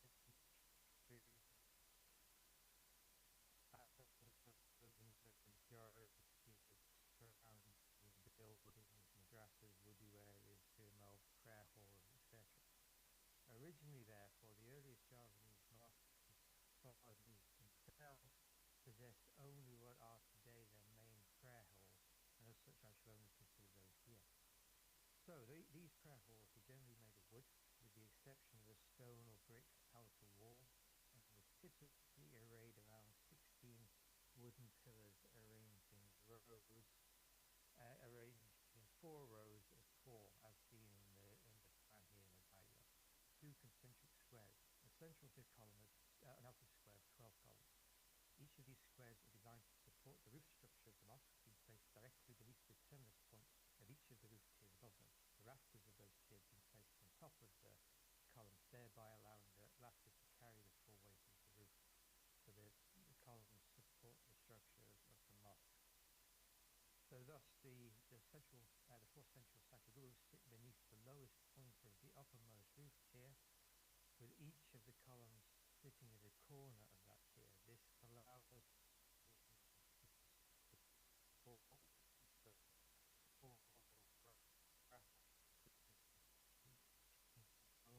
support the middle roof tier, so all four columns.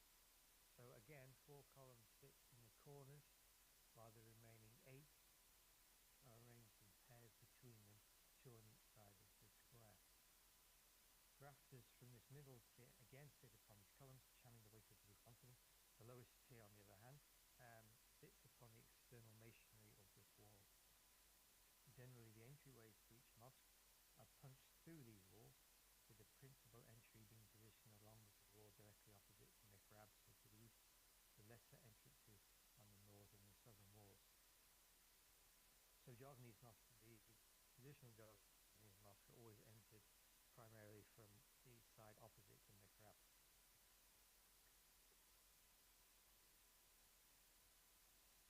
So another distinctive feature of many early Javanese mosques, and which sets them apart from surviving representations of Java's pre-Islamic buildings, as well as the island's later mosques, are their use of rounded columns, and not square columns, a variety of which can be seen here. Whereas, as I shall discuss in a little while, traditional Javanese mosques utilized the square columns, as I just mentioned, often richly decorated. The earliest mosques, including Masjid Demak, Masjid Cheribon, and Masjid Merah Pendunan, typically utilize round columns of about ½ a meter in diameter, made of teak and placed upon simple circular stone bases that are twice the width of the column itself. In Cheribon, such columns also typically have capitals richly carved with double-layered stars, as again seen here. Most notably, however, are the Masjid Demak or Sakaguru, each of massive construction, being approximately 1 meter in diameter and 16.3 meters in height. These are not solid. Each column is made up of thin strips of wood, each no more than 10 centimeters wide, pieced together and held in place by large metal bands. Each column is therefore essentially hollow. Local tradition pays much attention to this strange mode of construction, which can also be seen in a single column in the northeast corner of the Masjid Cheribon. They are therefore given the distinctive name Saka Tatal to distinguish them from other types of Sakiguru. In both places, and it's both in Demak and Cheribon, they are attributed to Sunan Kalijaga, who, after supposedly rowing low on timber, devised the Saka Tatal method of construction to construct these such large columns. So various decorative features of these mosques are also worth considering when we're considering them as complete cultural objects, including elaborately carved doors like those shown here at the top, which, while incorporating traditional Javanese motifs like Makara creatures characteristic of Mazahir's art, also depict pottery, abstract floral designs, and cloud motifs whose arrangement set on a red background is called Chinese art. At Masjid Cheribon, the main prayer hall is delineated by a rectangular brick wall measuring 18 by 13 meters. That, painted red, plays no structural role, merely marking the boundary of the main prayer hall. Stylistically, this wall is similar to the boundary walls of pre-Islamic Javanese temples, as well as the oldest sections of the nearby Keraton Sasikuhan. Similar features can also be seen at the nearby Masjid Merah Pangilinan and the famous Masjid Menara Kudus, which also features split gateways and a dome tower reminiscent of pre-Islamic Javanese temples. Alongside these features, however, and across all three sites, are richly decorated floral and eternal knot motifs such as those featured here, that, often accompanied by cloud patterns, are again reminiscent of Chinese design.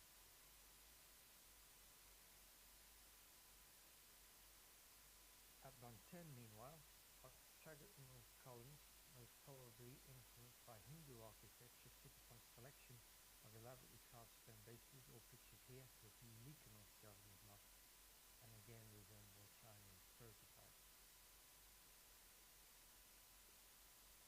So, what do these various architectural and aesthetic features have to tell us about the origins of the first Javanese mosque? As I have already hinted at, there are perhaps local Javanese, Indian, Hindu, as well as Chinese influences at play here. So let's examine this in a bit more detail. Let's unpick this in a bit more detail. So to begin with, it's worth noting that several scholars have sought to associate early Javanese mosque architecture with South India, specifically Malabar.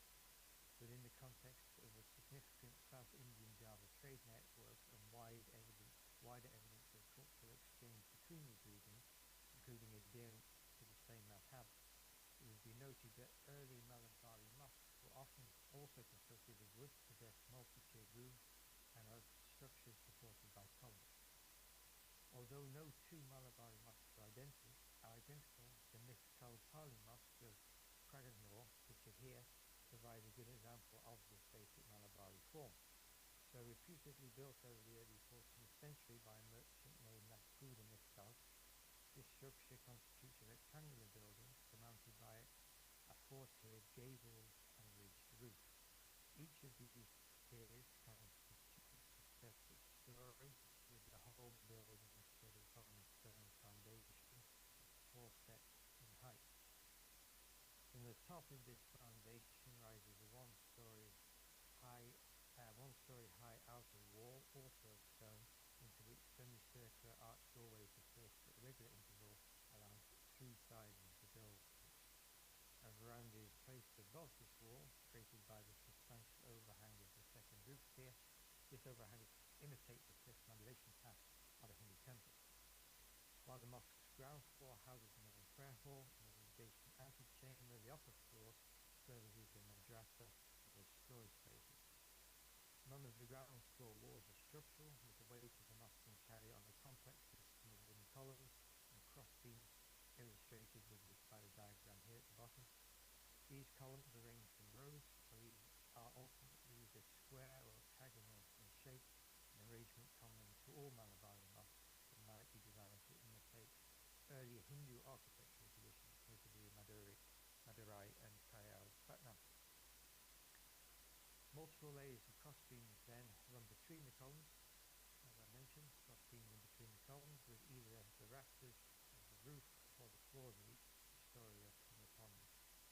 And these beam rafters diminish in height the further up the structure you go, so they get smaller the further up you go.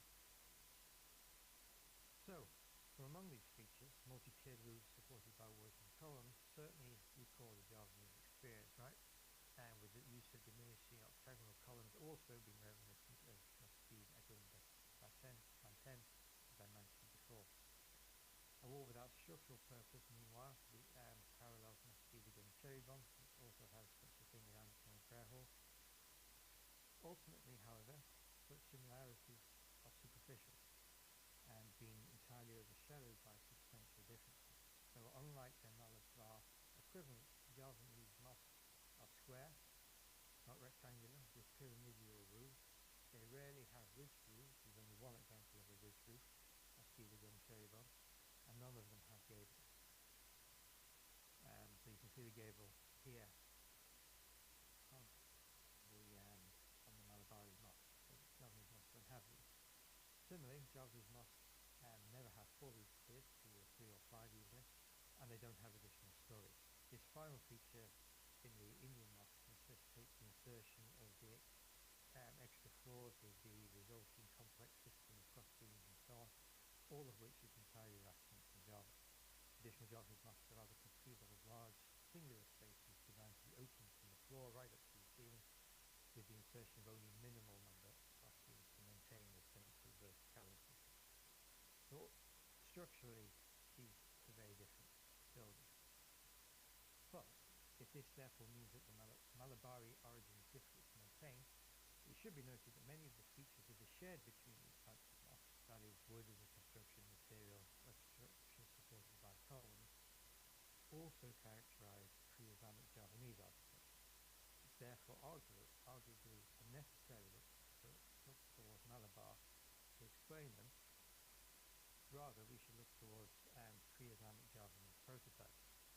So, while decorative scenes on Javanese chandis in our Hindu temples depict several indigenous structures of comparable appearance to the early Javanese mosques, such as the Pendopo and the Meru, the most compelling potential prototype for the mosque is the Wantilan, pictured here, a large pavilion designed to host cockfights and festival days, which you can still find on Bali. So positioned near, but always outside a temple complex, the bloodletting which would occur within these structures serves to banish the malevolent Pita Kala, or the dark powers which rump through the retinues of divine beings. Significantly for this discussion, however, surviving Wantilan are remarkably similar to the traditional Javanese mosque. Although open on all sides and not enclosed, they are also square. They have pyramidal roofs, usually either 2 or 3 tiered, supported by columns, all supported in a comparable fashion to those at, for example, the Mak. Moreover, Halim and Joto has uncovered archaeological evidence for the existence of such structures on pre-Islamic Java within a ritual context, further suggesting a link. So while it has been objected, however, that Wantilan do not constitute sacred buildings, rather they constitute places of ritual impurity, where individuals are cleansed of evil influence before entering the temple, a function which would arguably make them inappropriate as mosques, this conclusion is uncertain, because it's the act of bloodletting within the Wantilan rather than the structure itself which causes the impurities. Therefore, the Wantilan, the idea that the Wantilan is being reused as a mosque is the most plausible explanation for the form of the traditional Javanese mosque overall. But if this establishes the basic form of the Javanese mosque as a continuation of pre-Islamic Javanese forms, what of the other features discussed here, such as the round columns, the sakatal, and diverse decorative features? Do they do the same, or do they come from somewhere else? And because my time is short, in these last few slides I want to focus primarily on the possibility of Chinese influence over the construction of the first Javanese mosque. I want to focus on that aspect of the argument. As many recent publications highlighted, Chinese Muslims played a significant role in Java's initial Islamization. The first ruler of Demak, for example, having now been identified as a Chinese Muslim merchant named Dingbun, Indeed, several scholars, beginning with Samat Maljana, have noted and proposed structural similarities between the traditional Javanese mosque and the Chinese pavilion, which is the one pictured here, in imitation of which many pre-modern Chinese mosques are built. So this pavilion that you can see here is the moved tower at the mosque in Xi'an.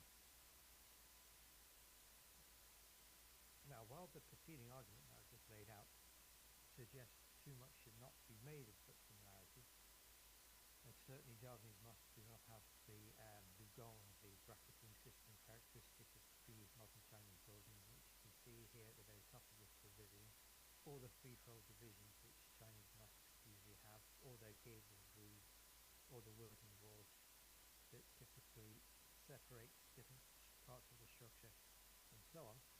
Nevertheless, Chinese and Javanese mosques do have some specific similarities.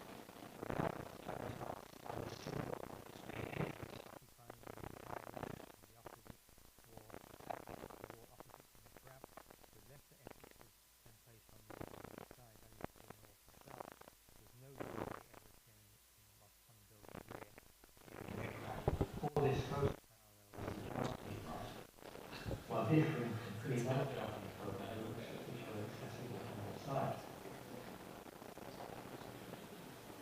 But perhaps the most significant similarity between Javanese and Chinese mosques are in color, because Chinese columns, such as the ones depicted here at the bottom, are typically rounded and rest upon surface stone bases. According to the Yin Yao Fa Shen, a Chinese building manual commonly used by Javanese mosques to be constructed, the stone bases of the columns, such as these, should always be twice the diameter of the columns themselves. This directly parallels what you see on Java. As also demonstrated by the top picture here taken by the cherry bomb. In fact, excluding the cherry bomb's double star capital, the early Javanese mosque columns were virtually identical to Chinese ones, while, as already noted, constituting a significant stylistic departure from pre-Islamic and later Islamic Javanese architects were square and often elaborately decked carved columns were the norm. Of even further relevance in this context, however, is the Yin Yao Fa Shen's instructions for building what it terms a pieced column. Although most traditional Chinese columns were made from a single tree trunk, when a tree of sufficient size could not be found, small strips of timber would be joined together to form a tubular structure. This would then be secured around the outside with iron bands, so forming a so-called pieced column. This very distinctive structure is clearly synonymous with the Krakatau of Java. Indeed, Javanese legend even claims that the Max Krakatau were constructed when no sufficiently large tree trunks could be found. Consequently, this type of hollow, large column plausibly constitutes evidence of Chinese involvement in early Javanese mosque construction. Certainly, piece columns were very commonly used in China during the 15th and 16th centuries, when the country experienced a chronic wood shortage, coupled with the desire to build ever larger structures. In addition to these similarities, a number of Javanese legends support notions of Chinese involvement in early Javanese mosque construction. For example, a local Buddhist tradition attributes the construction of the massive Menara Kudus, pictured here, to a Chinese companion of Sunan Kudus called Tia Tiling Sing. Although Sunan Kudus gave the order to build the mosque, therefore, Tia Tiling Sing carried out the work, and hence the road outside the mosque is named after it. Indeed, despite this mosque's strong Hindu characteristics, including its famous minaret, there are also indications of Chinese influence. In addition to the Chinese plates which decorate the minaret, for example, there are Chinese-style carvings in some of the mosque doors, while at the split gateway that sits within the mosque prayer hall are decorative lozenges containing Chinese-style floral decoration. Similarly, another split gateway within the mosque's grave complex, which borders it, has a screen positioned directly behind it, obscuring sight of what is beyond. Such features are reminiscent of Chinese architecture, where screens are commonly positioned behind gateways, including in mosque compounds. Dr. Alexander Wine, kindly apologies, you have time 5 minutes more. left. Yep, I'm just coming up. Do you have 5 minutes left?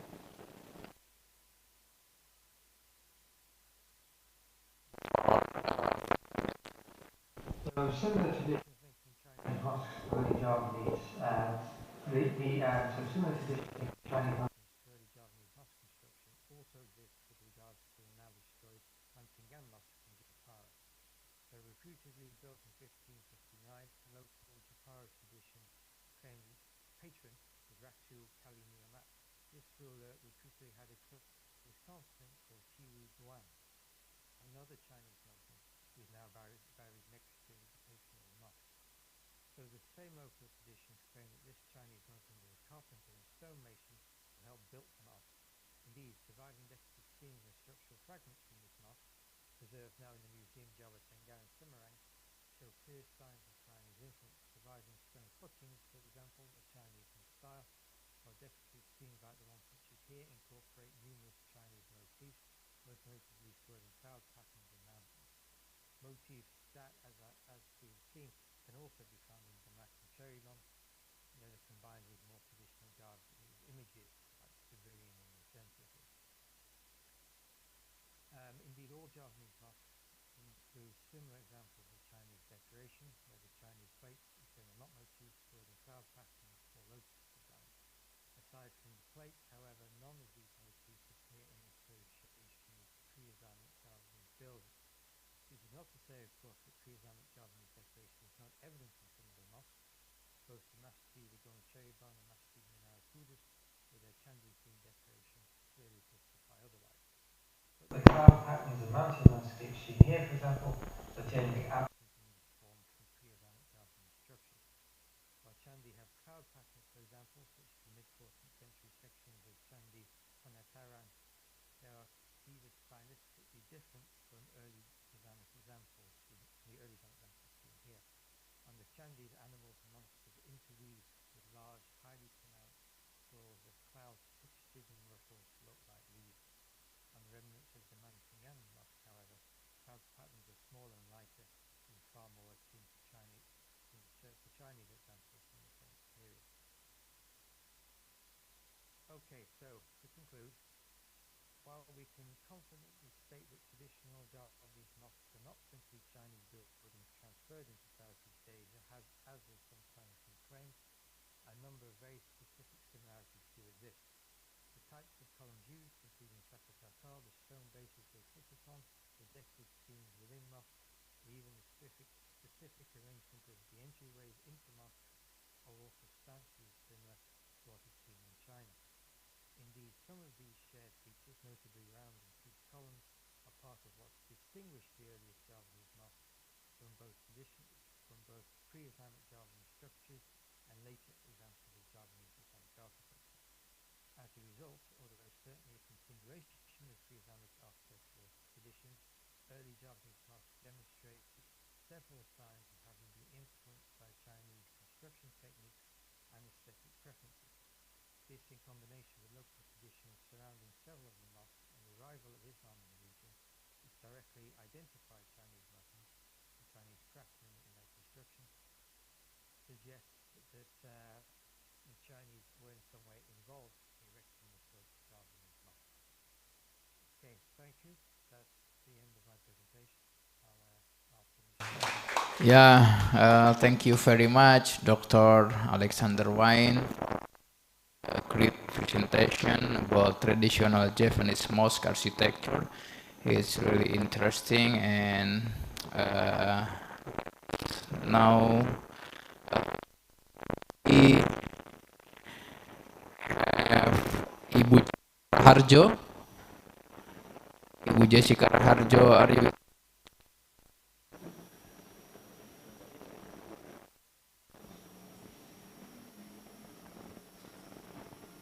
Oke.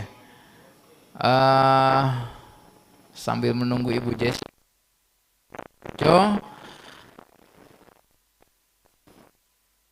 Oke. So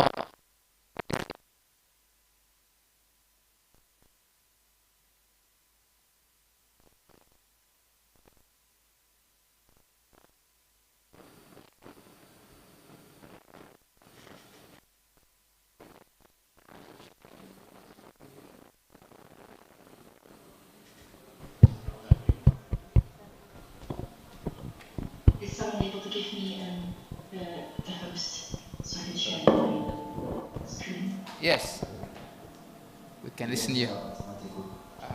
Okay.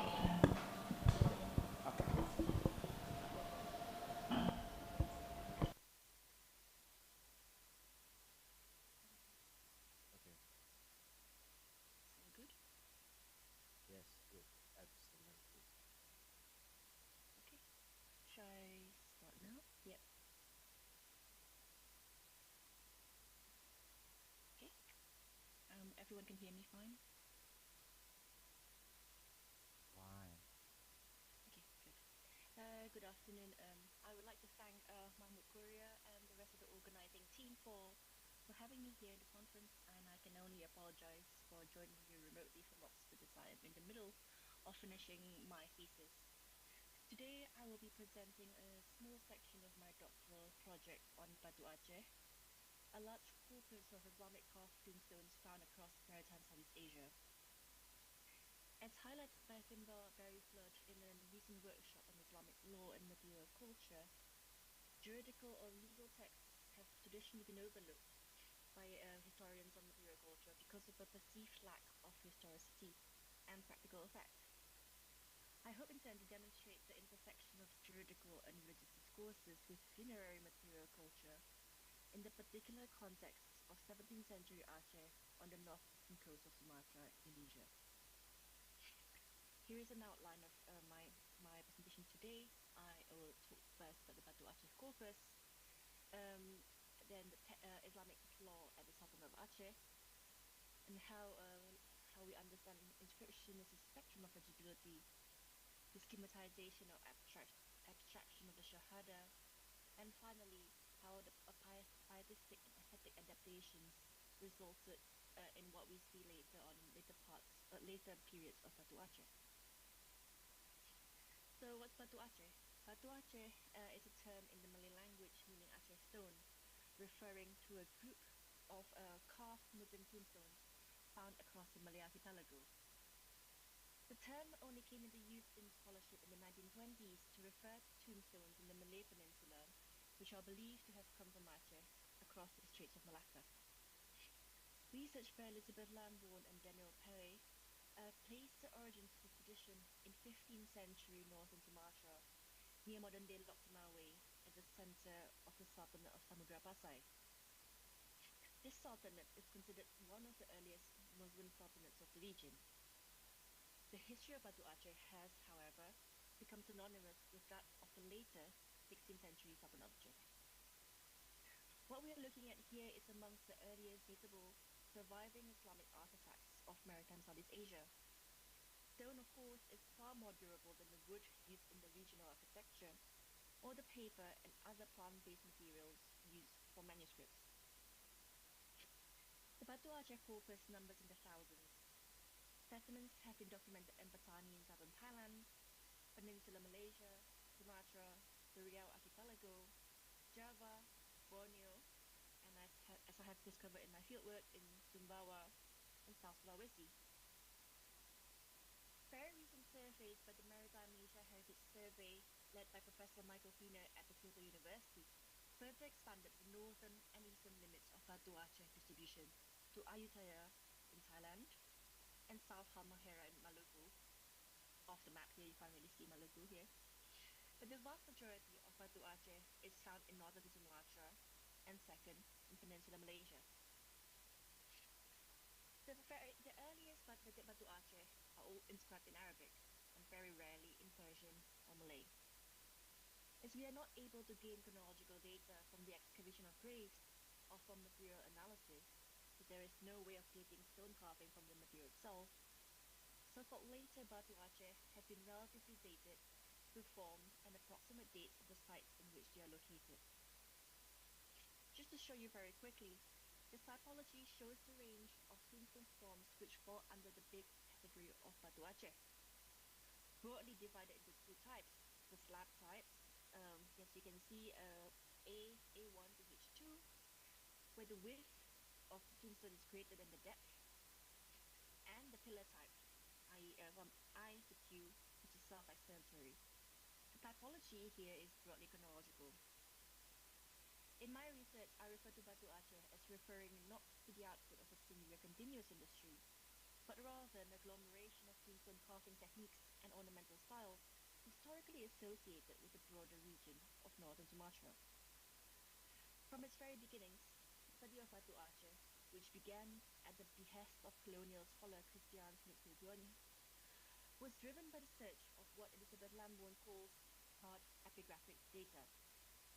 What this means is that the survey conducted in the early 20th century, and many others carried out later, omitted uninscribed tombstones or tombstones with simple, formulaic inscriptions. It is worth highlighting here, looking at the typology, that only a small proportion of Batu Aceh carry inscriptions proper. Around the end of the 16th century, inscription on Batu Aceh gave way to imitation of letter forms, or even replaced by floral patterns or arabesques altogether.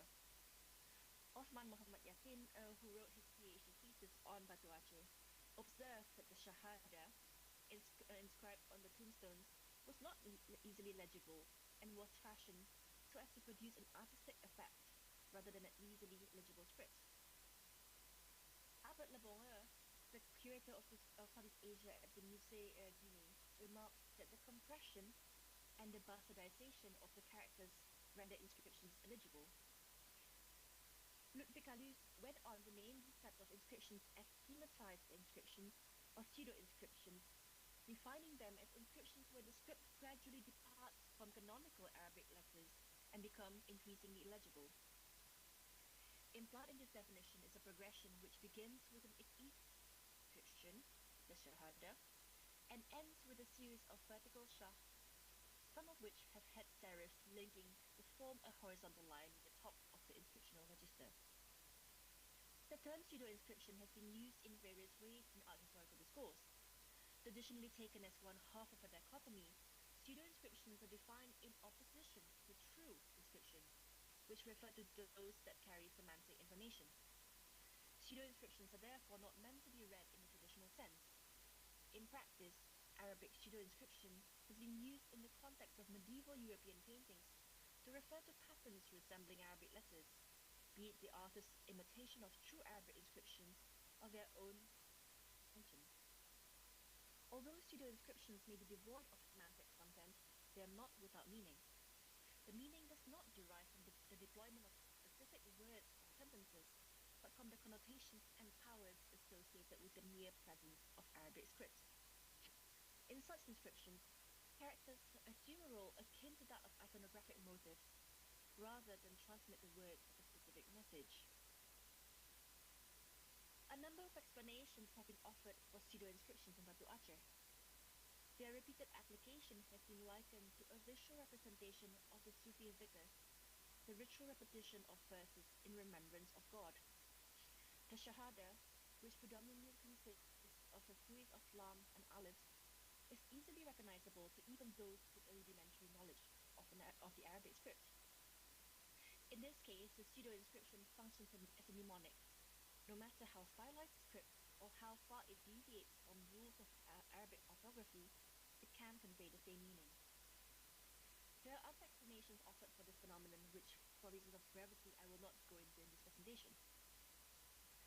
Now, Calus, the foremost authority on epigraphy, Batu Aceh epigraphy, views the increasing prevalence of pseudo-inscriptions in Batu Aceh as indicative of the decline of the Arabic language in the Malay archipelago.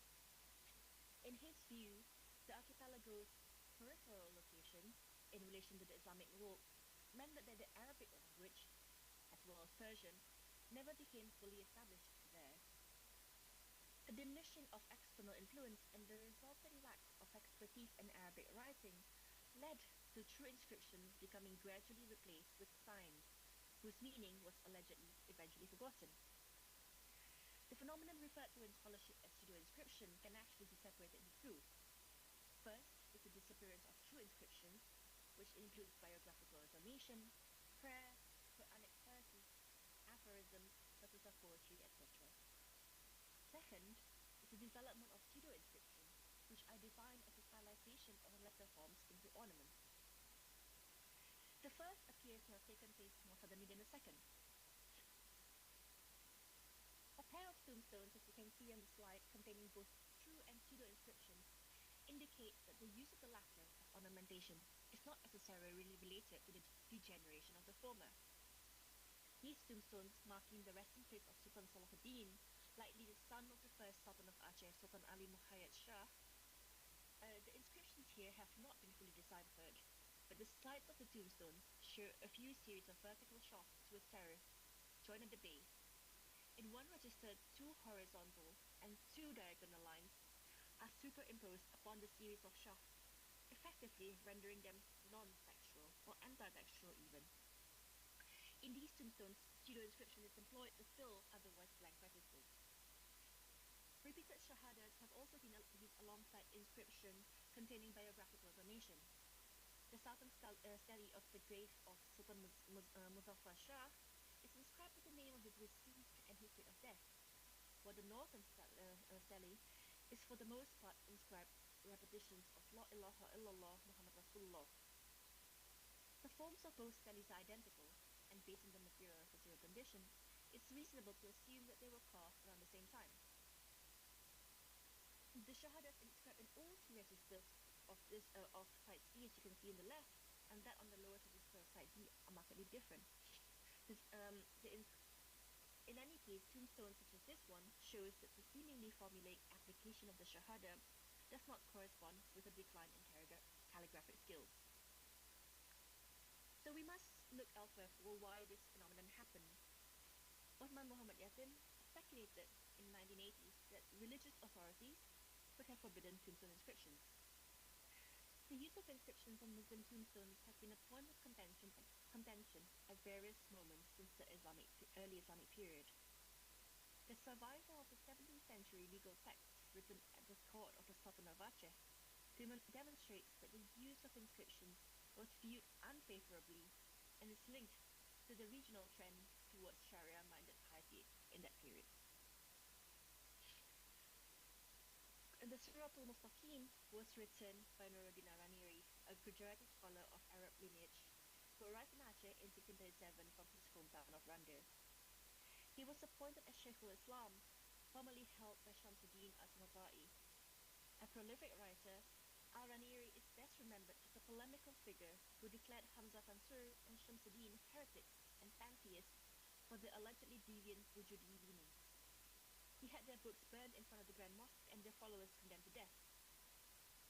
Araniri's attack against the doctrine of Wahdatul Wujud in Aceh probably occurred during the same time as when said doctrine, which was popular in India, especially during the time of the Mughal Emperor Akbar, faced great theological and social opposition.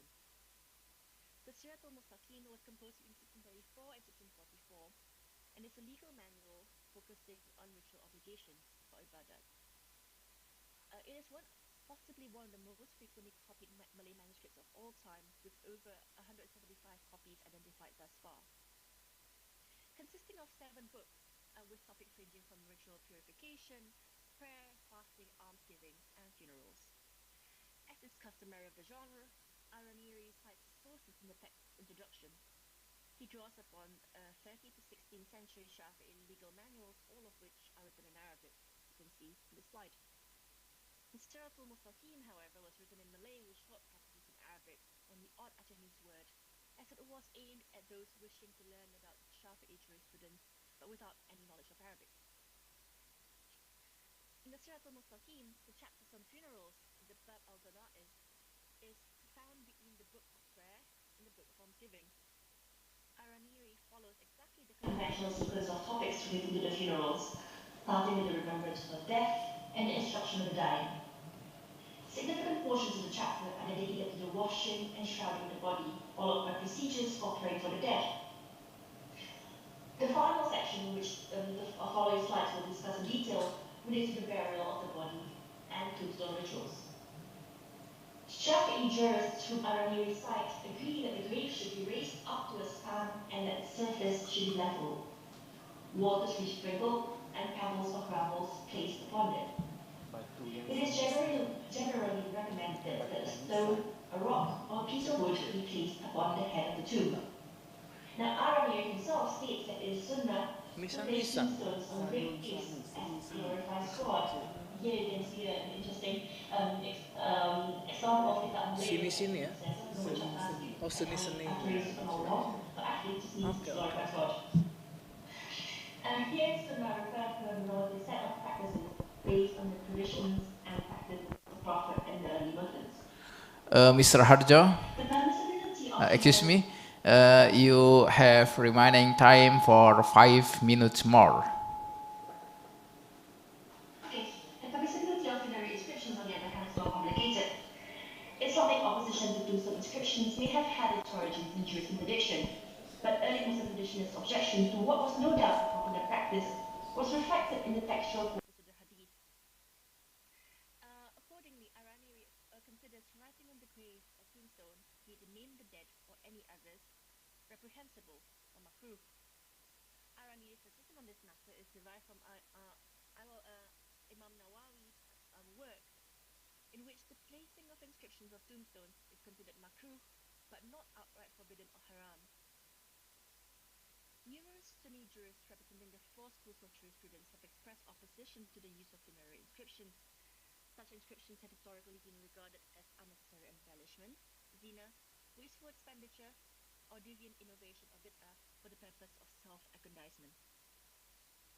Now, while he considers tombstone inscriptions makruh, Irani categorically forbids inscribing the verses of the Quran or the name of God.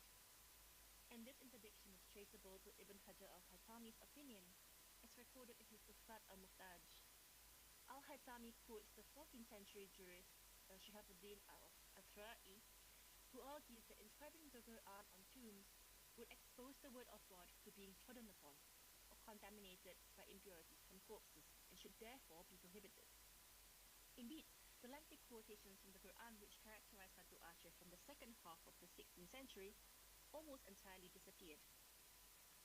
But then, why do we still continue to see the name of God on Batu Aceh in subsequent periods? How do we account for the proliferation of Tidur inscriptions on Batu Aceh? And why did the stone carvers, who had a vast repertoire of designs at their disposal, continue to use abstracted forms of inscription? Irani suddenly, in 1641, to return to his native Gujarat after facing opposition from the followers of Syarif Rijal, a follower of the disgraced Shamsuddin Samarkand. Attitudes towards funerary inscriptions, however, appear to have remained the same after Irani's departure, as his legacy seemed to have endured despite his brief tenure in Aceh. In 1661, Abdul Rauf Asingkili took up the post of Sheikhul Islam, which he occupied until his death in 1693. Abdul Rauf's approach has been described as ironic despite his reformist inclinations. Probably keen to avoid another bloody episode, he managed to bridge the schism between the Sufis and the more Sharia-minded scholars. The Sultan of Batu Alam commissioned Abdul Rauf to write Mir'at Abdullah, a legal text aimed as a guide for judges. Mir'at Abdullah covers topics such as commercial, criminal, matrimonial, and inheritance law, but is completely silent on ritual obligations or ibadat. Abdul Rauf presents no ruling on permissibility of funerary practices, and it is apparent that the Mir'at Abdullah was intended as a supplement to Siratul Mustaqim. The Siratul Mustaqim was still very much quoted in the later 17th century. On the tombstone such as the one on the left, the Shahada is visually represented in the three horizontal registers by a series of vertical shafts with head terrace, punctuated by the diagonal to slanted lam alifs and the looped final halves. On the right, you can see that the lam alifs have been attached to resemble a sequence of arrows. And the Shahada plays a central role in the Muslim faith. As one of the 5 pillars of Islam, its recitation in front of witnesses is considered an integral act in religious conversion. The significance of its recitation in religious life is well documented in works written at the Aceh fort in the 16th and 17th centuries. Shamsuddin, Irani's predecessor, in the epilogue of his Jawhar al-Haqa'iq, states that recitation of the phrase at the ascending levels of dhikr, muraqabah, tawajjuh, and mushahada leads to the attainment of the experience of God. The expression is also an important part of funerary Ms. Raharjo, reminds us. Mr. Raharjo, sorry, 2 minutes more.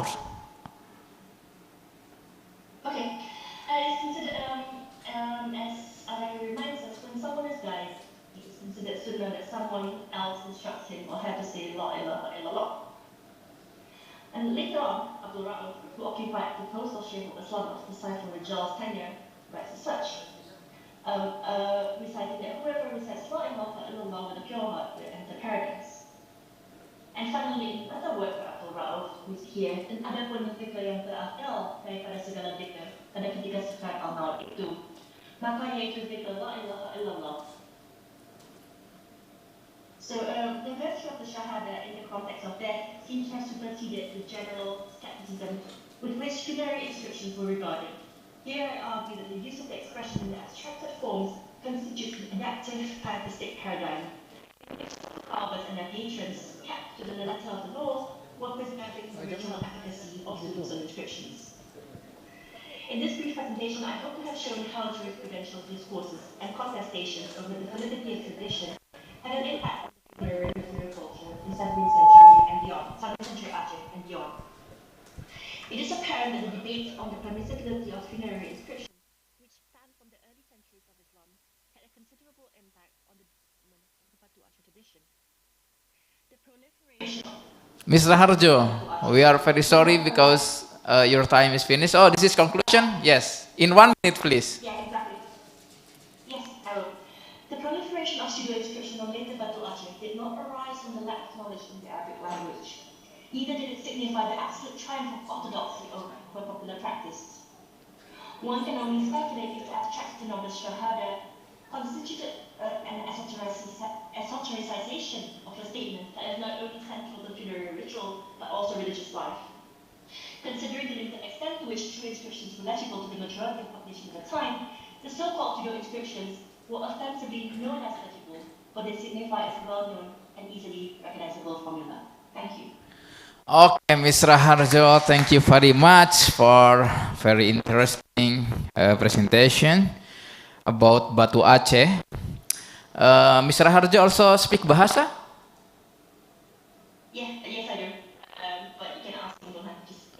Oh, nanti kalau ke Indonesia ikut sarkub, suka ziarah-ziarah kubur ya. Very interesting thing. Okay, thank you very much, Ibu Jessica Raharjo. And now we have Pak Frial Ramadan here by offline, who will present about writing Indian Ocean in Malay Press. Dr. Sutomo's travel writing. Yes, Pak Frial, silakan.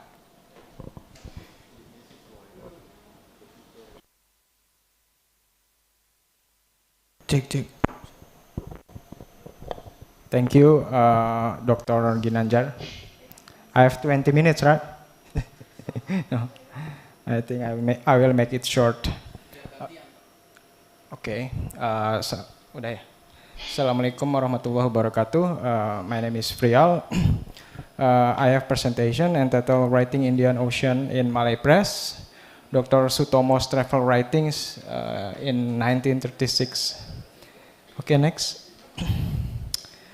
I think historical science for a long time recognized travel writings as primary sources. In addition to official archives, travel writings are able to uncover reality, fact, condition of society in certain places and the truth itself. Travel writings has become research interest of many scholars in various geographical area. Sanjay Subrahmanyam and Muzaffar Alam's book entitled Indo-Persian Travels in the Age of Discoveries uncovers Persian travel accounts authored by many writers in early modern period. In this book, Subrahmanyam and Alam analyze relationship between travel accounts and definitions of cultural region so-called Hindustan. And then there is Michael Ada's book entitled Machines as the Measurement. Is the best example of how a historian used European travel writings to construct social and cultural perception of the others. In this book, Michael Adas argues that superiority of Western civilization in late 19th and early 20th centuries originated from the perception shaped by Western travelers in non-Western world, especially Africa.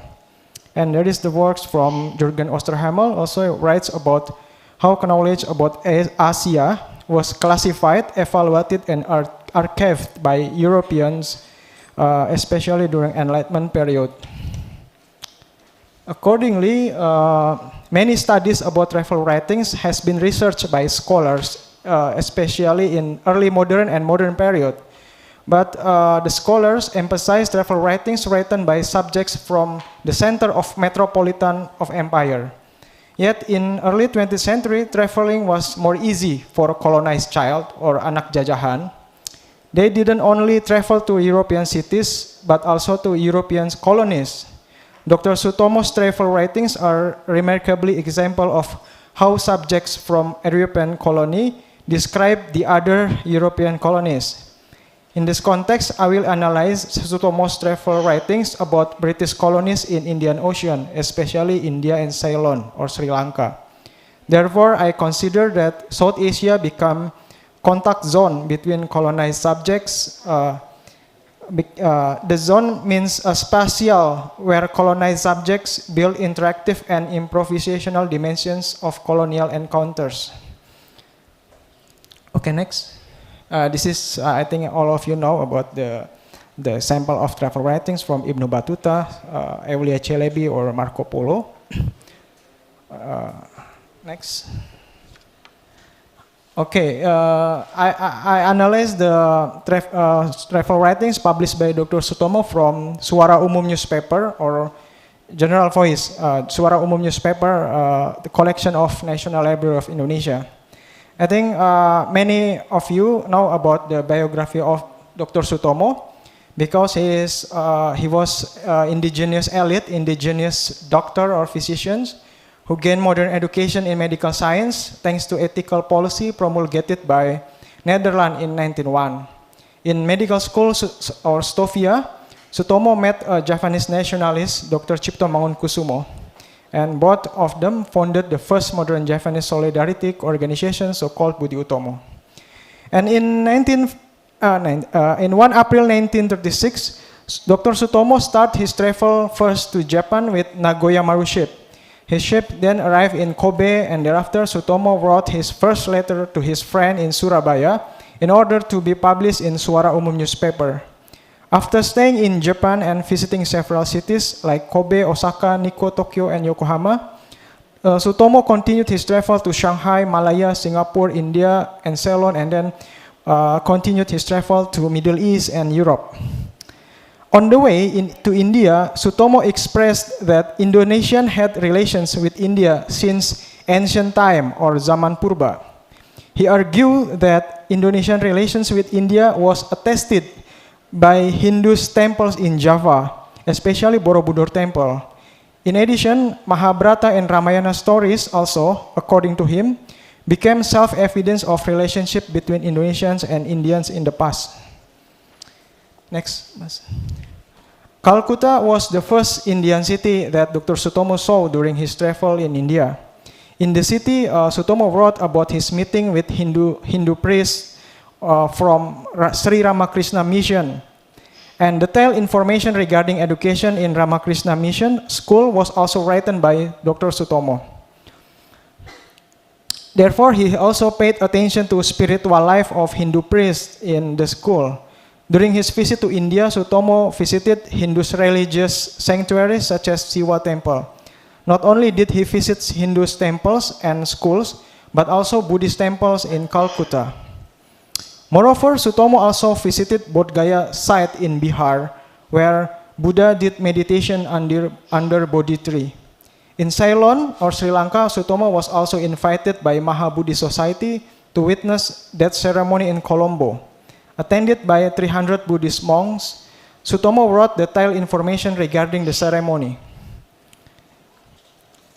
And then Sutomo also wrote about universities, modern education in India, such as University of Calcutta and then Benares University and so on and so on. Next.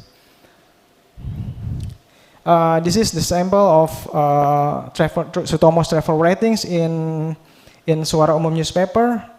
The title is Dari Tepi Sungai Gangga, And then in the right side is the photograph taken by, I think not by Sutomo, but this is the temple of Gaya in Bihar, or Chandi Gaya.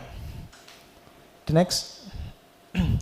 Travel writings written by foreigners regarding certain places or countries always comprise incompleteness. So Sutomo's travel writings about South Asia also could not avoid incompleteness. In these travel writings published in Suara Umum, Sutomo tend to frame South Asia, especially India and Ceylon, as the land of Hinduism and Buddhism. Certainly, Sutomo was not historian, so he couldn't tell the total history of South Asia. But Sutomo, in my paper, was a victim of imperialism of knowledge because he relied his social and cultural knowledge of South Asia on books written by European scholars. And Sutomo's travel writings about South Asia was inseparable with the era of the loss of Hindustan. It was an era of political forgetting of Hindustan history. Manan Ahmed Asif states that political forgetting superimposes the present over the past, such that all the convenience and prejudice over the present overshadow the complexities and lived-in realities of the past. Next. In this sense, when Sutomo arrived in India in 1936, the concept of Hindustan had been changed by political interests of British colonial regime. Previously, Hindustan was a multicultural concept encompassing the diversity of religion from Himalaya until Ganges River or Sungai Ganga. In his poem entitled Bang Idara, published in 1924, Muhammad Iqbal remarked that Hindustan was a collective for all people living in it. In short, it was an affirmation that the people were Hindustani first and Muslim or Hindu after. When Sutomo arrived in India, he did not find Iqbal's conception of Hindustan. Rather, he defined India as Hindus or the land of Hindu. Islam or Muslim was not mentioned by Sutomo. According to Sutomo, Hindus people was people whose mixed blood between Arya and local indigenous, and combination between Veda teaching and animism embraced by indigenous people. Therefore, Sutomo believed that Hinduism was all of religion in that land except Islam and Christian, which arrived in India lately. Next. In his travel writing, Sutomo also did not pay immensely attention to Islamic legacy in India and so on. If any, it was only mentioned briefly in comparison with legacy of Hinduism and Buddhism. Although Mughal Empire left impressive heritage in India, such as mosque, tomb, and madrasa, Sutomo did not write it positively about the legacies in his travel writings. For example, when he wrote about Safdarjung tomb in Delhi, he told his story about Mirza Mukim Abdul Mansur Khan or Safdarjung, who was imprisoned by his son. In addition, Sutomo only praised the beautiful architecture of Taj Mahal when he visited Agra. He didn't write his story of Mughal Empire and its contribution to India. His travel writings indicated that Sutomo had no knowledge about Islamic history in India. It was contrast when he described in detail about Hinduism and its contribution to India. Furthermore, he was able to link Hinduism history in India with Javanese history, as he did to Borobudur Temple and Ramayana and Mahabharata stories.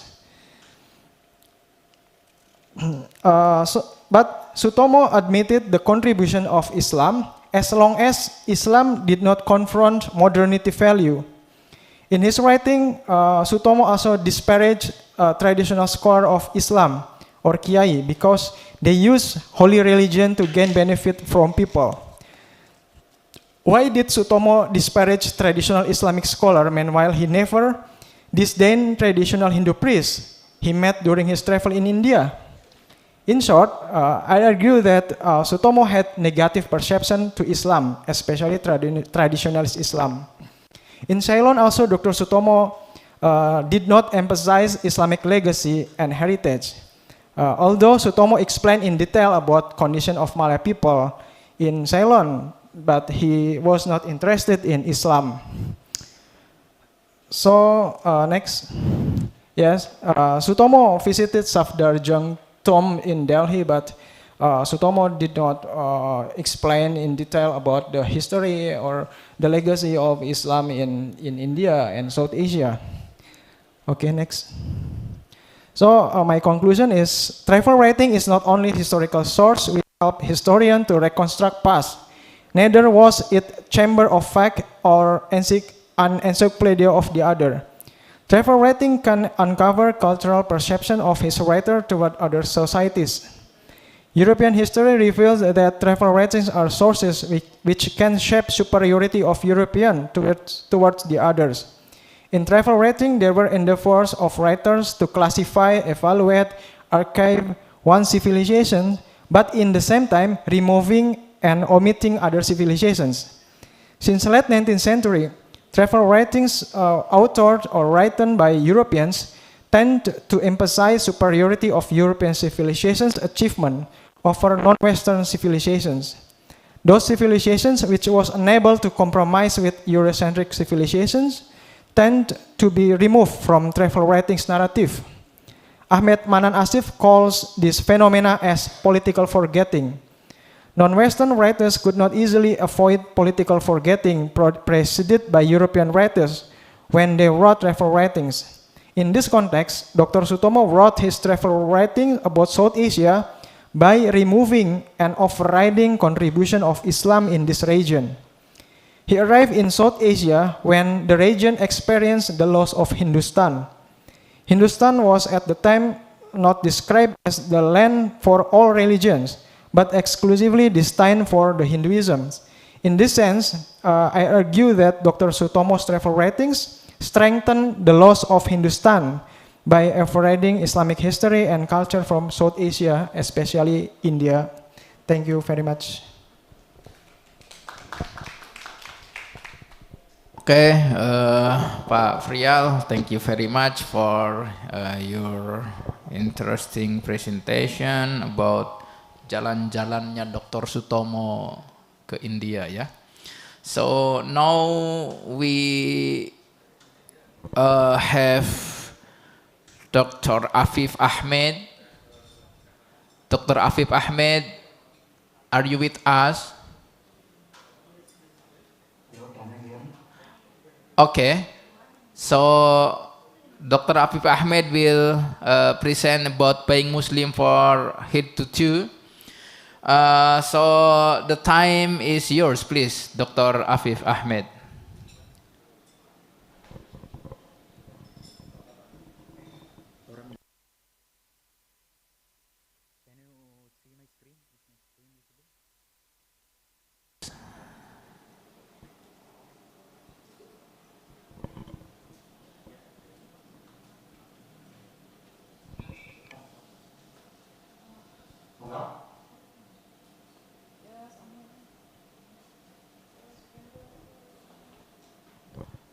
Is my screen visible now? Yes. Okay. Okay, so good afternoon. Thank you for having me here. My topic of presentation is being Muslim from head to toe, the production and circulation of lungis and shirts in the Indian Ocean world. So I will start my presentation with a recent field experience. I was in Keelakare, a prominent center of Islamic learning and a coastal town on the Coromandel coast of Tamil Nadu. So this is the Coromandel coast. As I walked towards the Dargah of Madihur Rasul Sharafullah al-Kahiri, a prominent scholar of Islam and an eminent literary figure, I happened to pass by a textile store. A huge colorful name board of shop read black and white lungis. What sparked my interest was not the name but the descriptions that followed. Below the name, they mentioned various types of lungis available there. In bulleted points, those can be read like these: Bangladesh lungis, Indonesian lungis, Malaysian lungis, Sri Lankan lungis, and Yemen lungis. As I walked further, I could see men, young and old alike, in colorful printed lungis, which is very likely attire in an unlikely fashion in Tamil Nadu. As I spent a few days in the town, I could see that this was present in all walks of the life, whether it was going for the market or masjid or even to the marriage function. So I sat down in the Arusiya masjid waiting for Asr prayer. I saw a young man wearing a branded printed a very recent trend that is prominent in urban centers of India. Child with a printed colorful lungi. A middle-aged man sitting beside him in the surf, wearing an ordinary space skirt, also had a similar lungi. The visible contrast in their upper body outfit and the surprising unification of this in their lower body outfit was very interesting. I was curious about the appeal it holds across the generations, regardless of their age and race. It was also interesting to see what makes them embody this distinct material as a part of their corporeal appearance. This is a picture from Chulakare, which I have mentioned.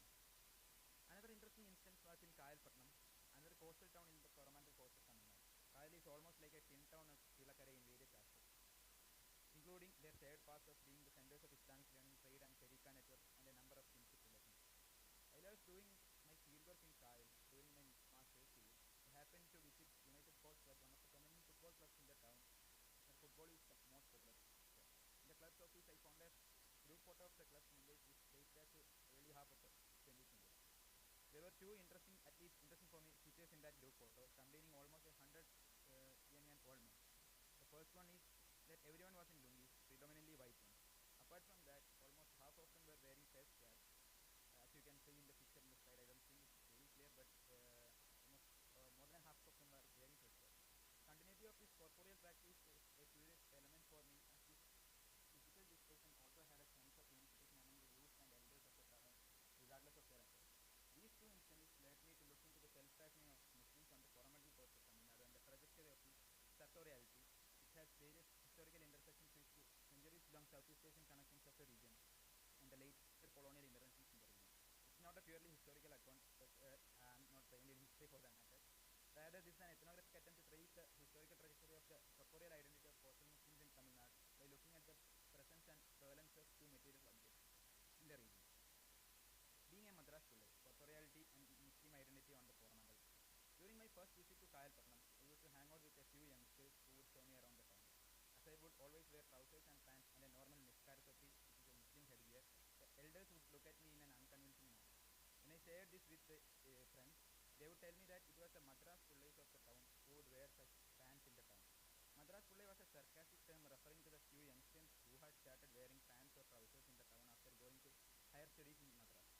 Apart from them, all others would be in their Madras handkerchief, plaids or colorful tinted saran. We wear shirts and pants in Madras, but regardless of that, we wear this here. Everyone does that, one of my younger friends added. It reminded me of a conversation with a friend working in an IT company in Bangalore. While I told him I was going to Kayalpatnam for fieldwork, he asked me to carry a lungi with me half joking. Most of my techie friends in Kayalpatnam would wear pants and everything in Bangalore, but once they are in Kayalpatnam, they would miraculously switch into lungi. Be it a wedding or shopping, there are no compromises. The most interesting thing is that, they are excited to do it, my friend told. In his pioneering work on the Muslims of South India, these are some pictures from the Kayalpatnam and Chulakare.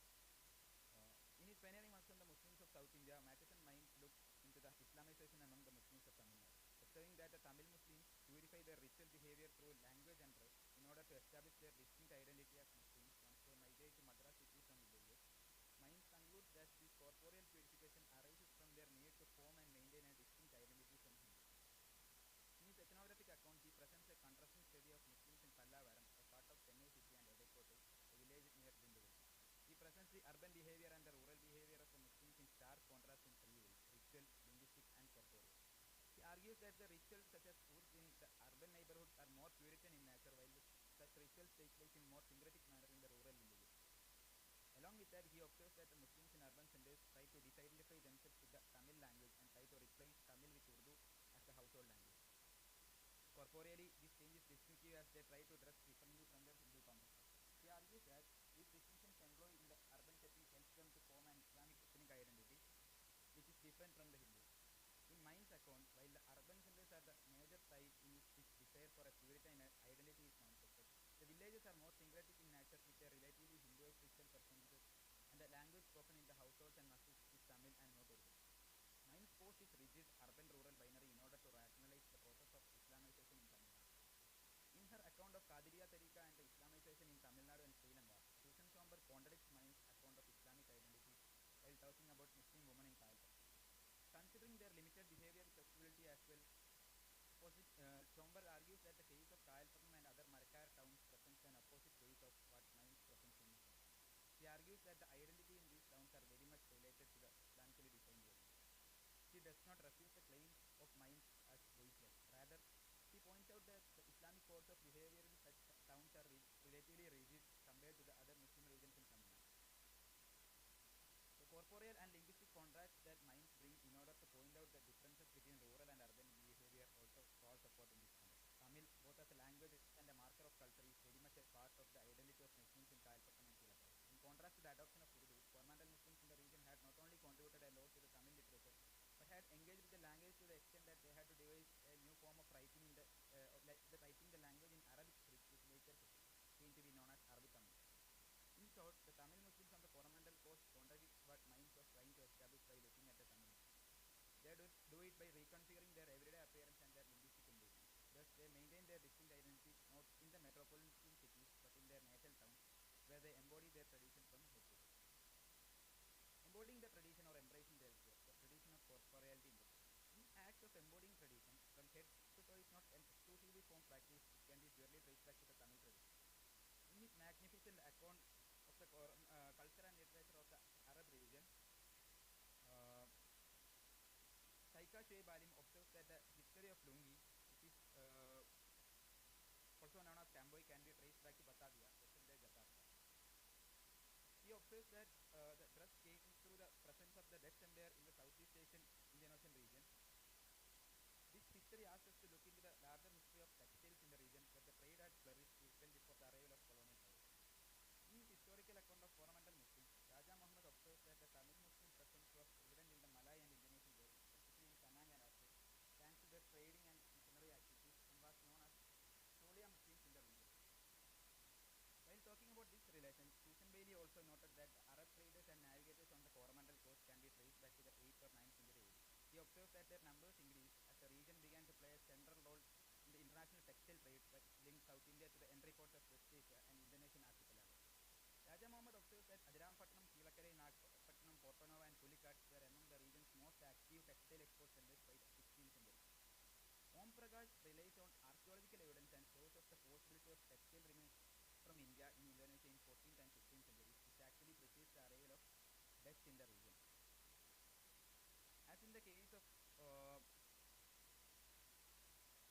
so I am quoting directly from Om Prakash here because it is very important. As you can see in the screen, this is an aerial view of Pulicat, one of the first Dutch trading factories established by Dutch VOC, or Dutch East India Company, in the Coromandel coast. So as in the case of European trading companies, the principal aim of the VOC was the procurement of pepper and other spices in Asia. Unlike the Portuguese before them, however, the Dutch sought to do this in Indonesia. By the early 16th centuries, the VOC had managed to acquire effective monopoly rights in cloves, nutmeg and maize in the spice area. But they soon discovered that traditionally Indian textiles had been used in the region as a principal medium of exchange, and no large-scale procurement of spices was feasible unless the company could lay hands on a large amount of relatively cheap Indian cotton textiles. He also observed that how the acute business drive of the company had led them to establish 4 factories between 1606 and 1610 across the Coromandel coast in order to supply the textiles to the Southeast Asian region. It is in this context that Alim has traced the history of Lungi in the region. He observes that the saram or sarong, made of cotton mostly with rice and manufactured on the handlooms in some regions, is also known as Kamboy or Lungi. Further, he argues that the Dutch had introduced this dress in Tamil Nadu after establishing a trade center in Muslim village called Alvarkattu, which later became known as Pulicat. Pulicat later became famous for Palakattu cheap, inexpensive check lungis that were exported around the world, particularly in Southeast Asian region.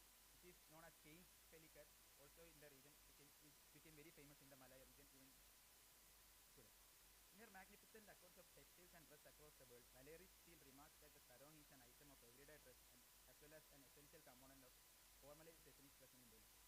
While tracing its origins, she notes that sarong was a dress of seafaring peoples of the Malay Peninsula near Sumatra and Java. She adds that the early sea traders in these waters were Muslims from India, and Islam spread from the coastal areas, so it is thought that these dress may have been woven plates which were associated with Muslim iman, and thereby curiously leaving the question of origins not specifically to land but to ocean and the movements within itself. Thus, the history of Lungi in the region does not go back to the older times and tradition as one would expect it to, given the prominence of dhoti and vesti in the Tamil region. So, as you can see in the slide, vesti is a regular sarong-like attire prominent in Tamil Nadu across the city. It is in the right side of the first picture.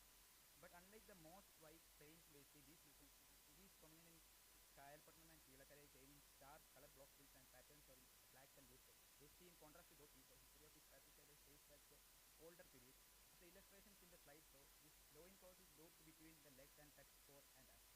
In contrast, waist is draped around the body with a slit of grip, which enables the lengthy garment to fall into the sides of the legs. Lungi, a genre innovation of pastry, is sometimes stitched on the upper side to make it tubular while wearing, mostly seen in bold text. Can be tucked in front effortlessly as it comes mostly in stitched manner. Though these attires have been a part of Tamil everyday for centuries, this particular account of the Indian Ocean method shows us how lungi or sarong like attire had arrived in the region through the Dutch and how it had later become an essential part of their embodied appearance and tradition. So I'll go to the next part. First question and the Koramanga. It was 1905, MC Abdul Qadir, the first Muslim to be an advocate in Sri Lanka, entered the courtrooms where Charles Layard, a British, was the chief justice. As Qadir was about to present his appeal, he was asked by Layard to remove his chest cap, as it was considered disrespectful to the court. As this questioned his dignity, Qadir left the court and vowed never to return. On 19th September of 905, the Supreme Court issued a minute by officially prohibiting fez in the court. It caused a huge public outcry from the Muslims, who were organized for the first time in the island for this case. The organization was so strong that it reported 30,000 men attended the public meeting held at Maradana Mosque in Colombo, which was above 10% of the total Muslim population in Sri Lanka, according to the 1902 census at that time. What is striking for us in the meeting is the presence of Maulvi Rafiuddin, a guest speaker from India, and the 2 points he had raised. These were the 2 points. He compared the great Muhammadan nation by quoting from a hadith of Prophet Muhammad, quoted by Sahih Muslim, the great Muhammadan nation to a body that when one limb of it is affected, the whole body feels the pain. And he points out that we, the Muslim subjects, are loyal because England allows us freedom in all our religious and traditional customs, and our great and popular leader, Sir Sayyid Ahmad Khan, has recognized the Fez as our head brother. In these 2 points, he reiterates 2 crucial points. One being that the idea of Ummah is the common terrain of universal solidarity, and another one is that, though in an indirect way, he recognizes Fez as a traditional and religious custom. We can keep the question of religion aside. Was Fez a traditional attire for Muslims in Sri Lanka and India?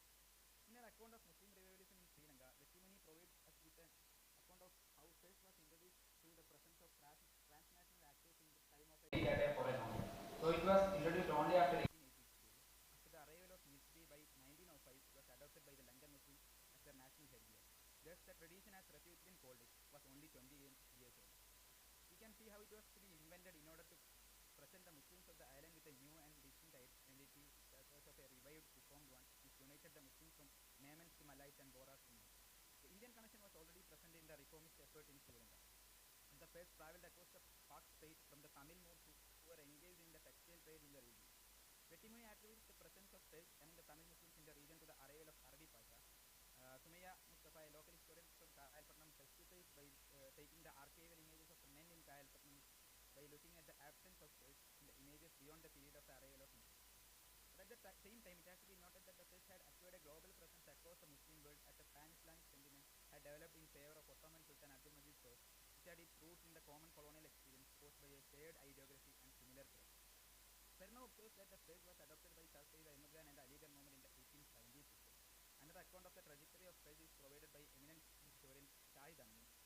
For Amin, this is Sir Sayyid Ahmad Khan and the Khilafat leaders, Maulana Muhammad Ali Jawhar. So for Amin, Fez is a misnomer and a misrepresentation of Muslims, effectively used for the purpose of national integration. He exemplifies this further with pictorial evidences from newspapers, as you can see in the slide. For him, Fez became as an essential marker of otherness instead of historical presence, as a sign of camaraderie of an anti-colonialism, and rather it became a marker of Muslim otherness in colonialism.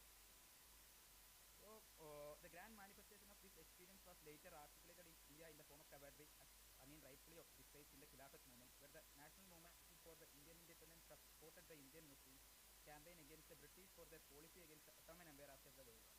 The Fez, which is also known as Turki Topi among the Tamil Muslims, might have also had roots in its popularity in Malabar during the same period. For instance, while describing the physical and sartorial appearances of Varingkunnathu Kunyahamad Hari, a bullock cart driver by profession and the prominent leader of the famous Malabar revolt, which culminated in 1921, C. Gopalan Nair mentions that he wore a Fez cap, wore the Khilafat uniform and badge, and he had a sword in his hand. Given the strong relationship between Malabar and Malbar, which enjoyed shared spiritual, historical and colonial past, can we also assume that the Fez the region might have also influenced the presence of Fez in Malabar? Whatever the origins might be, the presence in also does not proceed more than a century, and it is surprising to note that it was introduced as an inclusive and religiously neutral sartorial affair, in contrast to the religiously loaded turban of the ulama, later came to be known as the prime symbol of Islamic identity in South Asia, as the Fez controversy in Sri Lanka. With these complex histories that are both portions, the Fez arrived in the region and became an essential part of the sartorial identity of Muslims in the coastal town of Islamic. So I'm taking the conclusion of my presentation. Conclusion. Okay. Thank you very much.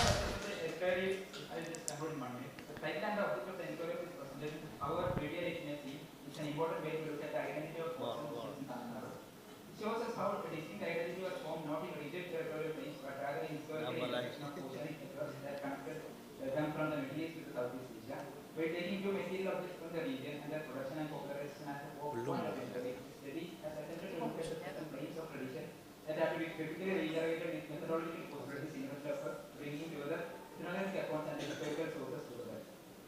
So, the Southeast Asian connections with the subcontinent have been studied either by looking at the cultural and literary transmission and circulation, which Tony Tricia has done, or by emphasizing the economic aspects of the trade, which Om Prakash and Jayashree has taken. But by taking the material process, transmission and circulation, we can expand the scope of looking at the region's religious formation and spiritual network. The newly cataloged and listed DOC articles can extend to the line of inquiry, as scholars of Om Prakash could bring out an genuine economic and historical account of the region, just by relying on the national affairs. Okay, thank you very much, Mr. Afif Ahmed, for the presentation. And now we are with the last presenter, Ibu Dr. Nia Deliana ya. Silakan Ibu Nia. Okay. Thank you so much. Finally, my turns come. Yeah, please share my screen. I hope you can bear with us. I will not take much time. Not gonna take 20 minutes, maybe 5, if that's possible.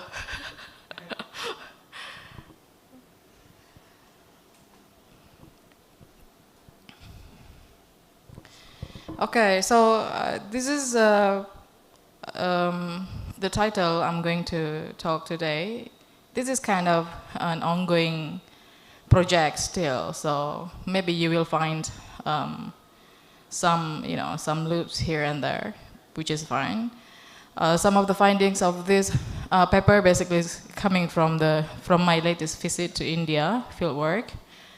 Still many raw materials and just sharing a little bit with you what so far can be done.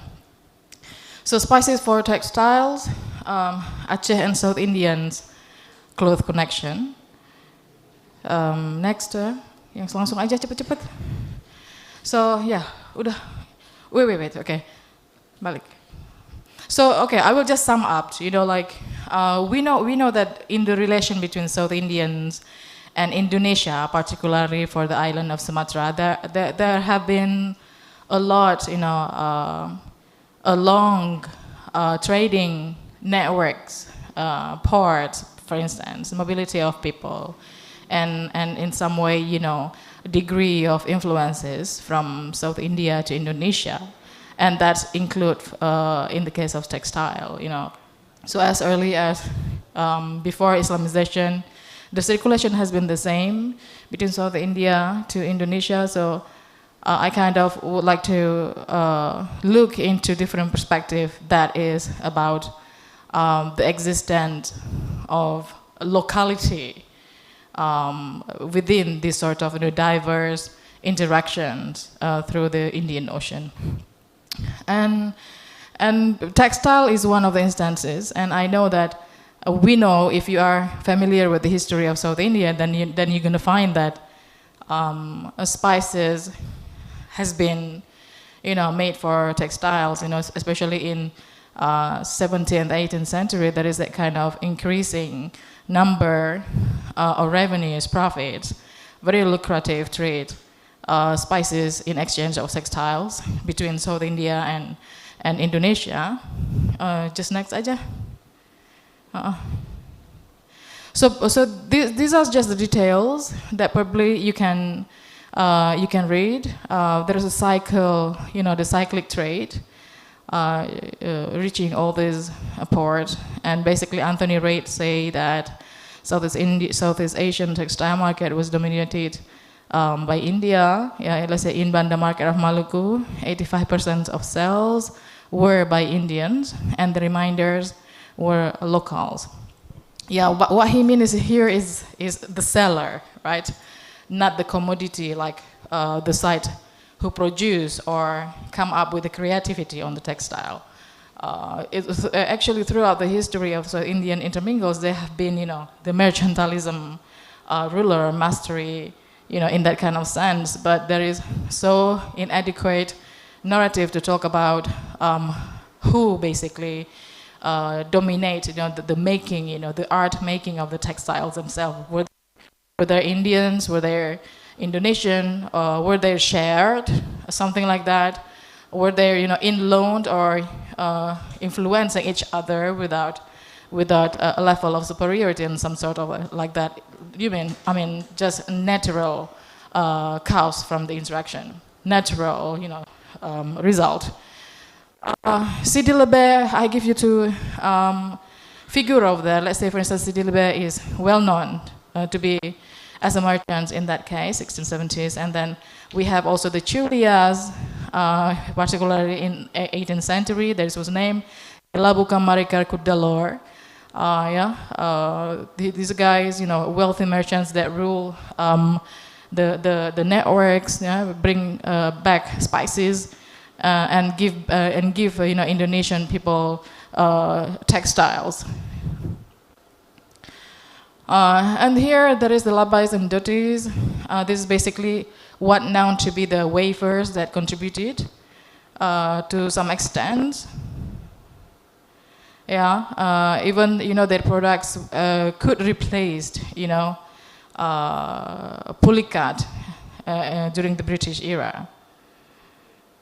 So as you see, they sold dyed cloth as well in Singapore, Malacca, and Aceh in exchange for betel nut spices. Now we come to the most important aspect, the betel nut and spices, and what the connection between these two to the textile. Next. Right.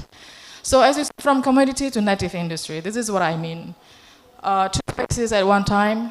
So what I mean here is that, the flow of the prolonged mercantile network here doesn't mean that the influences that come from South India to Indonesia was dominating by one of them. But it could happen, borrowing between each other at the same time. Because what we talk here is not 1 year, 2 years, but centuries. So when let's say when the labais wafers bring back their skill through migration to Sumatra, for instance, it could be at that time the Sumatrans themselves have found out how to make their own textile, and this has been proved by numerous accounts later on that we know has been written so far in the later slide. So this slide here basically talking about the local manuscript, maybe kind of Kanun Makuta Alam in Syarah Tadkirat Tabakat Tengku Dimule, describe the role of textiles and trade with the Coromandel coast. So in this text, this is text so-called from 18th century, but some people dispute it, saying it is from 19th century. So in this text, the ruler of Aceh under the queen at that time, putting certain tax, or revenues on textiles that come from Bengal, Malabar, and Coromandel. And the killing sheep, for instance, the revenue and taxes were applied in numerous prices, amounts, So there is that kind of level of quality differences here, looking how the tax has been imposed. So let's say kain tulis panjang. This is coming from the killing ships from South India. So the people who use this kain, mostly the royals, like the Orang Kaya Sri Maharaja Lala in etc. that I listed out over there. Next. Yeah. But yeah, so in this case, the Julia peddlers also, they were famous in doing the textile trade. They come from Coromandel port, but has been circulating around Southeast Asia, numerous ports for a century. It is said that 1830 was worth 860,000 Spanish dollar, more worthy than the opium trade at that time. So Penang and Aceh is kind of the most regular ports that attended by textile traders. Next. Yeah, so here is an excerpt from newspaper about betel nut. So Nikkei Asia basically, published this article and saying that Indian textile industry find fresh use for betel nut. So this is not something new. It has been there for a long time. Yeah, betel nut has been used as one of the major ingredients to create color on the textile.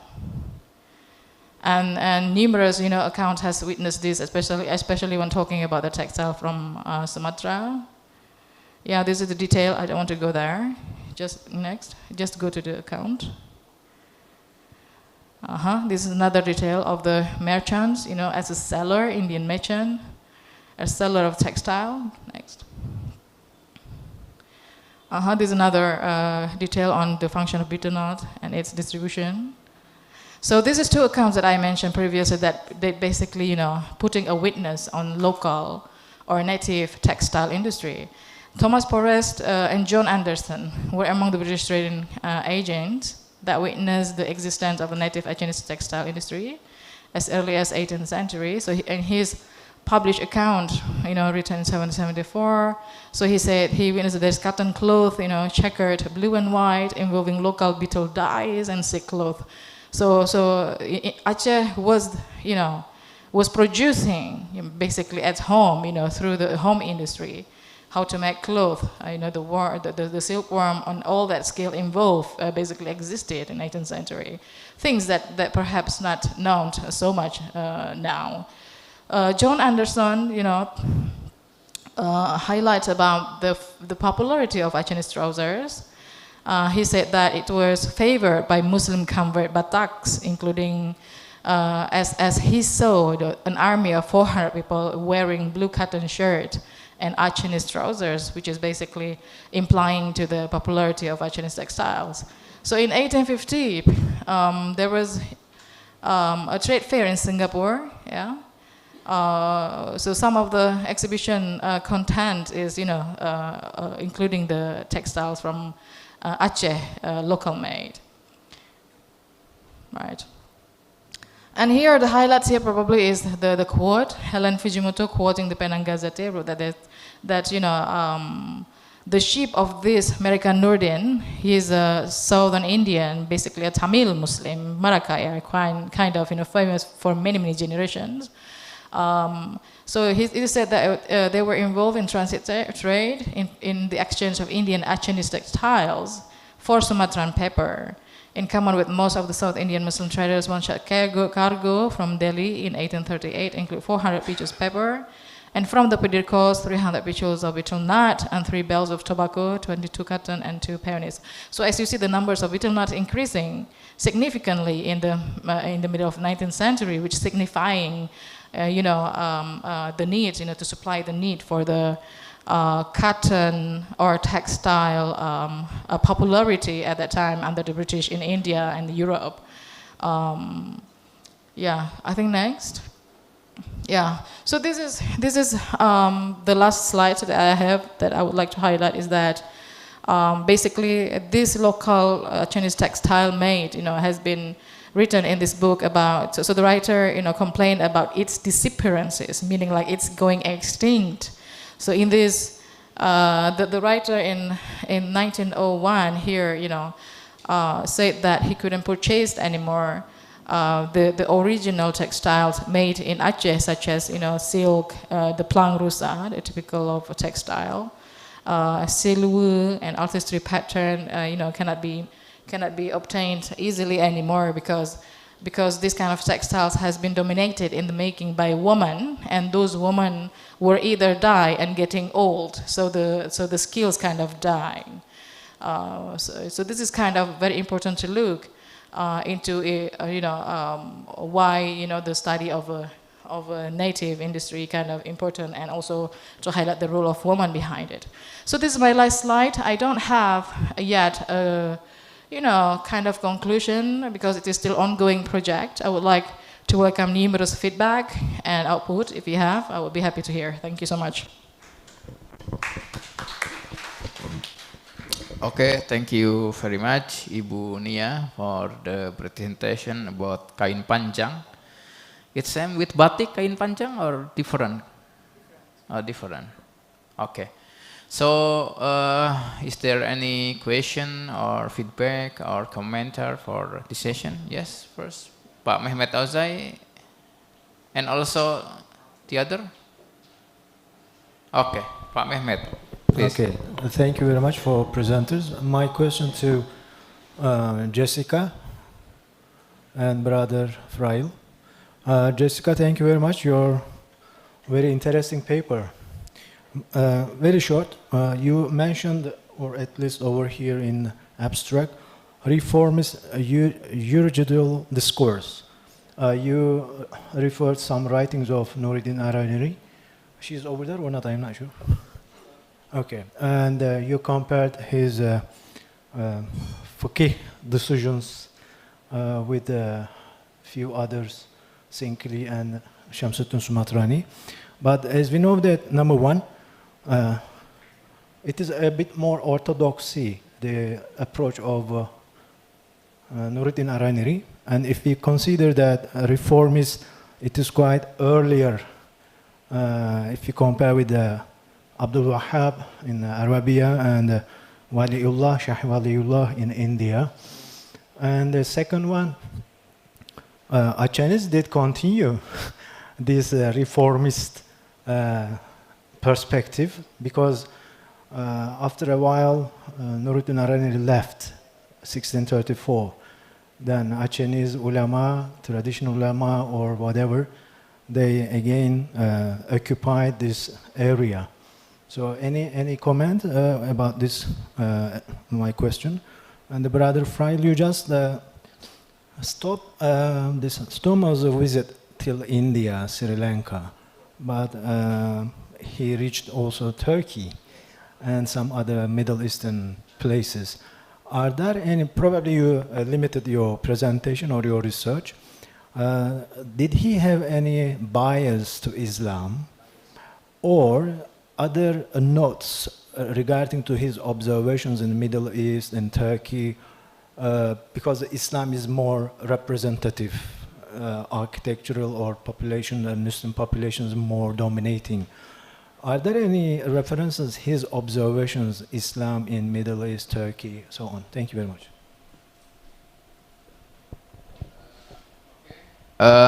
Thank you, Pak Mehmet.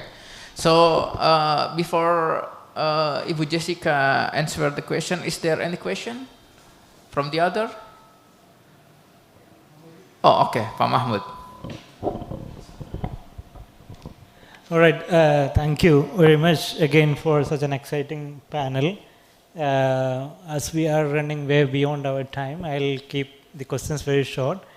I think the first question to Alexander Wayne. Alex, can you hear me? So his name, yeah. Oh, all right. So, you know, it is very interesting that you connect the Javanese mosque, potentially looking at the Malabari origins, and then you also preferred mostly to look at the Chinese connections. But I wonder, can these be studied as part of as a shared, what I think Mahradad Shukuhi and Nadali Shukuhi calls as monsoon mosques, because especially the columns that you demonstrate as it all belong to same tropical culture, right? In terms of the products that came and the ways in which they were installed, the wooden structures and the consequent superstructures. So I wonder, how would you whether differentiating the Chinese architectures from the Malabari vis-a-vis the Javanese one, to what extent they can be differentiated in the ways in which the basic structure themselves were established. That is one. And to Jessica, again, there are a lot of questions, but I'll keep one question for now.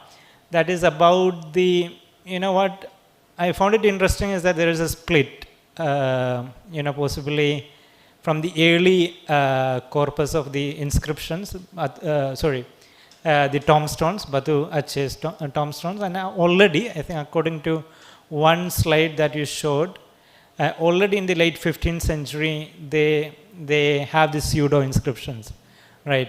Not necessarily, so only giving the Shahada, not necessarily giving.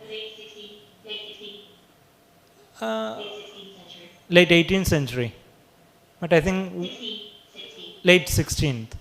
Okay. So then still before Shamsuddin Samatrani and before Nuruddin al-Rani, right? So already there is this transition, possibly, like, if we can call it as a transition, that is happening, towards, keeping them abstract, keeping the inscriptions abstract.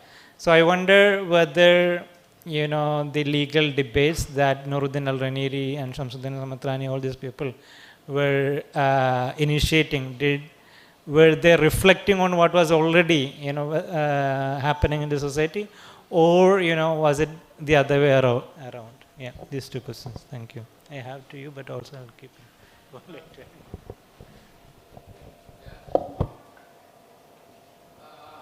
Is there any question from the other? Okay, I think for Ms. Raharjo and for Dr. Alexander and also for Pak Frial. Okay, Ibu Raharjo first, please. I think I can answer two questions at the same time. I think I tend to think of reformism as inherently a cyclical process.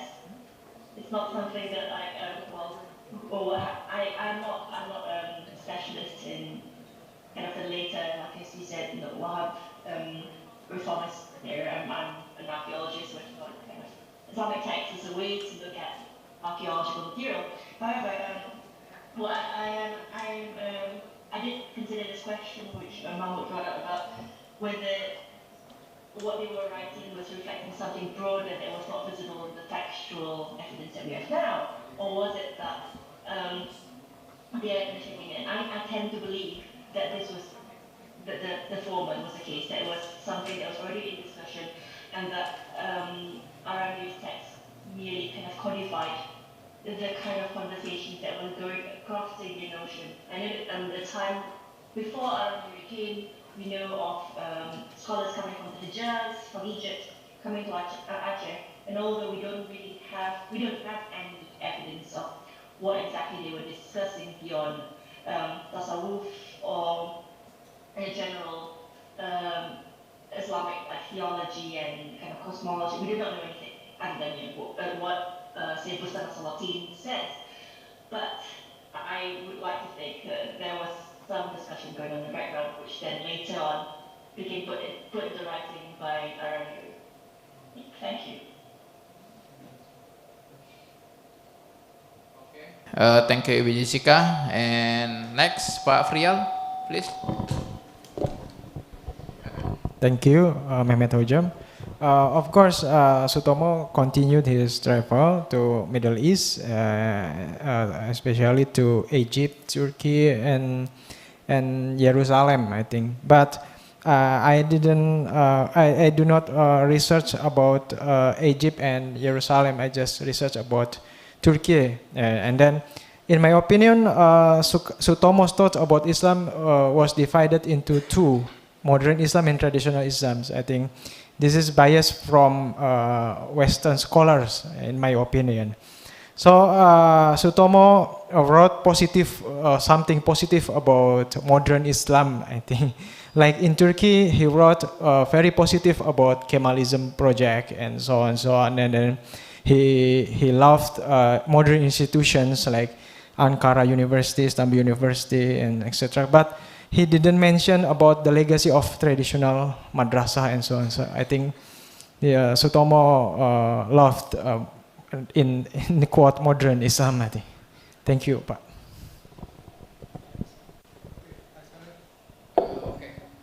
Please, Dr. Alexander. Yes, thank you. Thank you for the question. Yes, I think there is a case for saying that because there are similar environments throughout the Indian Ocean and Southeast Asia and Southern China, I think you can make a case for some of these similarities are a result of that environment, particularly wood as a construction material, and then if you're going to construct out of wood, then this necessitates the use of columns and all that kind of thing. So I think there is a sense in which you can refer to a kind of a monsoon mosque that you mentioned, and as people have written about. However, what I wanted to look at here is very kind of specific construction techniques which are actually quite idiosyncratic, so such as the piece column, for example, is not necessarily an obvious way to build a column. And it is the way that it's being deployed in Java is the same as it's being deployed in China, but as far as I'm aware, we don't get a similar thing going on in southern India. Similarly with the decorative techniques, I mean, you can see certain Chinese-looking motifs being integrated into Javanese designs during the Soviet period. So when you combine that with the historical record, with Babak Kamajawi and Babak Jerry Ron and textile art, which refer to Chinese individuals circulating in Java, then it points in this direction towards a specific connection with the Chinese tradition. So yeah, that's so I mean, obviously it's difficult to pick out specific influences when there's a region where people are flowing in and out in different places and so on. And I was trying to pinpoint, as I said, quite idiosyncratic features which can be pinpointed in places. Thank you.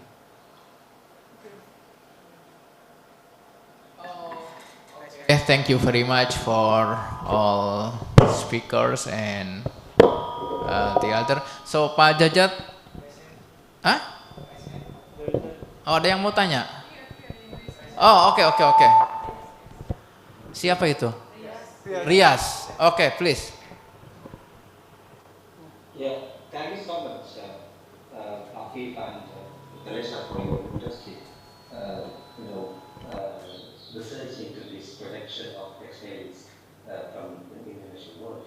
I was wondering if there are any details on the production of Iran clothing in these regions. Right? In the production, though it doesn't have any specific pattern, it's purely it's really for the white clothing for male figures. Is there anything that we can know about the production of Iran clothing in the Asian regions, especially in Southeast Asia and from Iran? Is there something like what we can understand this production as a market of Iran clothing that's happening? Maybe I'm thinking from the contemporary period, because there are lots of Iran clothing shops around the different locations. But are there specific things? I'm just wondering about this possibility of understanding Islamic textile productions in the Indonesian world. Thank you. Question? Buat siapa? Oke. Bunia? Okay. Just a short. Okay. I think that question referred to Afif or me, But anyway, I will just try to help a little bit, about the patterns of these Asians, If you are familiar, if you see clothes that are worn in Southeast Asia, you're gonna see numerous patterns, unusual pattern. Let's say the one that showed by Afif Ahmad in KL Platinum. This is typically like a sarung we have in Indonesia. But I'm talking about a more specific artistry type of pattern that coming from the native industry. And that could be, you know, for instance, a plang rusa type. Plang rusa meaning like the horn of the deer as a pattern on the cloth. So I should probably have a picture to show you, but this is a specific name of the pattern of the cloth that you can easily identify when if you are an expert of a textile, then you're gonna know that this pattern coming from which area, something like that. So I have not looked further into to what extent, you know, the Acehese textile has reached the global world. But I just got information by our friend here, Muhammad Sabri, Dr. Muhammad Effendi, that you know, that kind of the textile, the Acehese long trousers, for instance, is are still among the collection of museums in Malaysia, which I have to check it out and share with you next time further about this. So there is a kind of positive clue here that you know the native industry has been independent. Perhaps there is a kind of influences from South India, but along the way they managed to create their own distinction on creating the type of the textile that more suitable and relevant to the region, I give. Yes, I think that's all. Pak Jajat? No? I just want to close. Okay. Okay. Thank you very much. Okay, let's conclude this session. Thanks. Yes, we conclude session with thanks Pak Ginanjar, you chair the final session. It's very good. Excellent.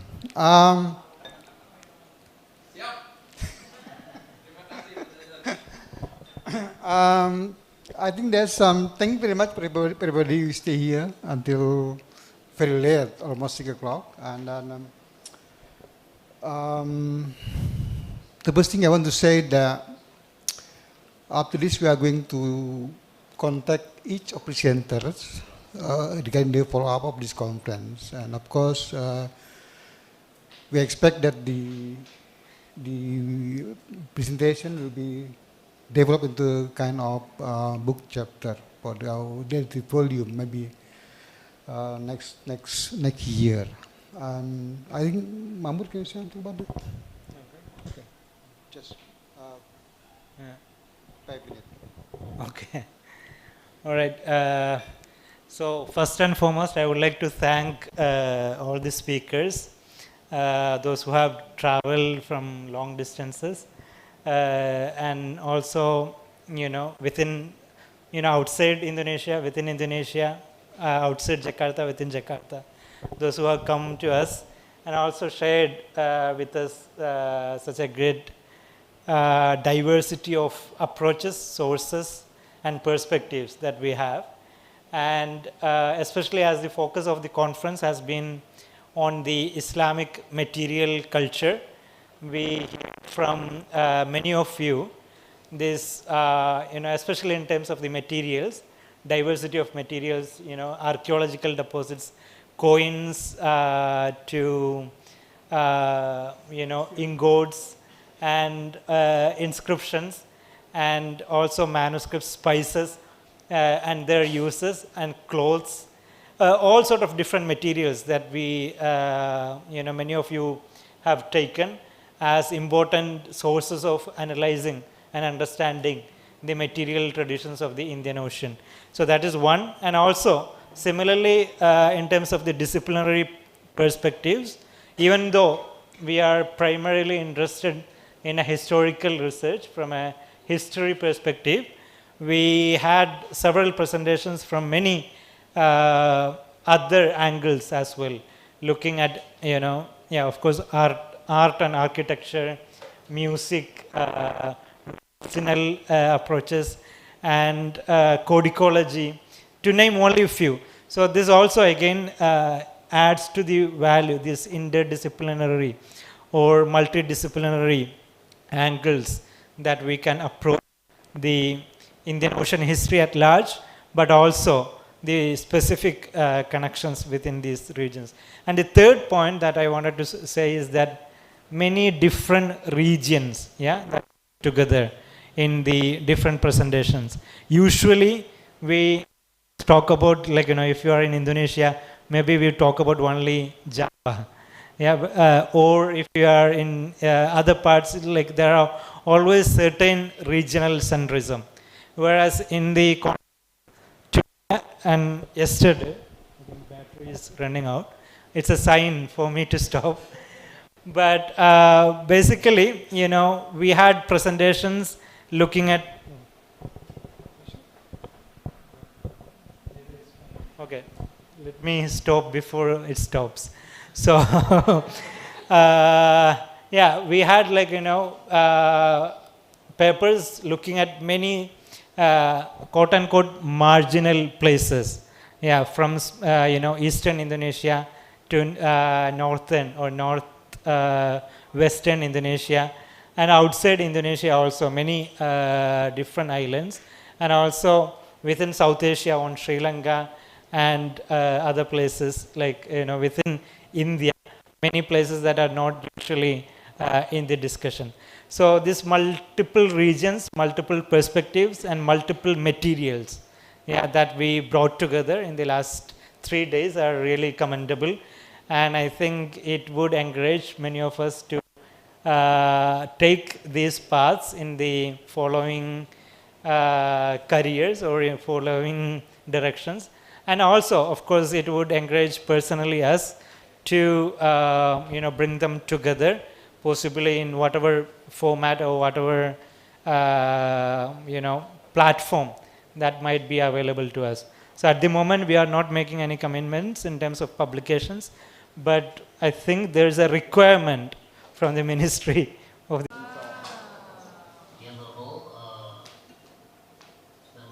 PhD from Leiden University, and Professor Dr. Dean still here with us in this afternoon. Ladies and gentlemen, as we come to the close of this remarkable the International Conference on Spiced Islam and Natural Culture across the Indian Ocean, it's really with great pride and gratitude to have a statue all here at the Bustami Abdul Ghani Theater and the Ruang Sidang in our beloved faculty and Adab and Humanities UIN Syarif Jakarta. First and foremost, I'd like to extend special thank you to Dr. Restu Gunawan, the Direktur Pembinaan Tenaga dan Lembaga Kebudayaan from the Kementerian Pendidikan, Kebudayaan, Riset dan Teknologi. Your presence and would have been invaluable. Our appreciation also goes to our collaborative partners, the Ministry of Education, Culture, Research and Technology, Leiden University, Universitas Islam Internasional Indonesia, and Universitas Nahdlatul Ulama Indonesia. Your support and collaboration have made this intellectual journey possible, enriching and meaningful. The last 2 days have been a stimulating exploration of the multi-phase migration and counter exchange between India and Southeast Asia Pacific region. The insights and data shared through 25 papers from our distinguished speakers from 7 countries will undoubtedly contribute to our collective understanding of the complex relationship among religion, economic, and natural culture. So I'm thrilled by the level of attainment from our diverse audience, which includes scholars, students, and the general public. Your question and the remarks and discussion have added depth to our collective inquiry. So as we part ways, let us carry the knowledge and insight we gained over these 2 days and translate them into impactful research, pedagogy, and social initiatives. We look forward to the edited volume books, as Mr. Jajat said, and special issues journal that will capture the essence of our discussion, okay? As well as the list brief that will disseminate our findings to a broader audience. On behalf of the faculty of Adab and Humanities, I express my deepest gratitude to all of the speakers and participants and organizers for making this event a grand success. May we meet again in the future school endeavors. For now, let us say goodbye, but let it be a goodbye that leads to new hellos, new insight, and new understanding. Okay, thank you. Wassalamualaikum warahmatullahi wabarakatuh. Waalaikumsalam warahmatullahi wabarakatuh. But also I want to say thanks to the organizing committee of this conference, Andy Aulia Gradian, Awal Dirahma, Bunisa, and Zal and the gang who worked very hard for this conference, day and night, for how long? I don't know, maybe a week or more. Thanks very much. We really appreciate what you have done for this conference. And on behalf of Copenor, I, Mahmud Korea, Nia Deliana, and you represent the UNUSIA because Swedish is here. So thanks very much for the speakers. So we still have time because in this evening we are going to Kota Tua, right? Dari city tour? Oh, optional. Okay, thanks very much for your coming. And then, yes, we are happy to have you here. And all of you, Pak Eri, also I don't know the name. Thank you very much. Assalamualaikum warahmatullahi wabarakatuh.